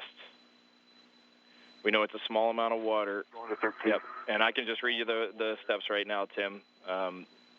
We already got the location and the quantity. If there's any way to get a temperature of the water, I don't know if you can move it around to get to that, or to try to drink it and note the taste. It's about 3 inches above my head, and see if I can make it mobile.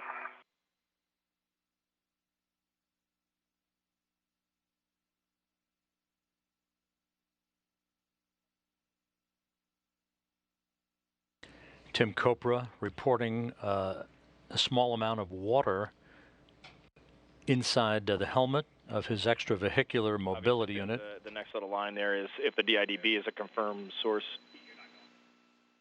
We're handing over communications between satellites on the tracking and data relay satellite system.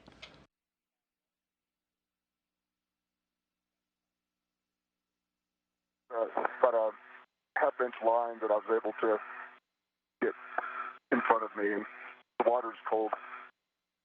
The secondary is water now. It's about half-inch wide, about 2 inches long.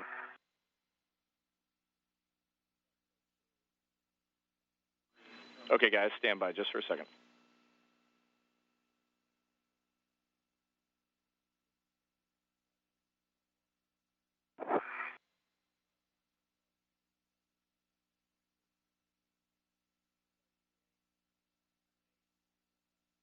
This is Mission Control Houston at the 4-hour, 10-minute mark into today's EVA. Guys, you can start opening your cuff checklist to page 7. We are in a terminate case, and we're gathering words for Tim Peake and where we'll leave you there. Okay, copy that. 82, copy. So terminate EVA, ingress, crew lock, connect SCU. So I'm going to clean up all my stuff here, read, and start heading back.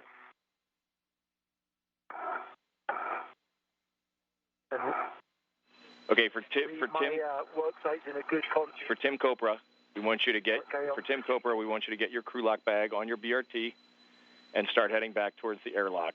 For Tim Peake, we're developing words for you.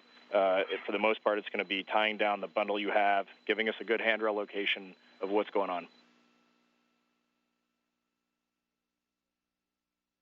Copy that. This is Mission Control Houston once again at the 4-hour, 10-minute mark into today's spacewalk. At 10:58 a.m. Central Time, Flight Director Royce Renfrew directed the team to terminate today's spacewalk by Tim Copra and Tim Peake. Get it in a low profile. Take a really good WVS survey around with your eyes and make sure that nothing is hanging out or loose. And then we'll take that handrail that's right in front of you that you are tying this thing down to. Okay, copy that, Reed.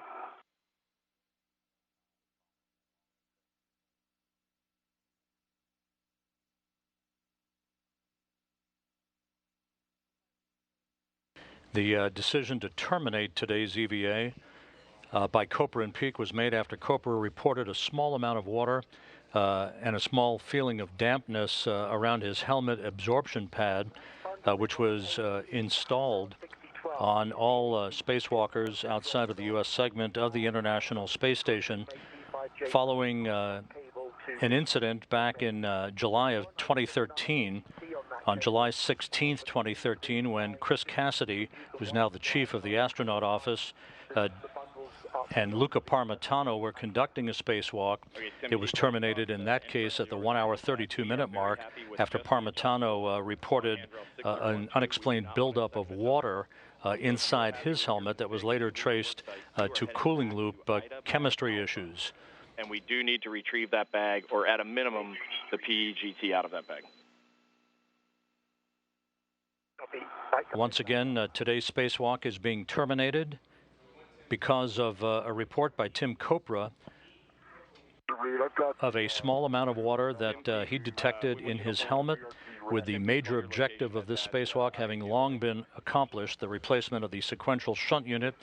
And due to the proximity of the crew to the Quest airlock, this will be an easy, relaxing traverse back to the Quest airlock, but the decision was made by Royce Renfrew, the lead flight director today, to terminate the spacewalk, concurred by engineers here in Mission Control and the spacewalk officer Paul Dumm.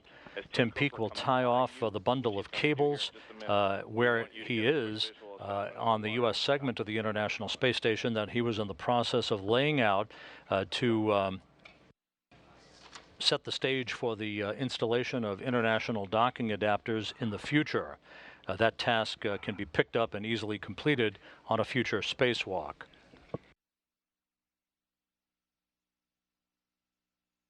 Again, we're not in any emergency situation. The crew is just fine outside. All of the other systems on Copra's spacesuit are operating normally.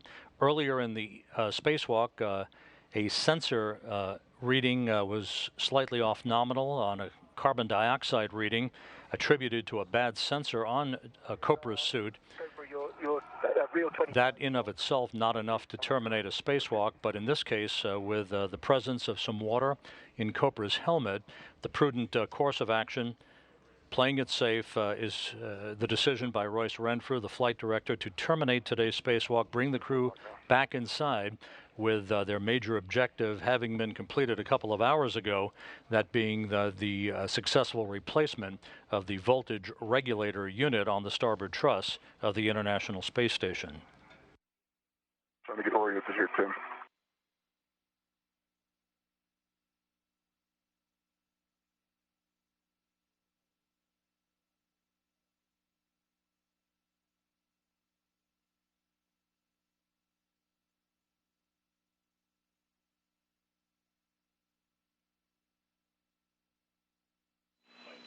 Tim Copra, how you doing?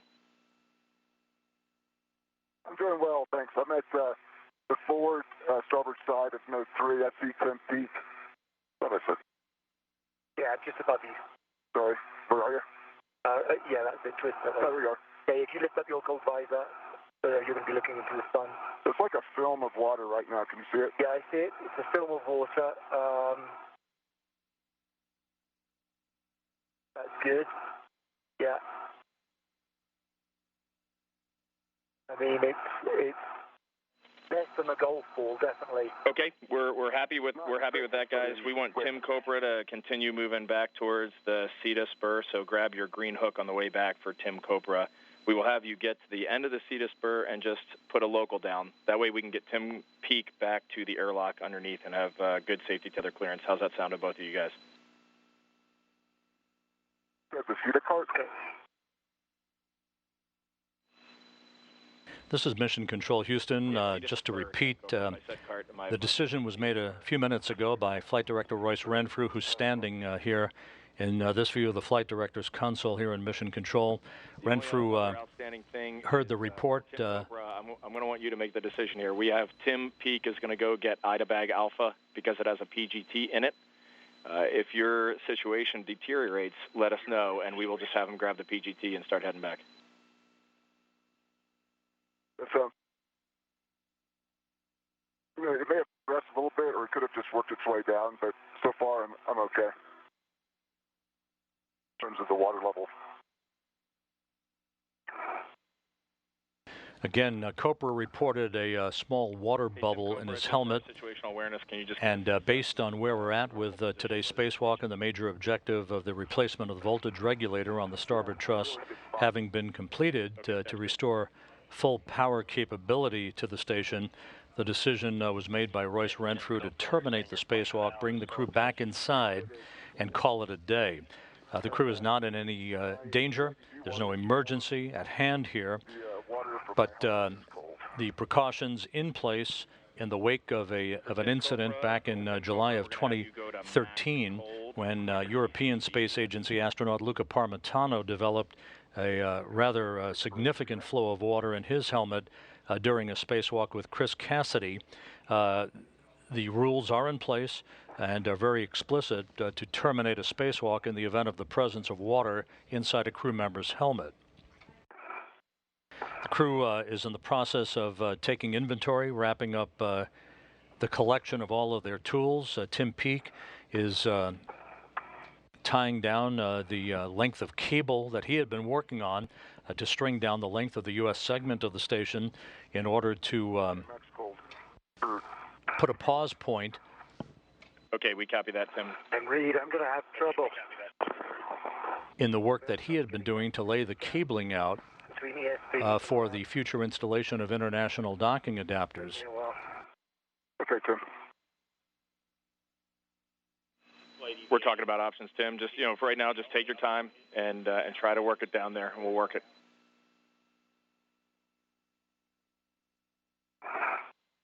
So unlike the incident in July of 2013 where Chris Cassidy assisted Luca Parmitano for an expedited return to the Quest airlock, the crew is in an orderly fashion here. This is nowhere near as severe as that incident was. Again, Copra reporting a small water bubble in his helmet, the source of which unknown. Earlier in the spacewalk, there was a faulty carbon dioxide sensor reading on his suit. So the prudent and cautious decision made by Royce Renfrew was to terminate today's spacewalk. The crew in the process of wrapping up its inventory and its work outside of the International Space Station before they re-enter the Quest airlock, close the hatch, and repressurize the airlock to mark an end to today's spacewalk.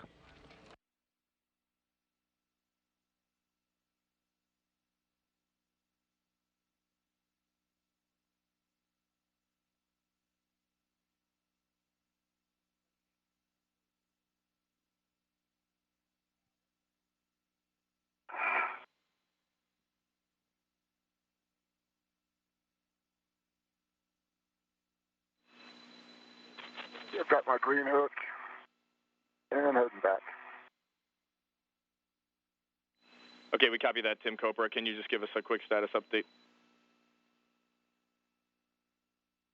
Looks like the water may be a little bit thicker. It's about 4 inches long. The neck of it is about 1 inch wide, and the pool is about 4 inches across and 2 inches, 2 inches high. Okay, Tim, that sounds good. I mean, it's all obvious what's going on here. So we're going to have you continue to the sea to spur. And Tim Peake, call us when you're at Ida Bag Alpha. I'm at Ida Bag Alpha now.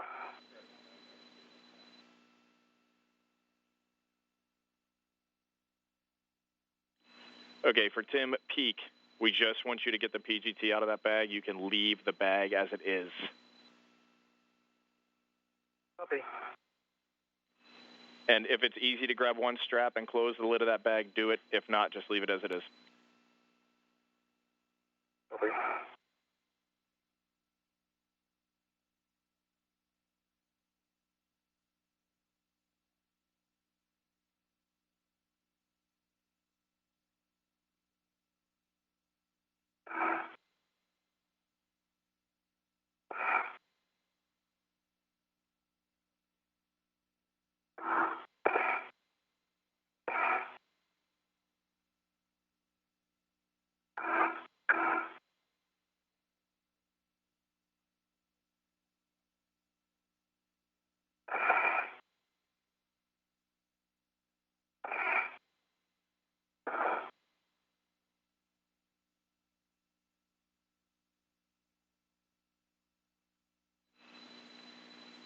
Hey, gents, we got a big picture update for you. Tim Cooper, this is going to be mainly on you. We're thinking that we are going to have you ingress first and go on the EV2 SCU, and that would put Tim Peake in the EV1 position for ingress. And we want to get your thoughts on that, but that's our thought. Okay. Is there an advantage to doing that?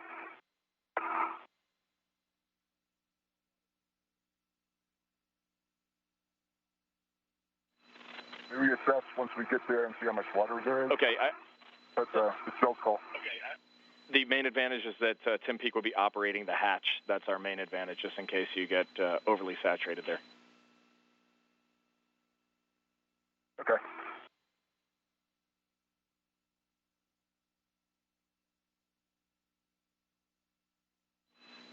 You know, we are also happy, Tim. I see you working your way down the sea to handrail there. If you want to just hold at the bottom of that and we can reassess as this picture develops, that's also fine.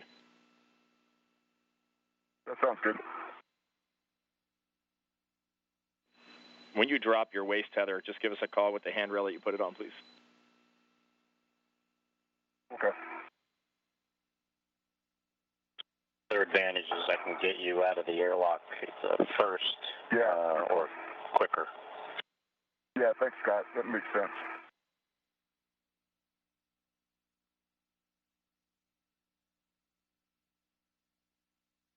Okay, Reed, I've got Velcro on that bag. I'm not going to bother with the strap, but I've got Velcro there. Okay, we're happy with that, Tim.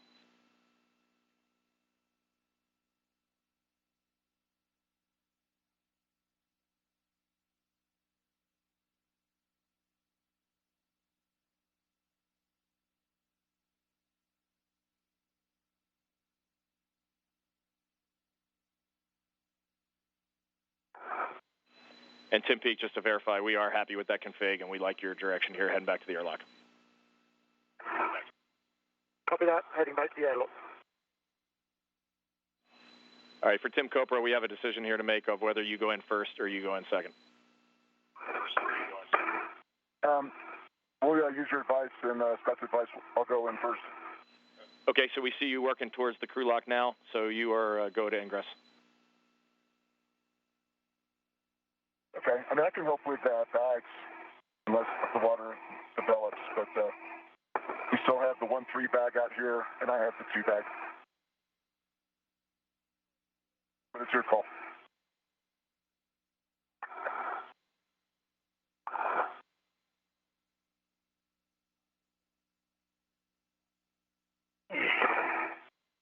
Okay, Tim, I'm back with you at the airlock. Okay. All right, cool. That was quick. I'm just picking up my green hook. All right, sounds good. Reed, we have Tim Peake here. I'll go ahead and ingress the airlock at this time. Yeah, and if that bag gives you trouble, just take it off your BRT and just push it in ahead of you, still redded to your BRT. Okay. Cool. For Tim Peake, as you approach the crew lock there, we will try to get the 2 crew lock bag bundle in if we've got time for that. Okay, copy that.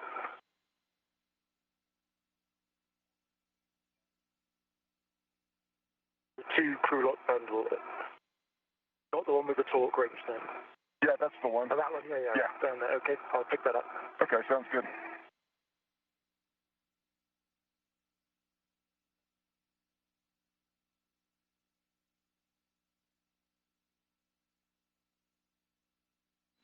All right, for Tim Copra, we need a waist tether on the airlock D-ring, locked.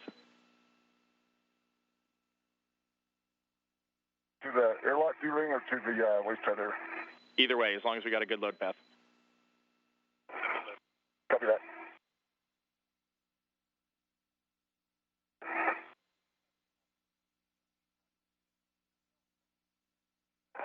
Okay, I'm on the D-ring extender at the hatch ring.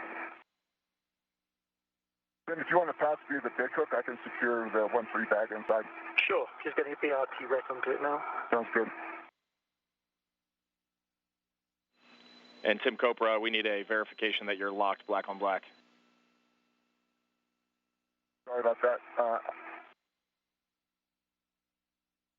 I am locked black on black on the D-ring extender. Okay, that's a good config.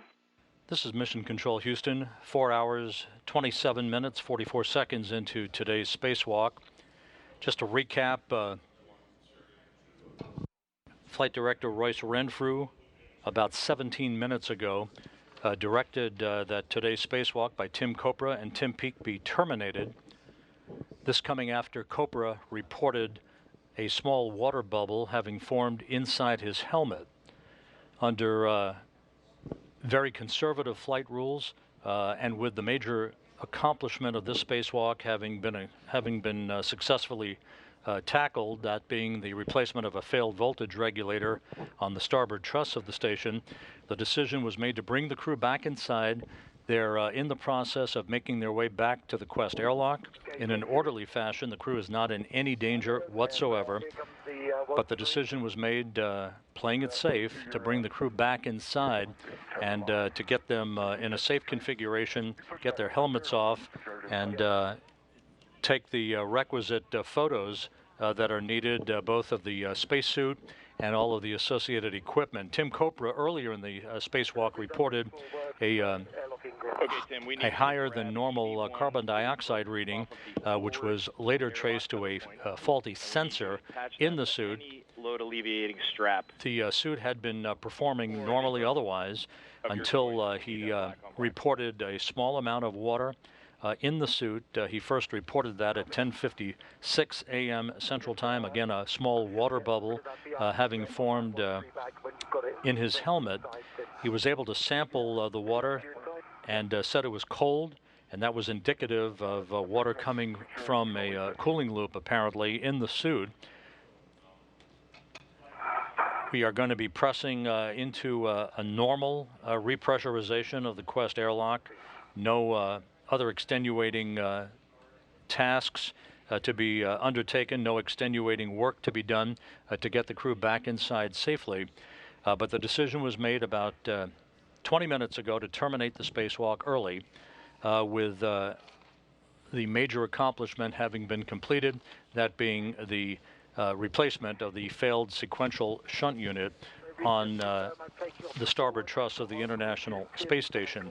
At the time that the spacewalk was ordered to be terminated, okay, sounds good. We'll need black on black. Copra had just finished the installation of a non-propulsive vent on the hull of the Tranquility module, and Tim Peake was midway through work to string a length of cable down the U.S. segment of the International Space Station for the future arrival of international docking adapters.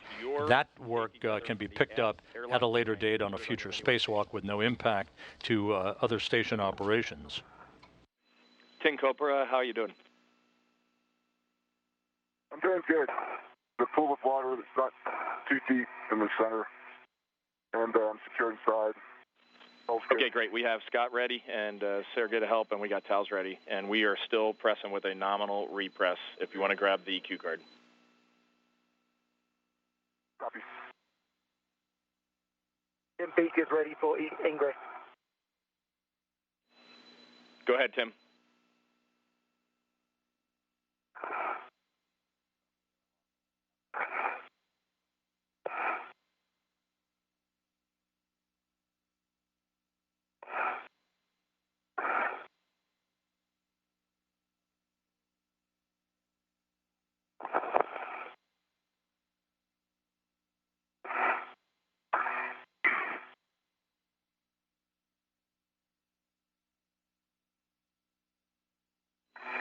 And for Tim Peake, don't forget about the thermal cover as you come in there. Yeah. If you can just put a hand on it and tap it away from... As Copra and Peake make their way back into the crew lock section of the Quest airlock on the other side of the hatch is Expedition 46 Commander Scott Kelly. He'll be joined momentarily by Russian cosmonaut Sergei Volkov as the repressurization of the crew lock gets underway.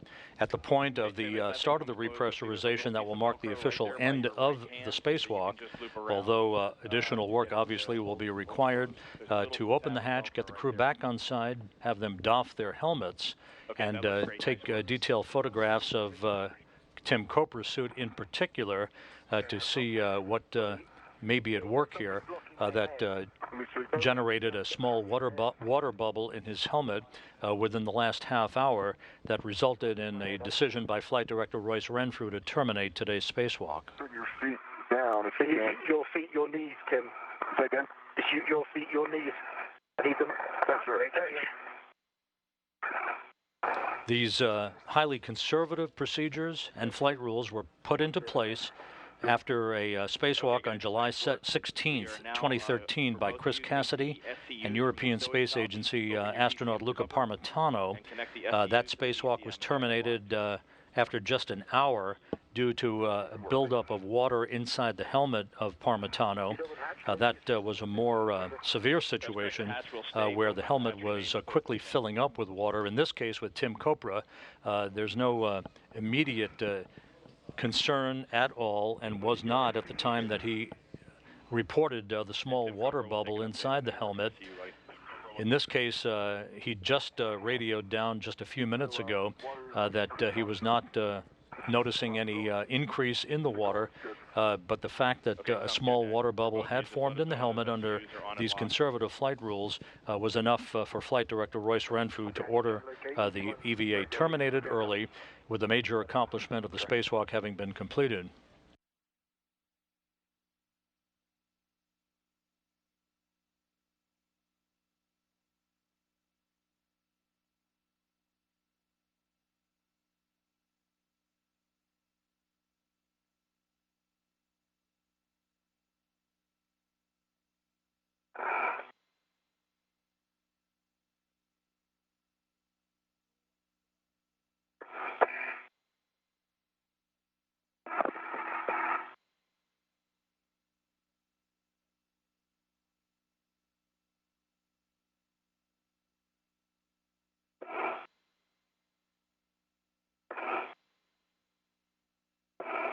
EVA and SCU is installed, which is the SCU. Okay, we copy. Tim Copra, SCU is installed. Copy. Good copy. Tim Peake, SCU is installed.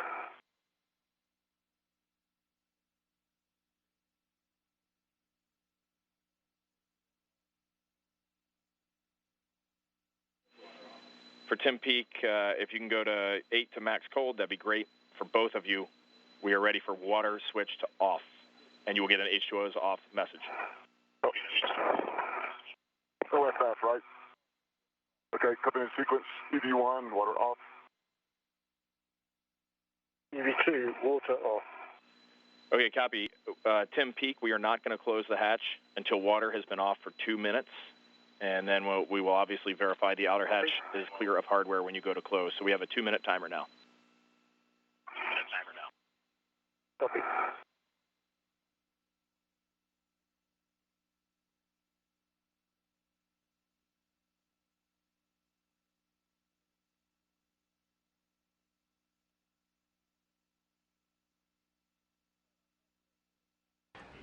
This view from the helmet camera on Tim Peake shows the outer thermal cover. The hatch itself has not yet been closed, but the crew is back inside the Quest airlock, having been directed to return to the airlock, and the spacewalk today terminated following the report from Tim Copra of a small water bubble that formed inside his helmet.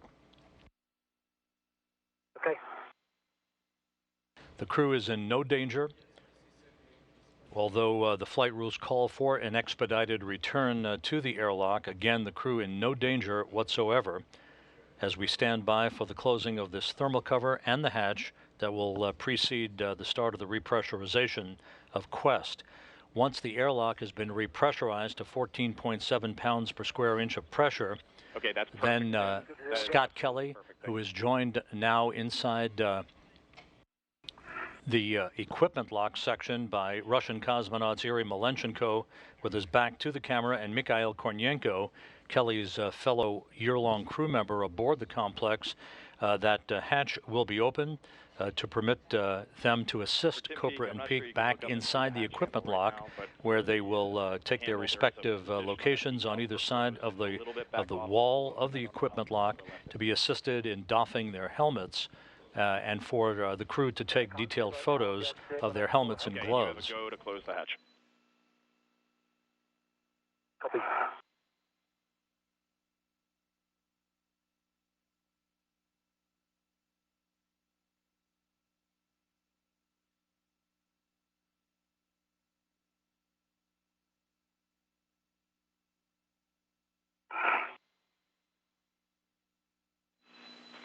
Make sure it's clear before you go all the way in. Yeah. You're Clear good. hardware. It's good. Good.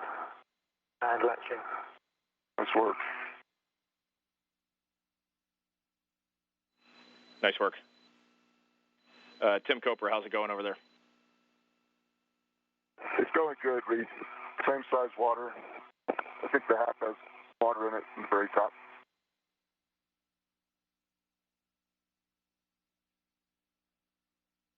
Okay.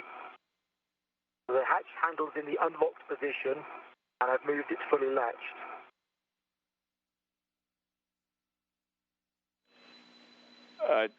Tim, are you just talking about the little tab right at the base of the hatch handle there? Yeah, the little tab at the base of the handle is still in the unlocked position. Okay, you can flip that over. That's great. Sure. Handle is latched. Is locked. The hatch is latched and locked. Okay, we are picking up in the repress cue card. We are on step 4. So for Tim Copra on the UIA, check oxygen. EMU 1 and 2 valves are open. Both are open. Okay, switch power, EV 1 and 2 to on, and you'll get the LEDs. Copy that. EMU 1 and 2 power on. Okay, verify the LEDs and read us the voltage. Should be between 18 and 19. Yes, we have 2 EMU LEDs and 18.5 and 18.5. Okay, on your DCMs, you're going to switch power to SCU and expect a warning tone.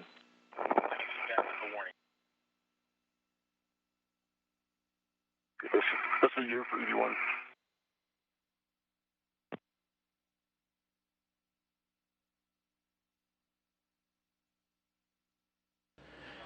The hatch to the Quest airlock has now been closed. Copra and Peake safely back inside following the early termination of today's spacewalk, but not until the major objective of the spacewalk had been completed, the replacement of the failed voltage regulator on the starboard truss.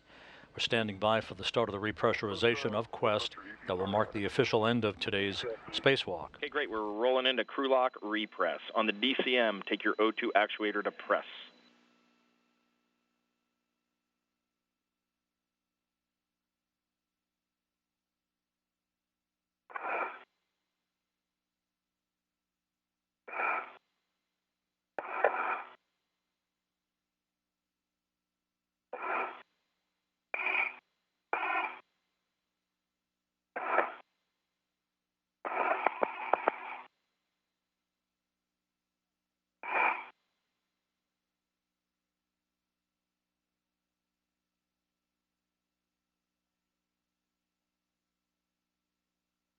EV2, auto-actuated press.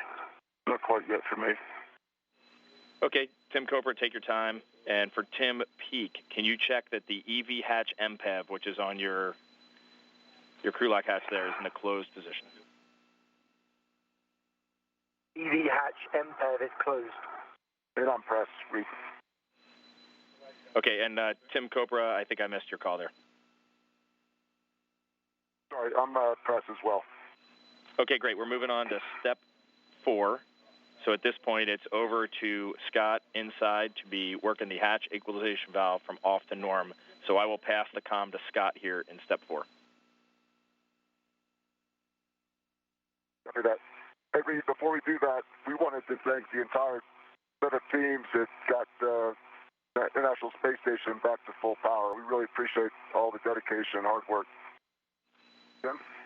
Likewise, thank you very much. Just want to reiterate Tim's words there. You guys have done a great job. Thank you. Thanks for everybody's support. Outstanding job, guys. Hey, Reed, and understand for the hardline comm mode, you want to stay in pry or you want to go to hardline step 2? We want to stay in pry for now, so we have bypassed that. Okay, just making sure. Okay, guys, step 4.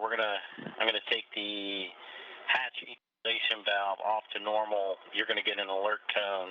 As we stand by for the start of the repressurization of the crew lock section of the Quest airlock, Scott Kelly reading instructions to Copra and Peake, who just finished thanking the spacewalking team back here at Mission Control for a job well done in returning the International Space Station to a full power capability. 1731 GMT.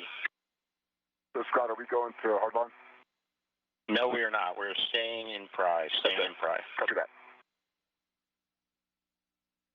So the next step is when the crew lock gets to 4 PSI, you're going to get an alert tone, and when we get to 5, I'm going to stop the repress. Copy.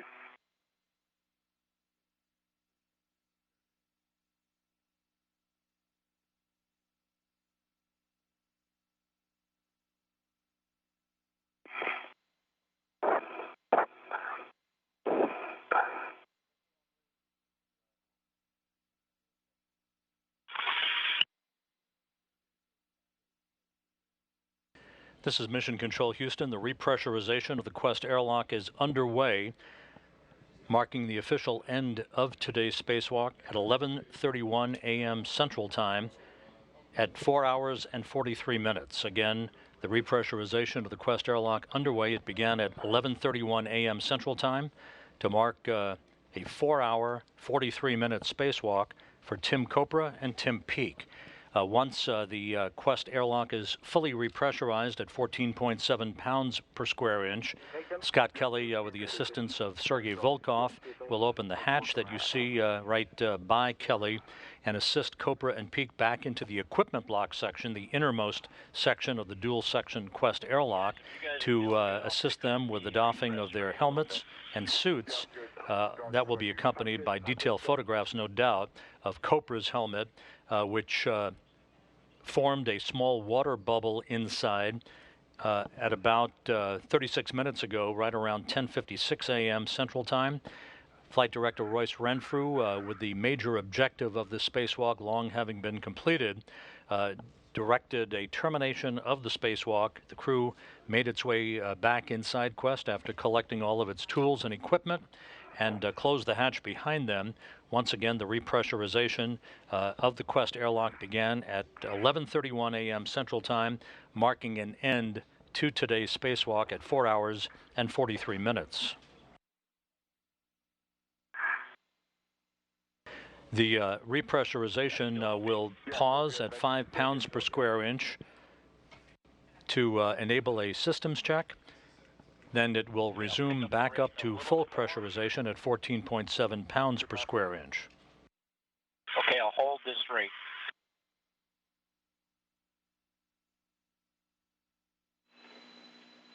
Hey, Scott, we are good with that camera view through the hatch, so you can tear down that camera as soon as you want.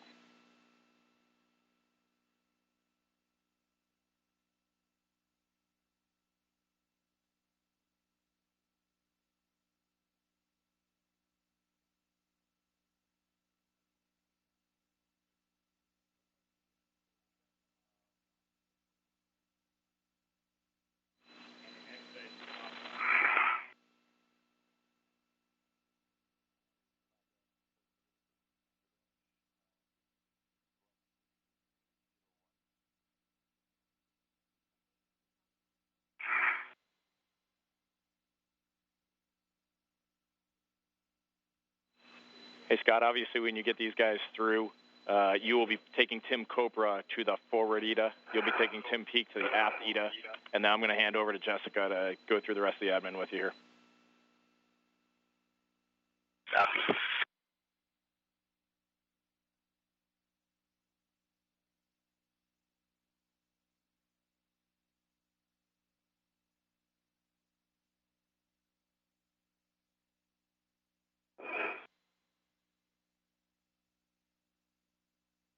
It is 260 millimeters. The hatch equalization valve is off. You guys should have gotten an alert tone. We did, thanks.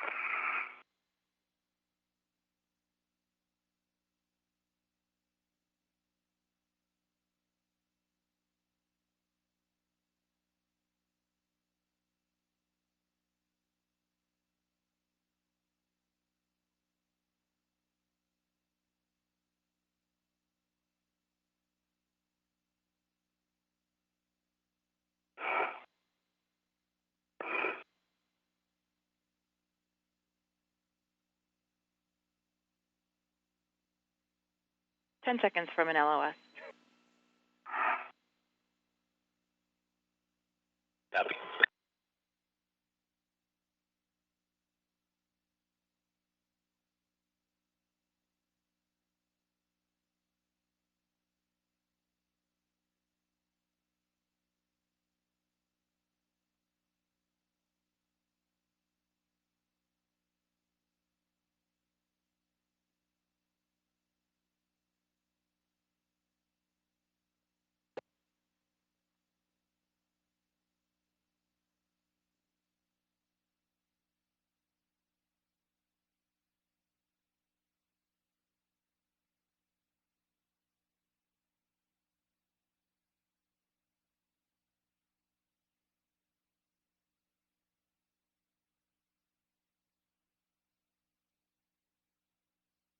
This is Mission Control Houston. We've passed out of range of a video downlink capability from our tracking and data relay satellite system. It'll be about 28 minutes or so before we regain downlink video from the station. The repressurization of the Quest airlock is well underway. And the Delta P was 1 decimal. With Copra and Peake having been directed to return to the Quest airlock following an early termination of their spacewalk. The repressurization of the Quest began at 11:31 a.m. Central Time to mark an end to the spacewalk at 4 hours and 43 minutes. The spacewalk having been terminated early after Copra, extravehicular crew member number 1, reported a small water bubble had formed inside his helmet. 5.6. Those are good numbers. And now the third one, 254.97.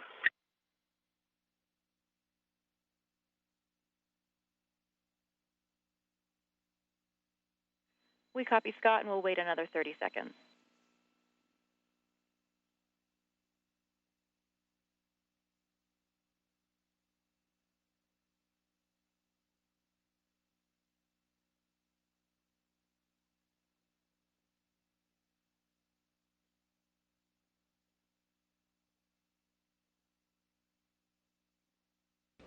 Once the crew lock section of Quest is fully repressurized, Scott Kelly will be joined by Sergei Volkov to open up the hatch separating the crew lock from the equipment lock.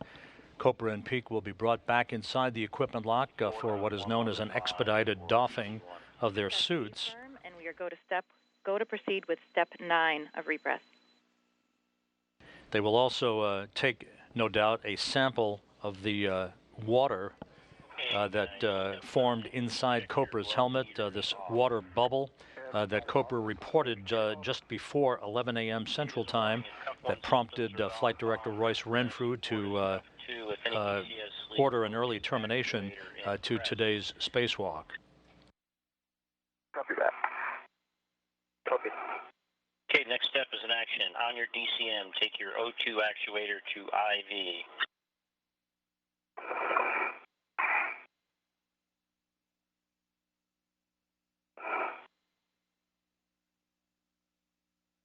EV2, IV.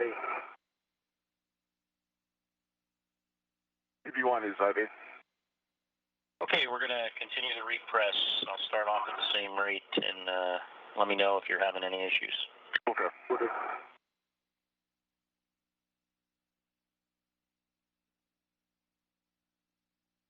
And you should get an alert tone. Copy.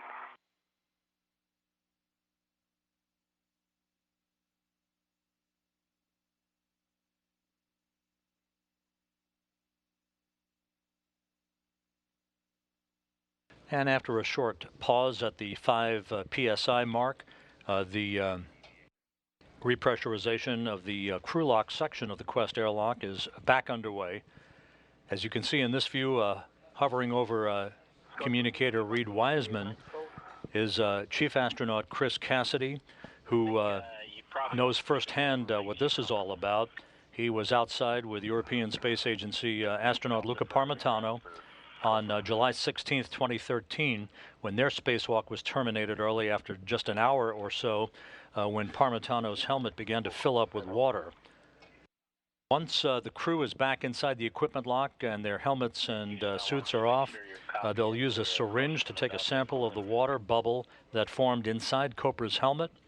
They'll also retrieve the helmet absorption pad that is now standard fare for installation inside every spacewalker's helmet. All of that evidence will be analyzed to determine what may have prompted this small water bubble to form inside Copra's helmet that resulted in the early termination of today's spacewalk. From step 12. While we have a moment and the repressurization continues, a couple of statistics. Today's spacewalk, the 192nd in support of space station assembly and maintenance, now brings a total spacewalking time of 1,200 hours and 3 minutes in 192 spacewalks, the equivalent of 49 days, 23 hours, and 3 minutes of spacewalking time. Tim Kopra, now 3 spacewalks in his career for a total of 13 hours and 31 minutes. This was Tim Peake's first spacewalk of 4 hours and 43 minutes in length.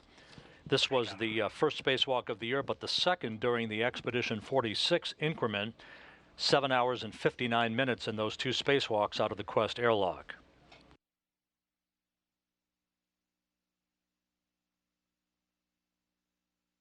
And if you guys are good with the rate, I'll pick it up a little bit.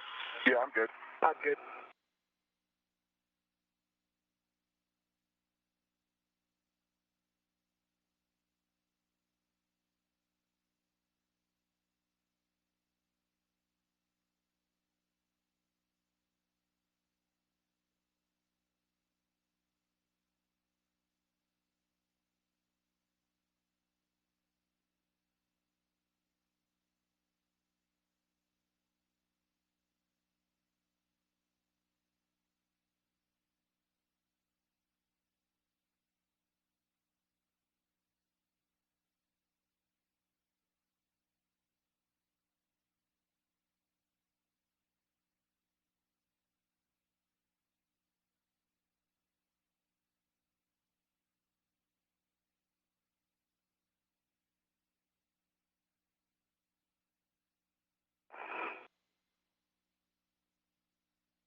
Hey, Houston, I want to clarify something for the expedited suit doffing.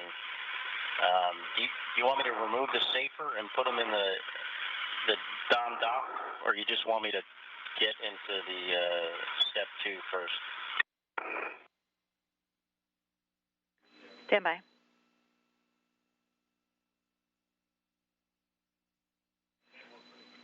All right, Scott, we'd just like you to get through 2.7, gather the evidence, and then get them out of the suit.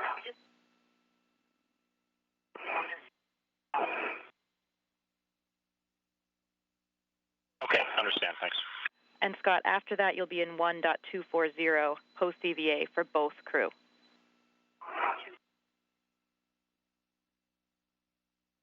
Okay, great. Yeah, so we'll pull them in here. I'll have Yuri and Sergey hold on to them, and I'll get through step 2.7. We concur. Spacecraft communicator Jessica Meir here in Mission Control. The astronaut talking to Scott Kelly, Expedition 46 commander, who's in the equipment lock section of Quest, basically confirming that there'll be an expedited suit doffing exercise per the flight rules. Once again, the spacewalk was terminated early under conservative flight rules just before 11 a.m. Central Time today, after Tim Kopra reported a small water bubble had formed inside his helmet. He was able to sample the water and reported that it was cold in nature, and that clinched it for Flight Director Royce Renfrew in directing the crew to terminate the spacewalk and return to the Quest airlock, which they did in an orderly fashion. The crew was never in any danger whatsoever. They're in good shape. In fact, once they were preparing to repressurize the crew lock section of Quest, Tim Kopra and Tim Peake took time to thank the flight control team here in Houston for a great job in restoring full power capability to the station, which they did early in today's spacewalk through the replacement of a failed voltage regulator unit called a sequential shunt unit on the starboard truss of the International Space Station.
And Tim, how you guys doing?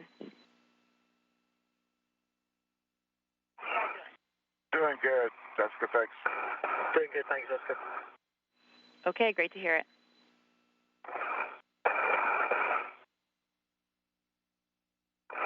I said I'm going to go all the way to norm. We're getting close to... That's too high of a rate, let me know. It's good right now. You okay, Tim? I'm good with that, thanks, Scott.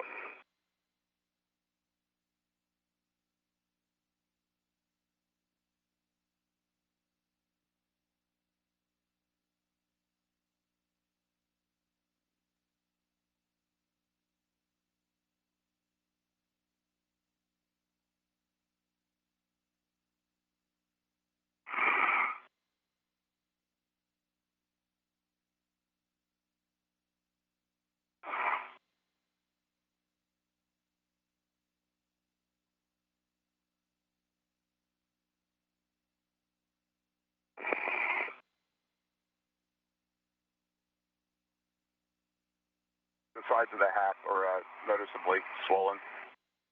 Still good, though. Okay. We copy.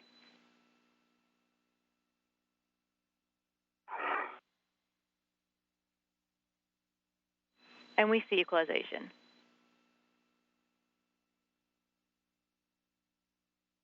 Again? That was for Scott. We see equalization.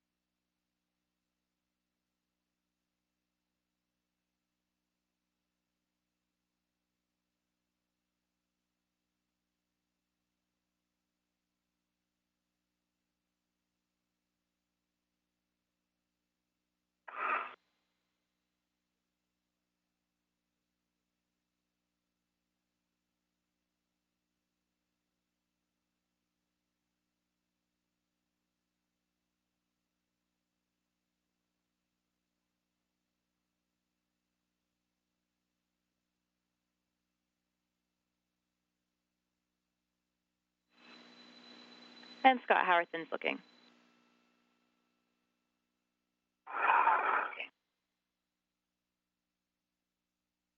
Yeah, we got Tim Copra in the equipment lock taking some pictures of the water.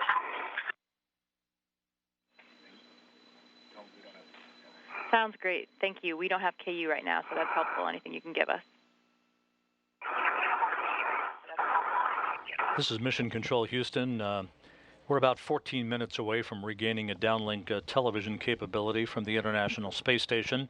That report from Expedition 46 Commander Scott Kelly indicating that now that the Quest airlock has been fully repressurized, the hatch to the crew lock section of Quest has been opened.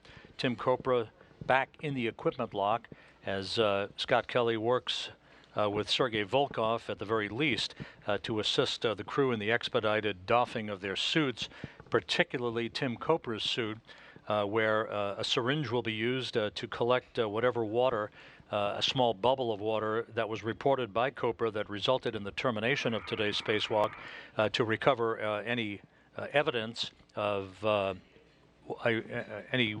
water in that helmet that prompted the early termination of today's spacewalk.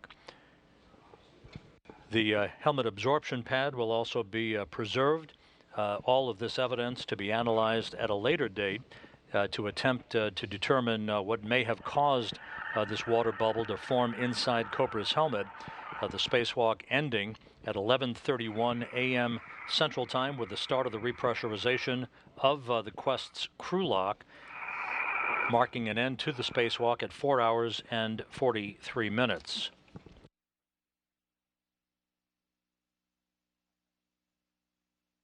Again, the hatch between the equipment lock and the crew lock is open. As reported by Scott Kelly, we do not have a downlink television capability at the moment. Tim Copra being assisted out of his suit, and in the process... And Scott, we'd like to get a measurement of the water. So if you can fill up the syringe with water from the helmet, and then we'll put the half and the syringe in a Ziploc bag and hopefully double bag it so we can make sure we don't lose any. If the syringe needs to be filled more than once, just try to keep count so we can get an accurate measurement of the water.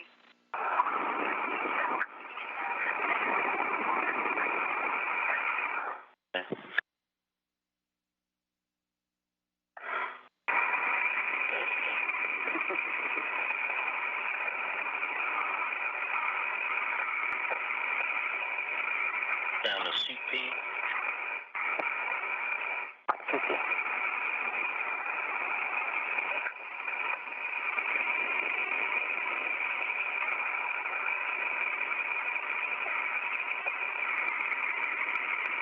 Your glove.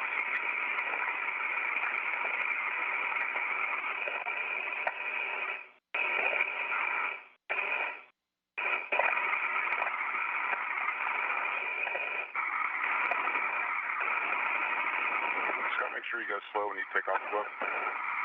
Thanks.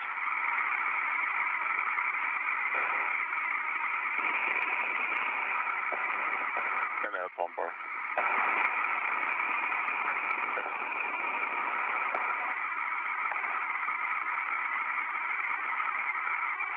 As you heard communicated to Scott Kelly by spacecraft communicator Jessica Meir here in Mission Control, Copra, once he has removed his suit, Kelly will be using a syringe, at least one, to collect whatever water may have built up in Copra's helmet. He reported just before the spacewalk was terminated a small water bubble, small film of water in the helmet, nothing nearly as substantial as what occurred to Luca Parmitano in July of 2013 when he and Chris Cassidy were outside of the Quest airlock, and that spacewalk was terminated just over an hour into the spacewalk with a rather severe introduction of water into Parmitano's helmet. In this case, the crew was never in any danger. They made an orderly return to the Quest airlock. It was repressurized at 11:31 a.m. Central Time, and per the flight rules, the spacewalk having been terminated early, any evidence involving Copra's suit will now be preserved for further analysis. But the major objective of the spacewalk was completed very shortly after the spacewalk began, that being the successful replacement of a voltage regulator on the starboard truss of the station to restore the complex's full power capability. Anything you can do to document it will help. Thanks.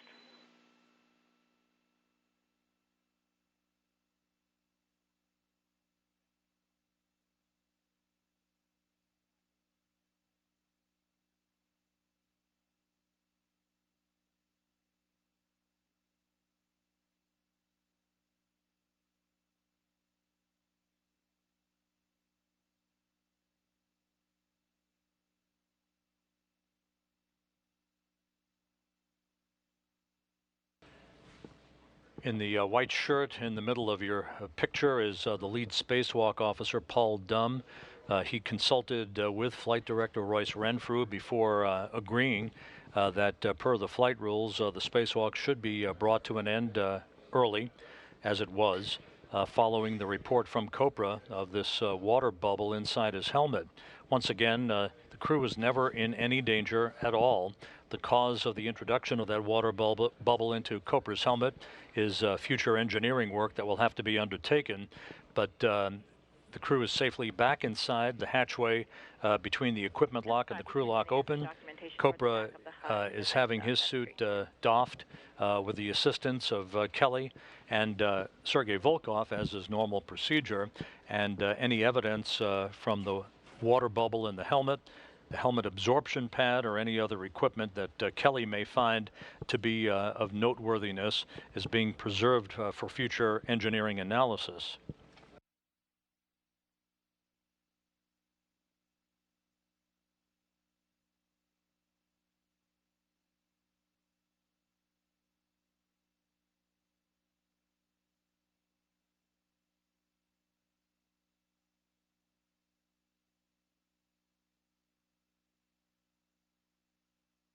Houston, I got most of the water I could get with the syringe, about 15 cc's when you take out the bubbles. I'm going to wipe the rest of it up with the HAP so we have all the water, and then put them both in the bag.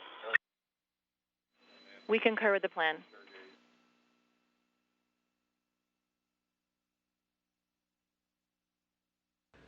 Back with downlink video from the Quest airlock. You see Scott Kelly as he is using a syringe to collect whatever moisture or water may have been collected inside Tim Copra's suit. You see Copra with the helmet off, the extravehicular mobility unit with the red stripes being assisted by Sergei Volkov on the right, Yuri Malenchenko on the left. Tim Peake is still inside the crew lock section. He'll be brought back inside the equipment lock a short time from now. Obviously, Copra is in good shape, no issue there. The crew was never in any danger at the time that Copra reported this small water bubble inside the helmet that you see being held by Yuri Malenchenko.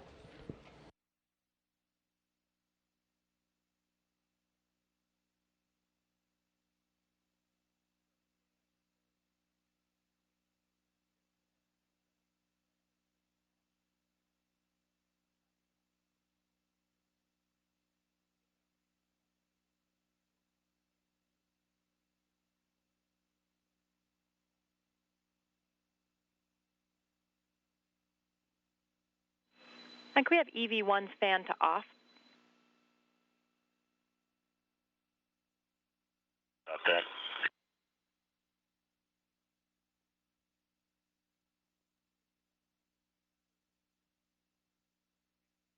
And so Houston, we're complete with step 2.7, so I'm going to go to the post-EVA procedure, starting with EV2. We concur. We see you in 1.240. Post-EVA, that's the one in Optimus, that's without water recharge.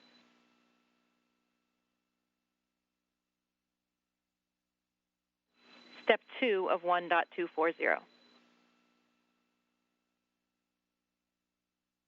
Okay, not the XTP. Yes, we do want the XTP version, the one that's linked from Optimus.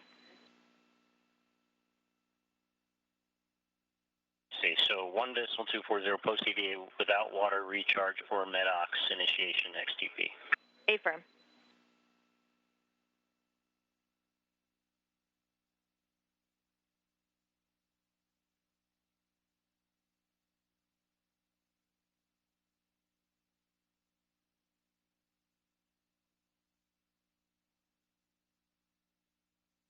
A good overhead view of Tim Copra back inside the equipment lock section of Quest, being assisted by Scott Kelly in the black shirt.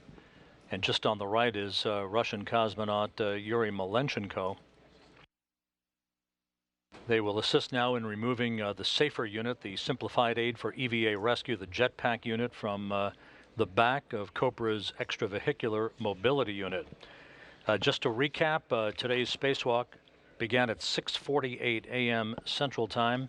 Copra and Peake made their way outside of the Quest airlock, set up shop on the starboard truss of the International Space Station, and successfully replaced a failed voltage regulator unit called a sequential shunt unit that stopped operating back on November 13th, taking down one of the power channels on the International Space Station.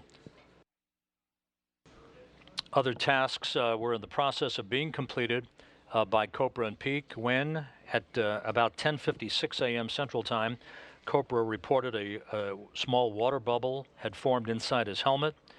After a brief consultation, Flight Director Royce Renfrew ordered today's spacewalk terminated. The crew made an orderly return back to the Quest airlock, closed the hatch. Copra and Peake thanked the flight control team for a great job in choreographing today's spacewalk to return the station to a full power capability. They closed the hatch behind them, the spacewalk ending at 11:31 a.m. Central Time at the 4-hour, 43-minute mark when the airlock began its repressurization. And as you can see, Tim Copra back inside. He'll be joined momentarily by Tim Peake as all of the evidence, water that had formed inside Copra's helmet, plus the helmet absorption pad that is standard attire inside the helmet for all spacewalkers, and all other pertinent evidence is collected for future engineering analysis.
This is Mission Control Houston. You saw a moment ago Tim Peake now back inside the equipment lock section of the Quest airlock, joining Tim Copra. The crew now in the process of getting their suits doffed following a 4-hour, 43-minute spacewalk, a spacewalk that was terminated ahead of schedule after Tim Copra reported a small water bubble forming inside his helmet just before 11 a.m. Central Time. Joining me on console here is the chief of NASA's astronaut office, Chris Cassidy. Chris, veteran astronaut, no stranger to this. It's almost deja vu all over again.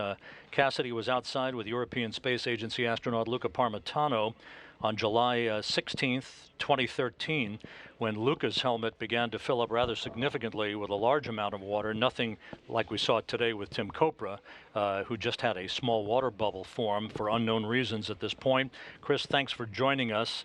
Sure, glad to be here with you, Rob. Thanks a lot. What were your thoughts when you heard the first report from Copra that the water had formed, and the actions that have now been put in place on a conservative nature to take care of such an action? Right. So over the last few years, we've really kind of have a good plan in place with, like you said, conservative procedures, but procedures based on experience now to kind of steer us in the direction we need to go to. Now, when Tim reported the water ball today, the size was concerned, but and we have these HAP checks, which stands for, it's an absorbent pad in the back of the helmet for those folks just kind of tuning in, and the crew member pushes their head back to sort of feel the squishiness, for lack of a better word, on that absorbent pad, and he felt some water there. So those two pieces of data combined said that there was something going on. But for me, the big hook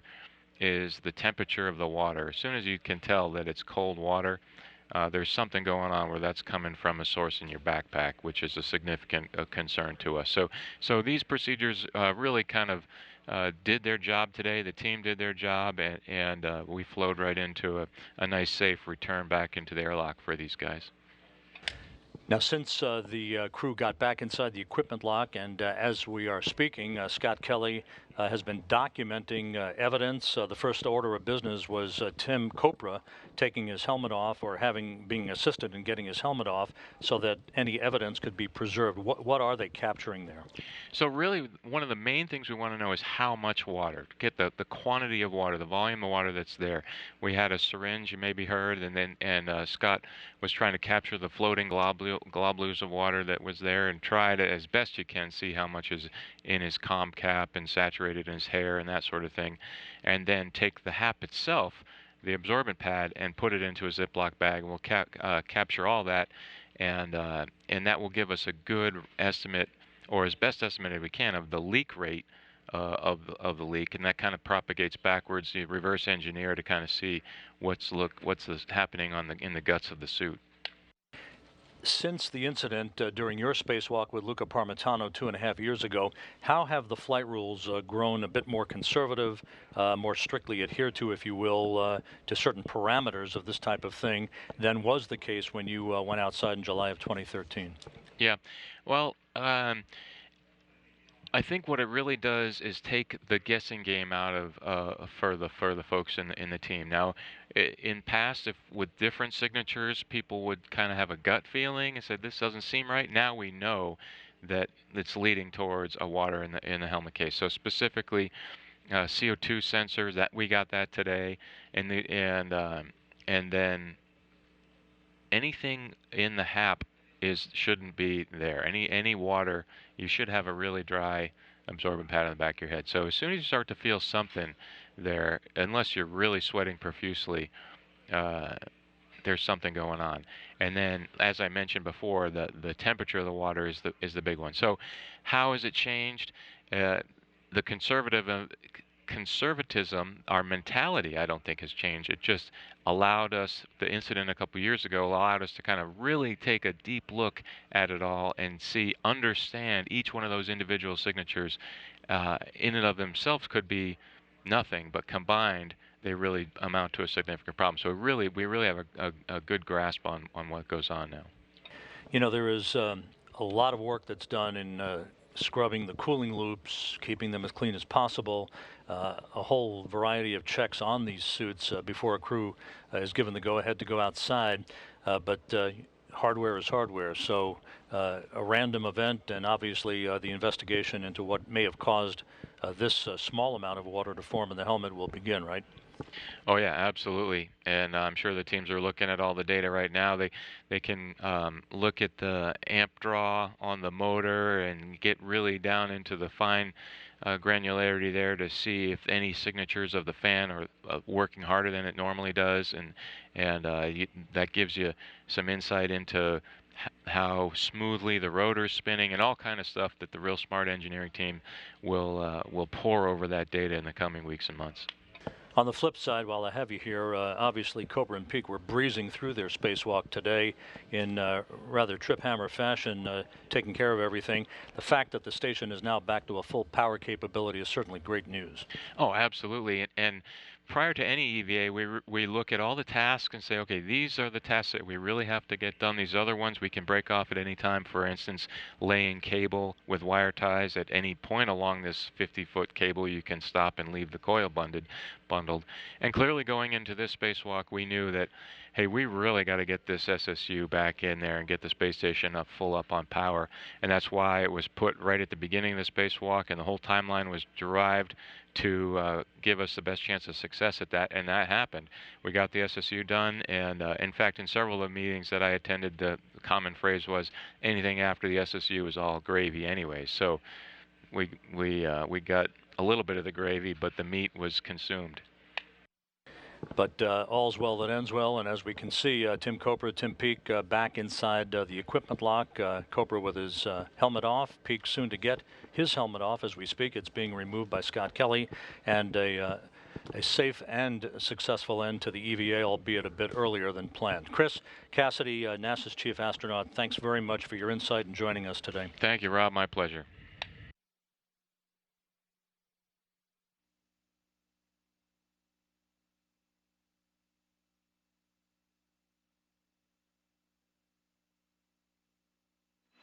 And Scott, we have some additional words for evidence gather when you're ready to copy.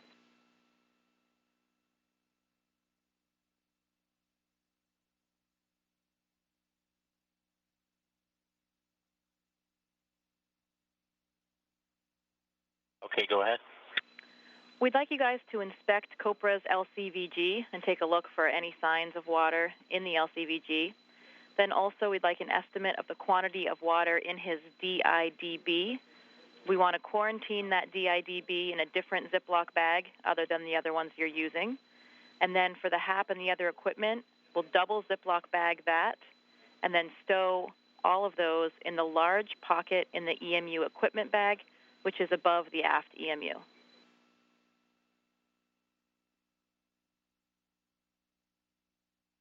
Okay, so right now, understand, so right now we have the HAP is in one Ziploc, the syringe is in another Ziploc, and we'll double bag each of these. I would say the syringe, I don't know if you can see it, how much water it's got in it, about probably 15 cc's. So we'll also estimate the quantity in the DIDB, and we'll double bag that as well. And we'll see how wet his LCVG is. His comm cap was moist too, and it had water in it. We took some pictures of the water that was in the ear cups. Tim tasted it and said it didn't taste like his sweat, so even though it was warm, so it could also be from the suit. Okay, we copy all, and that's great data. Thank you.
This is Mission Control Houston. Back in the equipment lock section of the Quest airlock, Tim Copra, the NASA astronaut, on the left. Tim Peake, the European Space Agency astronaut, on the right. Their spacewalk having been concluded a bit earlier than planned at the 4-hour, 43-minute mark, with the repressurization of the crew lock section of Quest at 11:31 a.m. Central Time today. The major objective of the spacewalk was knocked off pretty quickly in today's spacewalk, that being the replacement. I mean, the LCVG, the water connector is locked, but the tubing itself is wet, like condensation kind of wet, you know, the whole thing basically from left.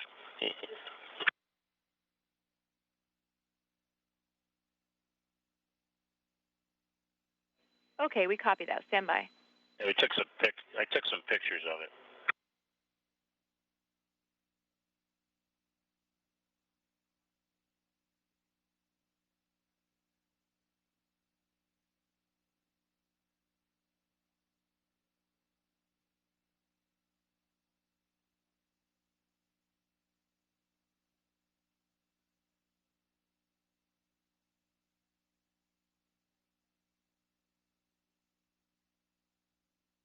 Once again, Scott Kelly reporting as he analyzes Tim Copra's suit while they document all of the various areas of the liquid cooling garments that the crews wear underneath their extravehicular mobility units. Again, Tim Peake on the right, Tim Copra on the left. It was Copra who reported just before 11 a.m. Central Time the presence of a small water bubble that had formed inside his helmet. He could feel it against his helmet absorption pad. On 2 now. We'll want to look at the full LCVG once Tim is out of the suit, and we'd be looking for any areas where we think the tubing could have leaked. That condensation we would expect that you just saw, since we did go to max cold.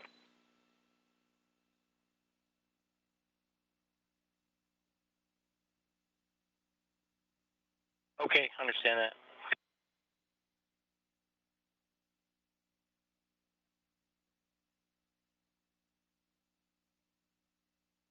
Okay, understand that. In the ventilation tube in the middle, there's water, some water in there too. I tried to get some pictures of that. We copy.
This is Mission Control Houston. To pick up where we left off, Tim Copra now out of his extravehicular mobility unit. He'll get into more comfortable clothing. Scott Kelly, the Expedition 46 commander, is working now with Tim Peake, the first British citizen to fly aboard the International Space Station following his first spacewalk of his career. Today's spacewalk ended at 11:31 a.m. Central Time at the 4-hour 43-minute mark. About 33 minutes after Tim Copra had reported a small water bubble had formed inside his helmet.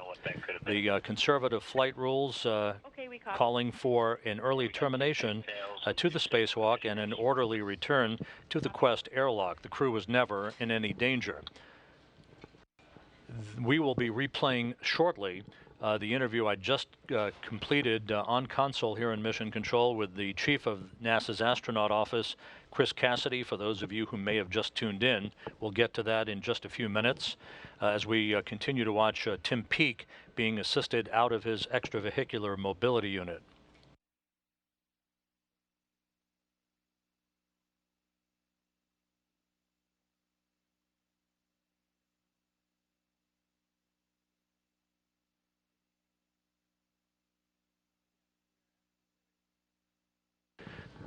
While the work in the post-EVA time frame continues in the Quest airlock, the reports continue to be nothing but good about the new sequential shunt unit, which is up and running, full power capability having been restored to that 1 Bravo power channel that went down back on November 13th when the old SSU failed. It was removed, brought back inside the International Space Station to be returned to Earth for analysis.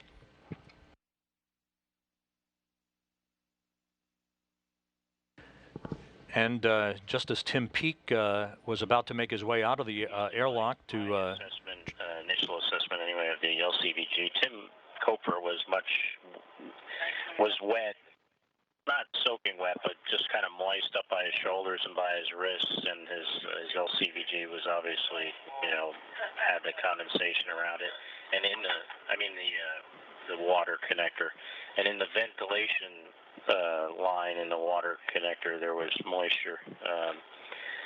Tim Peake was the only sign of any kind of moisture he had was around his wrists were a little bit wet. Otherwise, the rest of his suit was dry, and the vent tube in the middle was dry. Okay, we copy all. Thank you.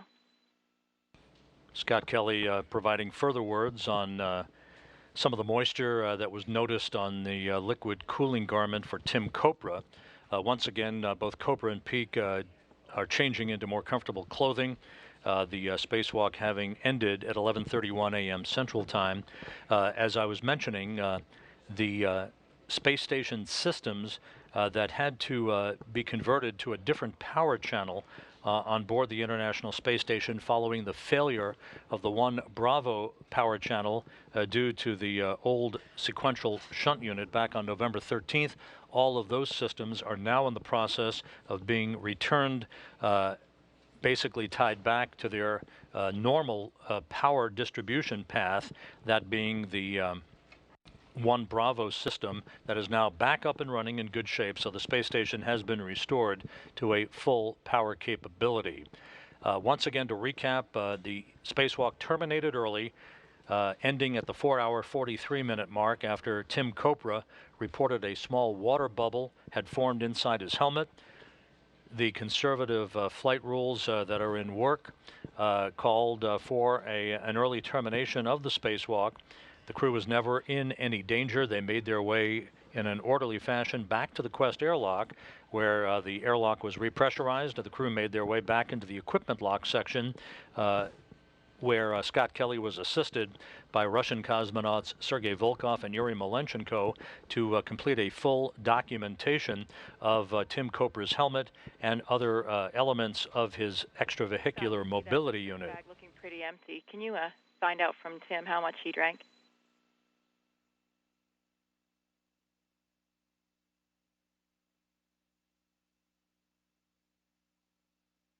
Yeah, I'll ask him.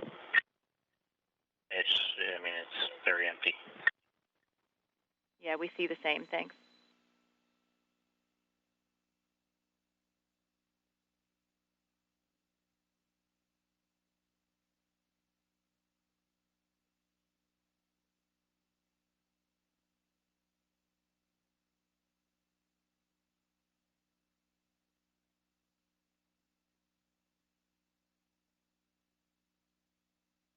Yeah, he said he drank all of it, which we have evidence of.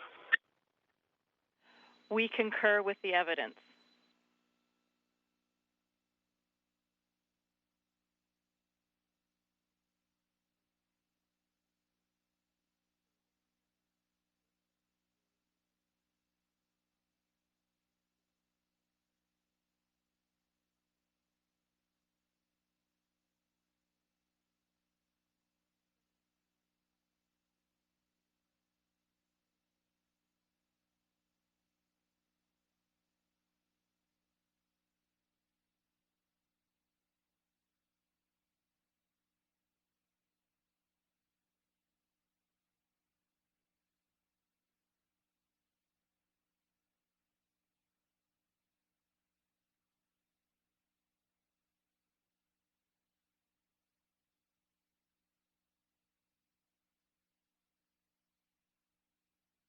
Houston airlock on 2 for EVA. Go ahead, Tim. Jessica, do you guys have questions that I can answer? Stand by.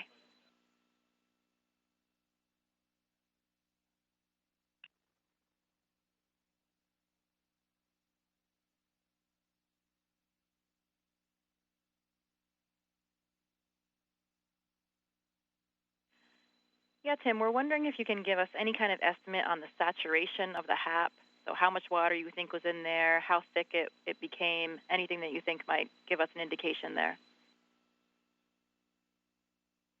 Sure. Towards the very last, I think I mentioned that I could definitely tell the sides were swollen. The first time I noticed it was probably just about the same time that I saw the water starting to come down from the top, and it was fairly noticeable. I mean, the difference between nominal and what I initially felt was pretty small. And after the terminate case, I started to feel the sides. By the time we started the depress, sides were swollen. Okay, we copy all. Thank you. That's a lot of really good info for us. Okay.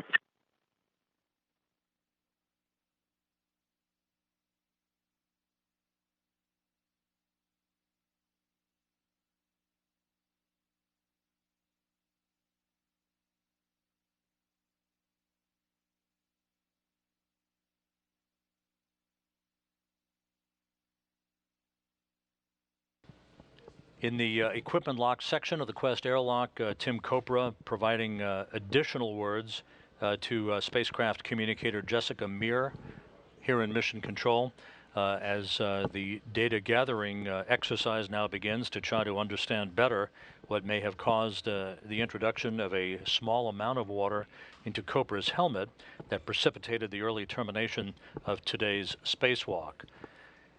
A short time ago, I was joined on console by Chief Astronaut Chris Cassidy, who was outside of the Quest airlock on his own spacewalk back on July 16th, 2013, with European Space Agency astronaut Luca Parmitano.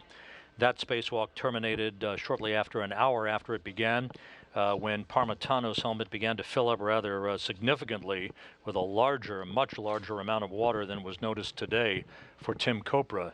Nonetheless, that episode back in 2013 resulted in another look at the flight rules, a more conservative approach to the criteria required for the termination of a spacewalk. Let's replay for those who have just joined us the interview conducted a short time ago with NASA's Chief Astronaut Chris Cassidy. This is Mission Control Houston. You saw a moment ago Tim Peake now back inside the equipment lock section of the Quest airlock, joining Tim Kopra, The crew now in the process of getting their suits doffed following a 4-hour, 43-minute spacewalk, a spacewalk that was terminated ahead of schedule after Tim Copra reported a small water bubble forming inside his helmet just before 11 a.m. Central Time. Joining me on console here is the chief of NASA's astronaut office, Chris Cassidy. Chris, veteran astronaut, no stranger to this. It's almost deja vu all over again. Cassidy was outside with European Space Agency astronaut Luca Parmitano on July 16th, 2013, when Luca's helmet began to fill up rather significantly with a large amount of water, nothing like we saw today with Tim Copra, who just had a small water bubble form for unknown reasons at this point. Chris, thanks for joining us.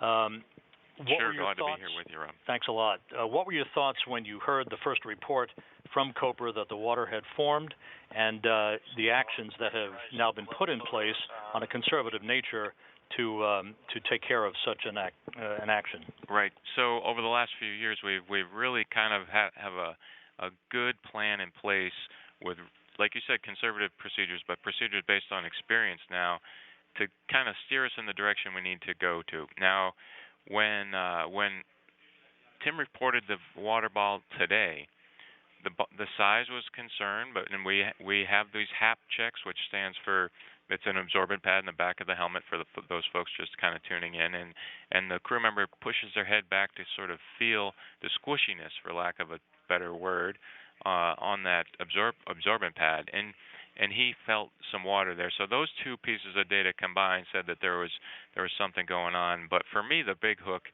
is the temperature of the water. As soon as you can tell that it's cold water, there's something going on where that's coming from a source in your backpack, which is a significant concern to us. So these procedures really kind of did their job today. The team did their job, and we flowed right into a nice, safe return back into the airlock for these guys.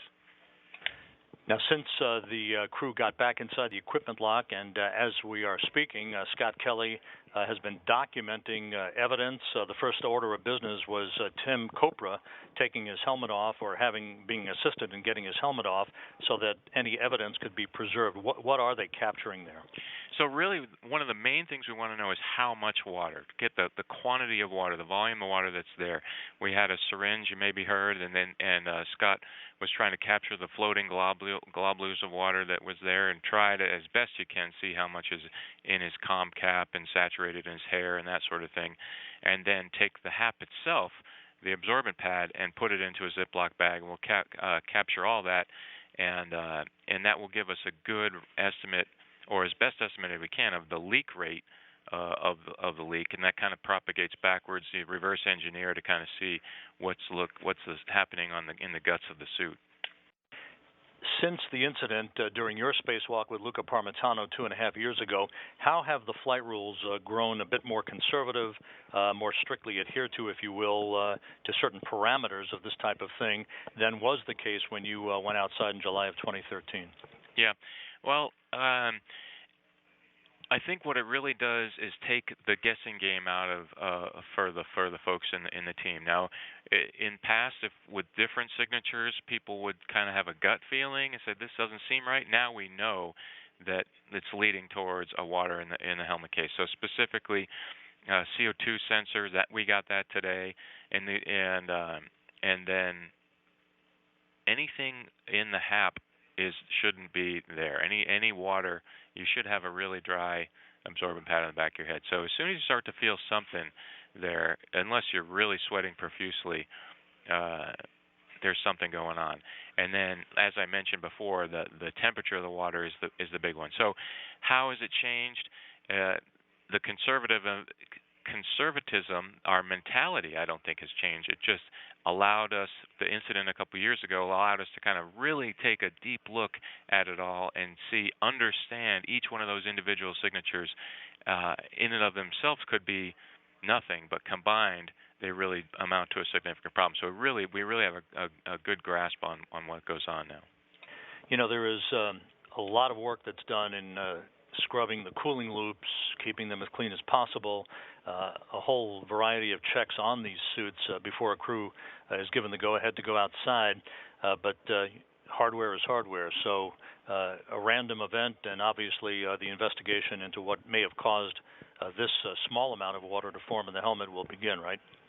Oh yeah, absolutely. And I'm sure the teams are looking at all the data right now. They can look at the amp draw on the motor and get really down into the fine granularity there to see if any signatures of the fan are working harder than it normally does, and that gives you some insight into how smoothly the rotor's spinning and all kind of stuff that the real smart engineering team will pour over that data in the coming weeks and months.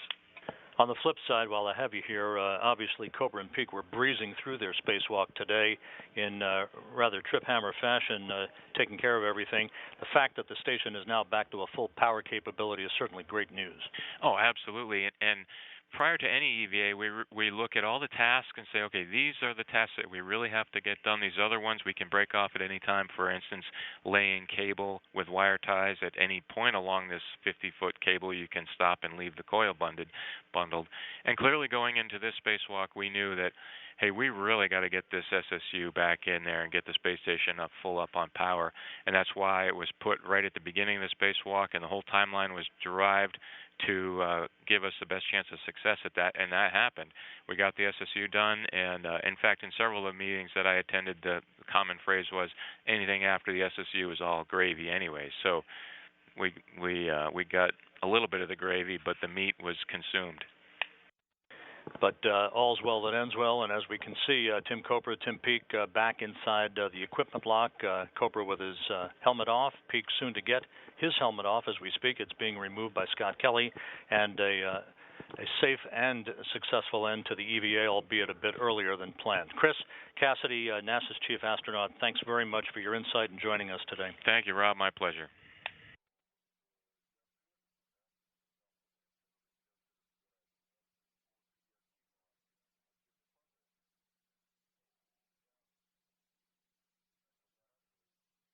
That was a replay of an interview conducted a short time ago with NASA's chief astronaut Chris Cassidy here on console at Mission Control to further amplify on the approach that the flight control team takes in addressing a situation such as we saw today with the notification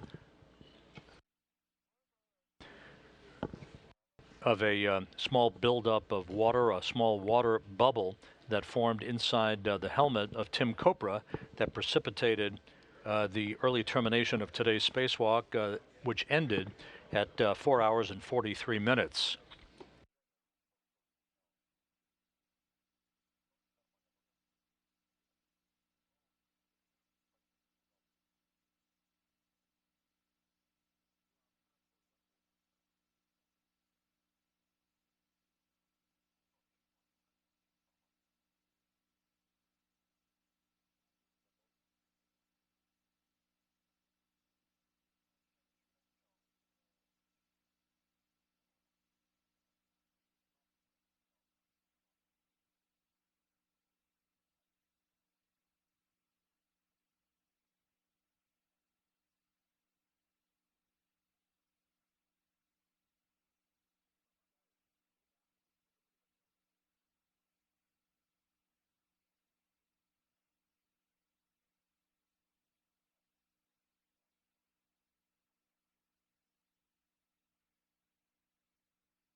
Got the half double bag and different double bag, and then I got the drink bag, even though it's dry, and a different double bag, and all three of those are in one bag together, and they will be in the airlock on the airlock aft one.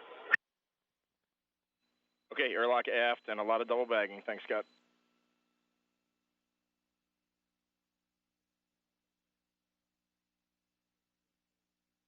And the photos are going on from the macro lens and from the other camera we had in here. Both those are going on SSC8. They're mixed. Some pictures are like of not the water pictures kind of mixed in there because I didn't have time to erase or downlink those photos. So you'll have to just sort through them. That's perfect, Scott. Thank you.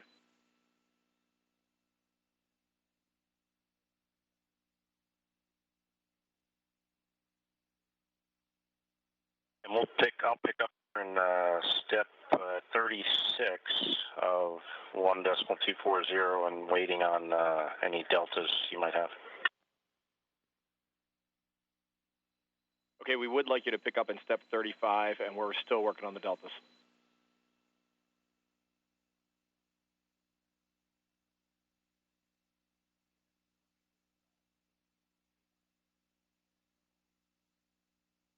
Okay.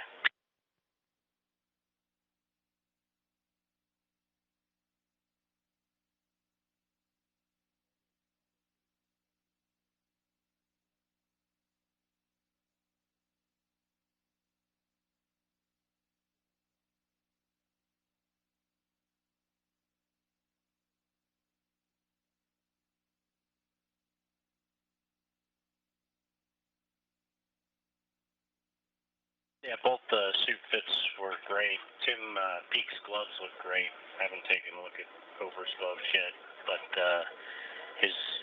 we took some photos of his gloves. He had one small spot on his left hand, a little the RTV tear.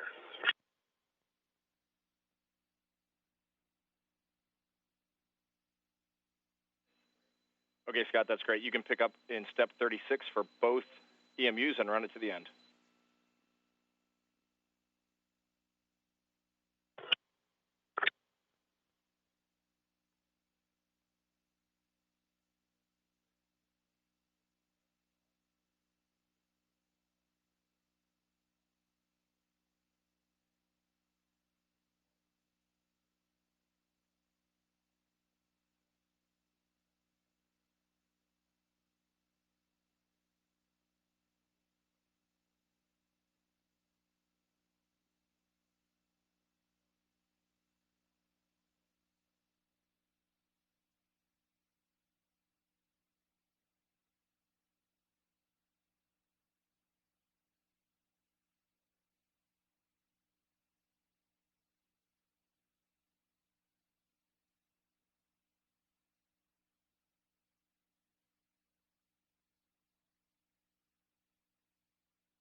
This is Mission Control Houston. You're looking inside the Destiny laboratory of the International Space Station, and our two spacewalkers for today, Tim Copra and Tim Peake, who completed a 4-hour, 43-minute spacewalk. that began at 6:48 a.m. Central Time and concluded at 11:31 a.m. Central Time. The spacewalk having been terminated due to the presence of a small water bubble, a small amount of water that Tim Copra reported just before 11 a.m. Central Time. We will be joined on console here momentarily by the lead flight director for today's spacewalk, Royce Renfrew, to talk a little bit more about the events that led up to and the decision that was made regarding the early termination of today's spacewalk and other elements surrounding those activities. So we'll stand by for Royce to join me on console to further discuss today's developments.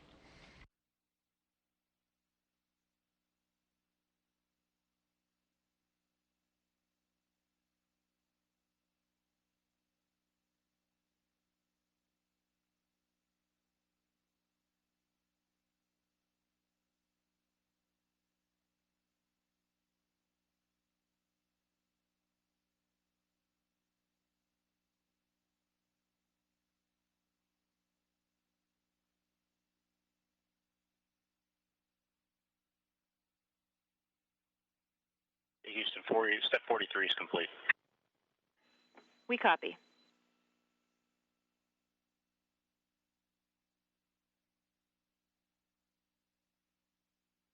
Автоматка МКС канале РГ-1.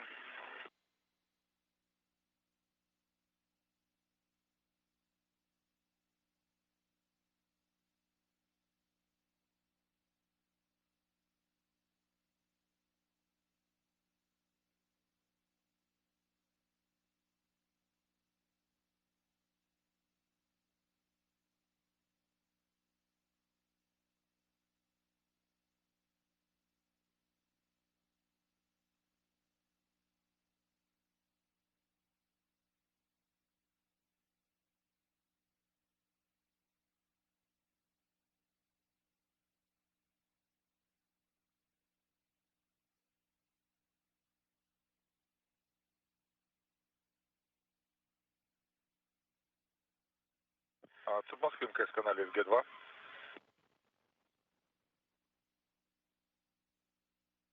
На связи, Сергей.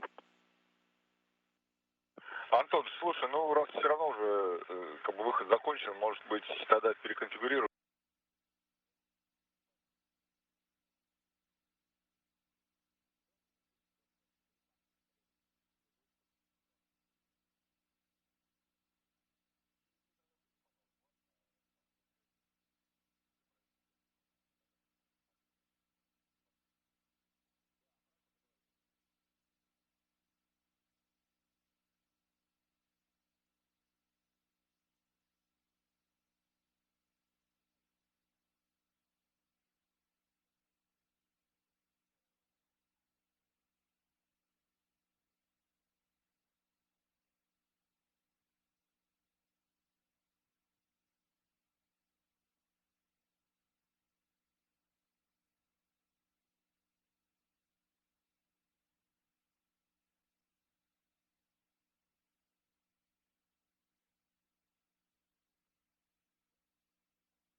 Good afternoon. Welcome back to Mission Control here in Houston. Joining me is our lead spacewalk flight director for today, Royce Renfrew.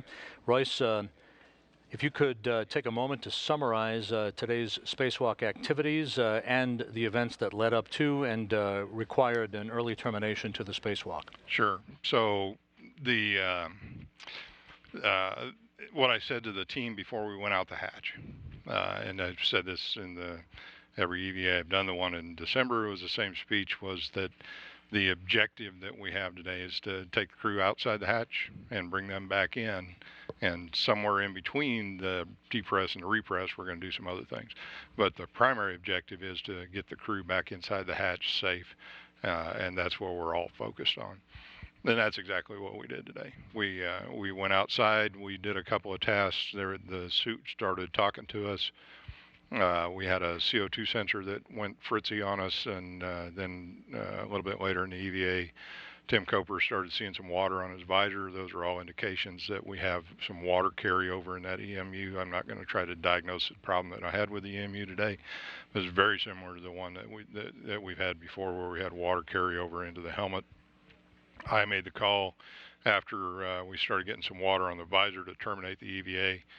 We brought both crew back inside, ran the expedited suit off for Tim Copra to get him out of his helmet anyway, and then we strolled back to our normal egress and post-EVA procedures for Tim Peake and Tim Copra after that, after we got his helmet off.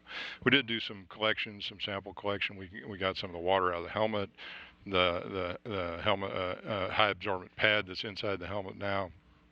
We collected that. We used a syringe to pick up some water that was in there, took a bunch of pictures, looked at the LCVG that Tim was wearing after he came out, looked at his drink bag, looked at a bunch of different stuff. So we coordinating with our friends down in the MER, our engineering counterparts, try to get as much data gathering off of this EMU as we could, so that going forward we can go figure out what happened to this, what happened on this EVA to this EMU, so we can prevent that in the future.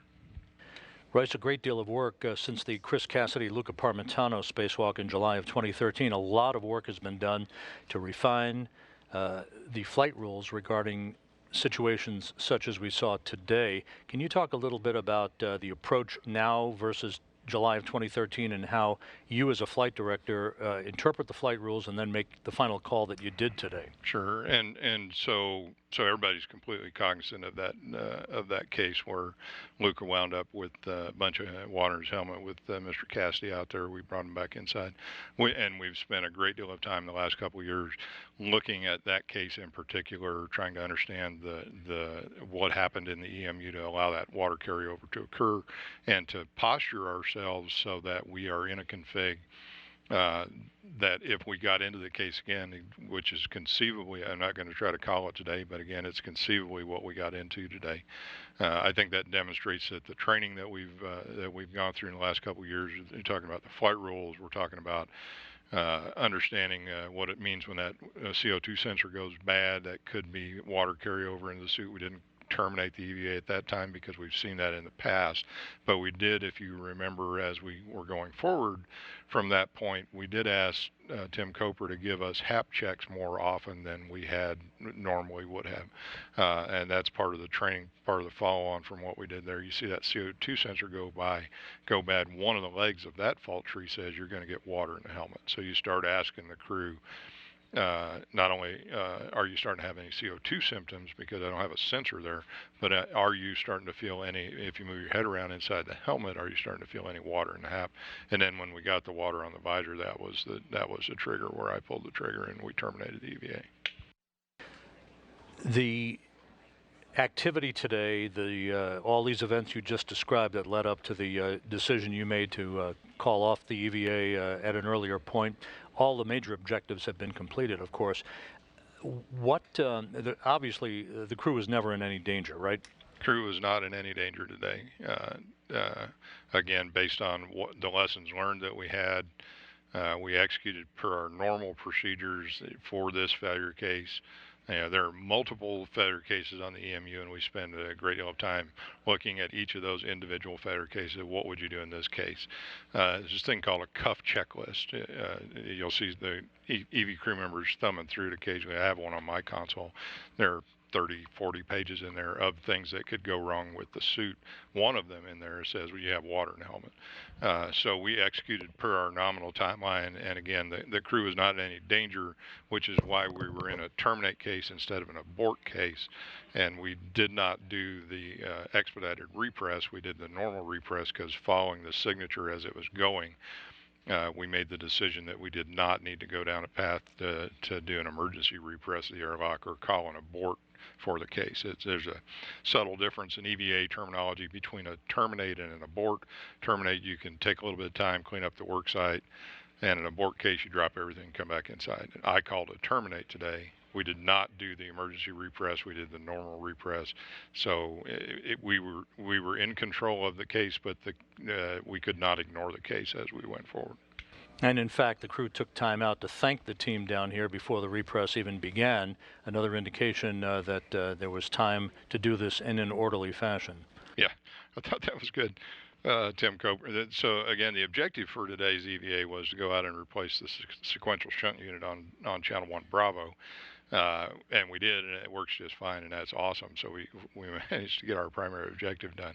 And while Tim was in the airlock, while we were doing that nominal repress, he took a few minutes to thank the teams for all the work that had gone into getting him out and to go do that SSU R&R. So good indication that the crew was not in imminent danger if he's giving thank you speeches at the Oscars here.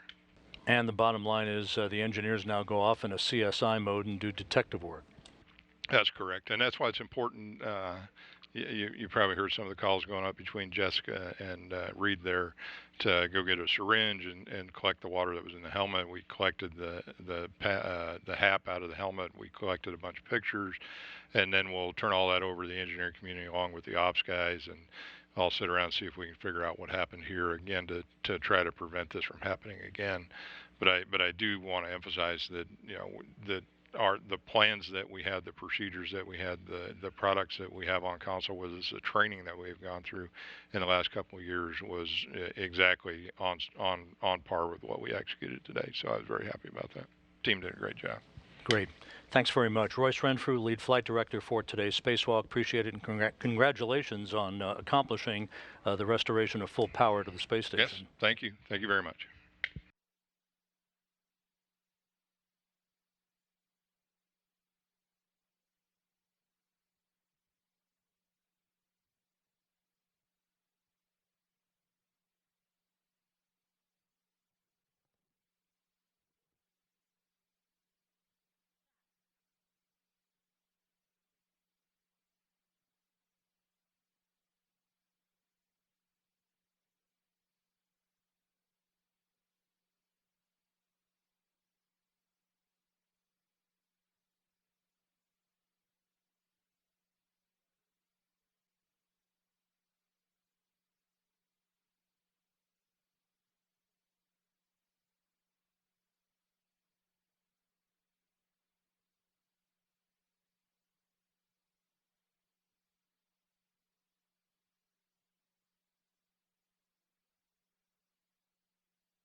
This is Mission Control Houston, back inside the Quest airlock of the International Space Station.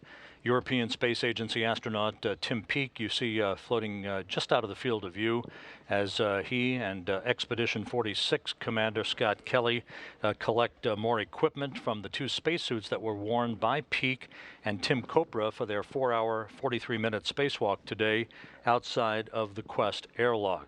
Just to recap, the International Space Station was restored to a full power capability today during the spacewalk by Kopra and Peake as they made short order of the primary objective of today's EVA, that being the replacement of a failed voltage regulator called a sequential shunt unit on the far side of the starboard truss of the International Space Station.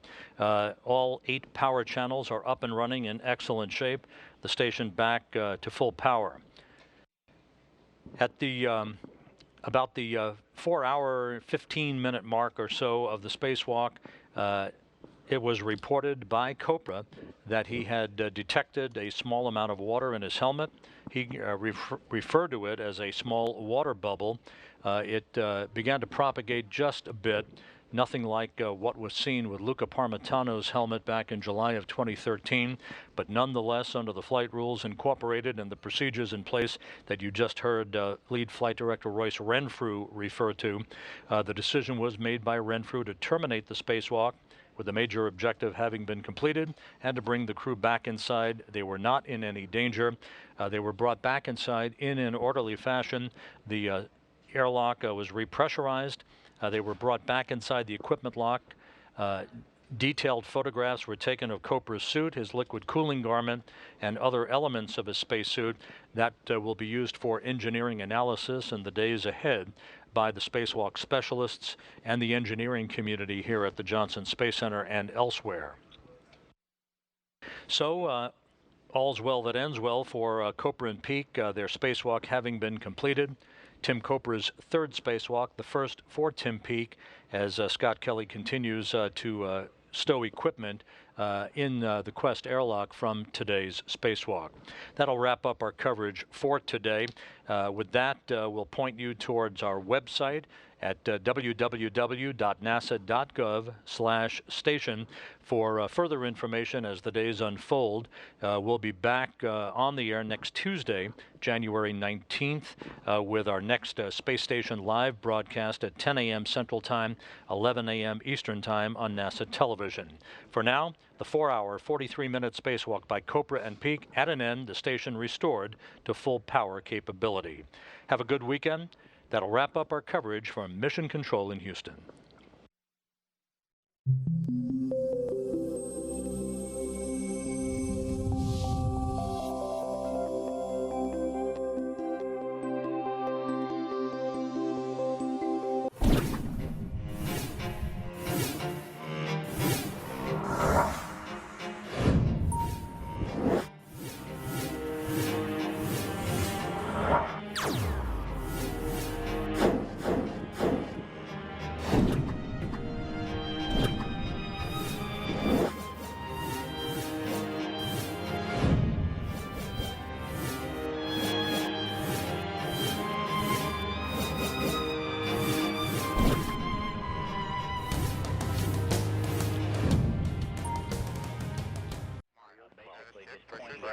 Go.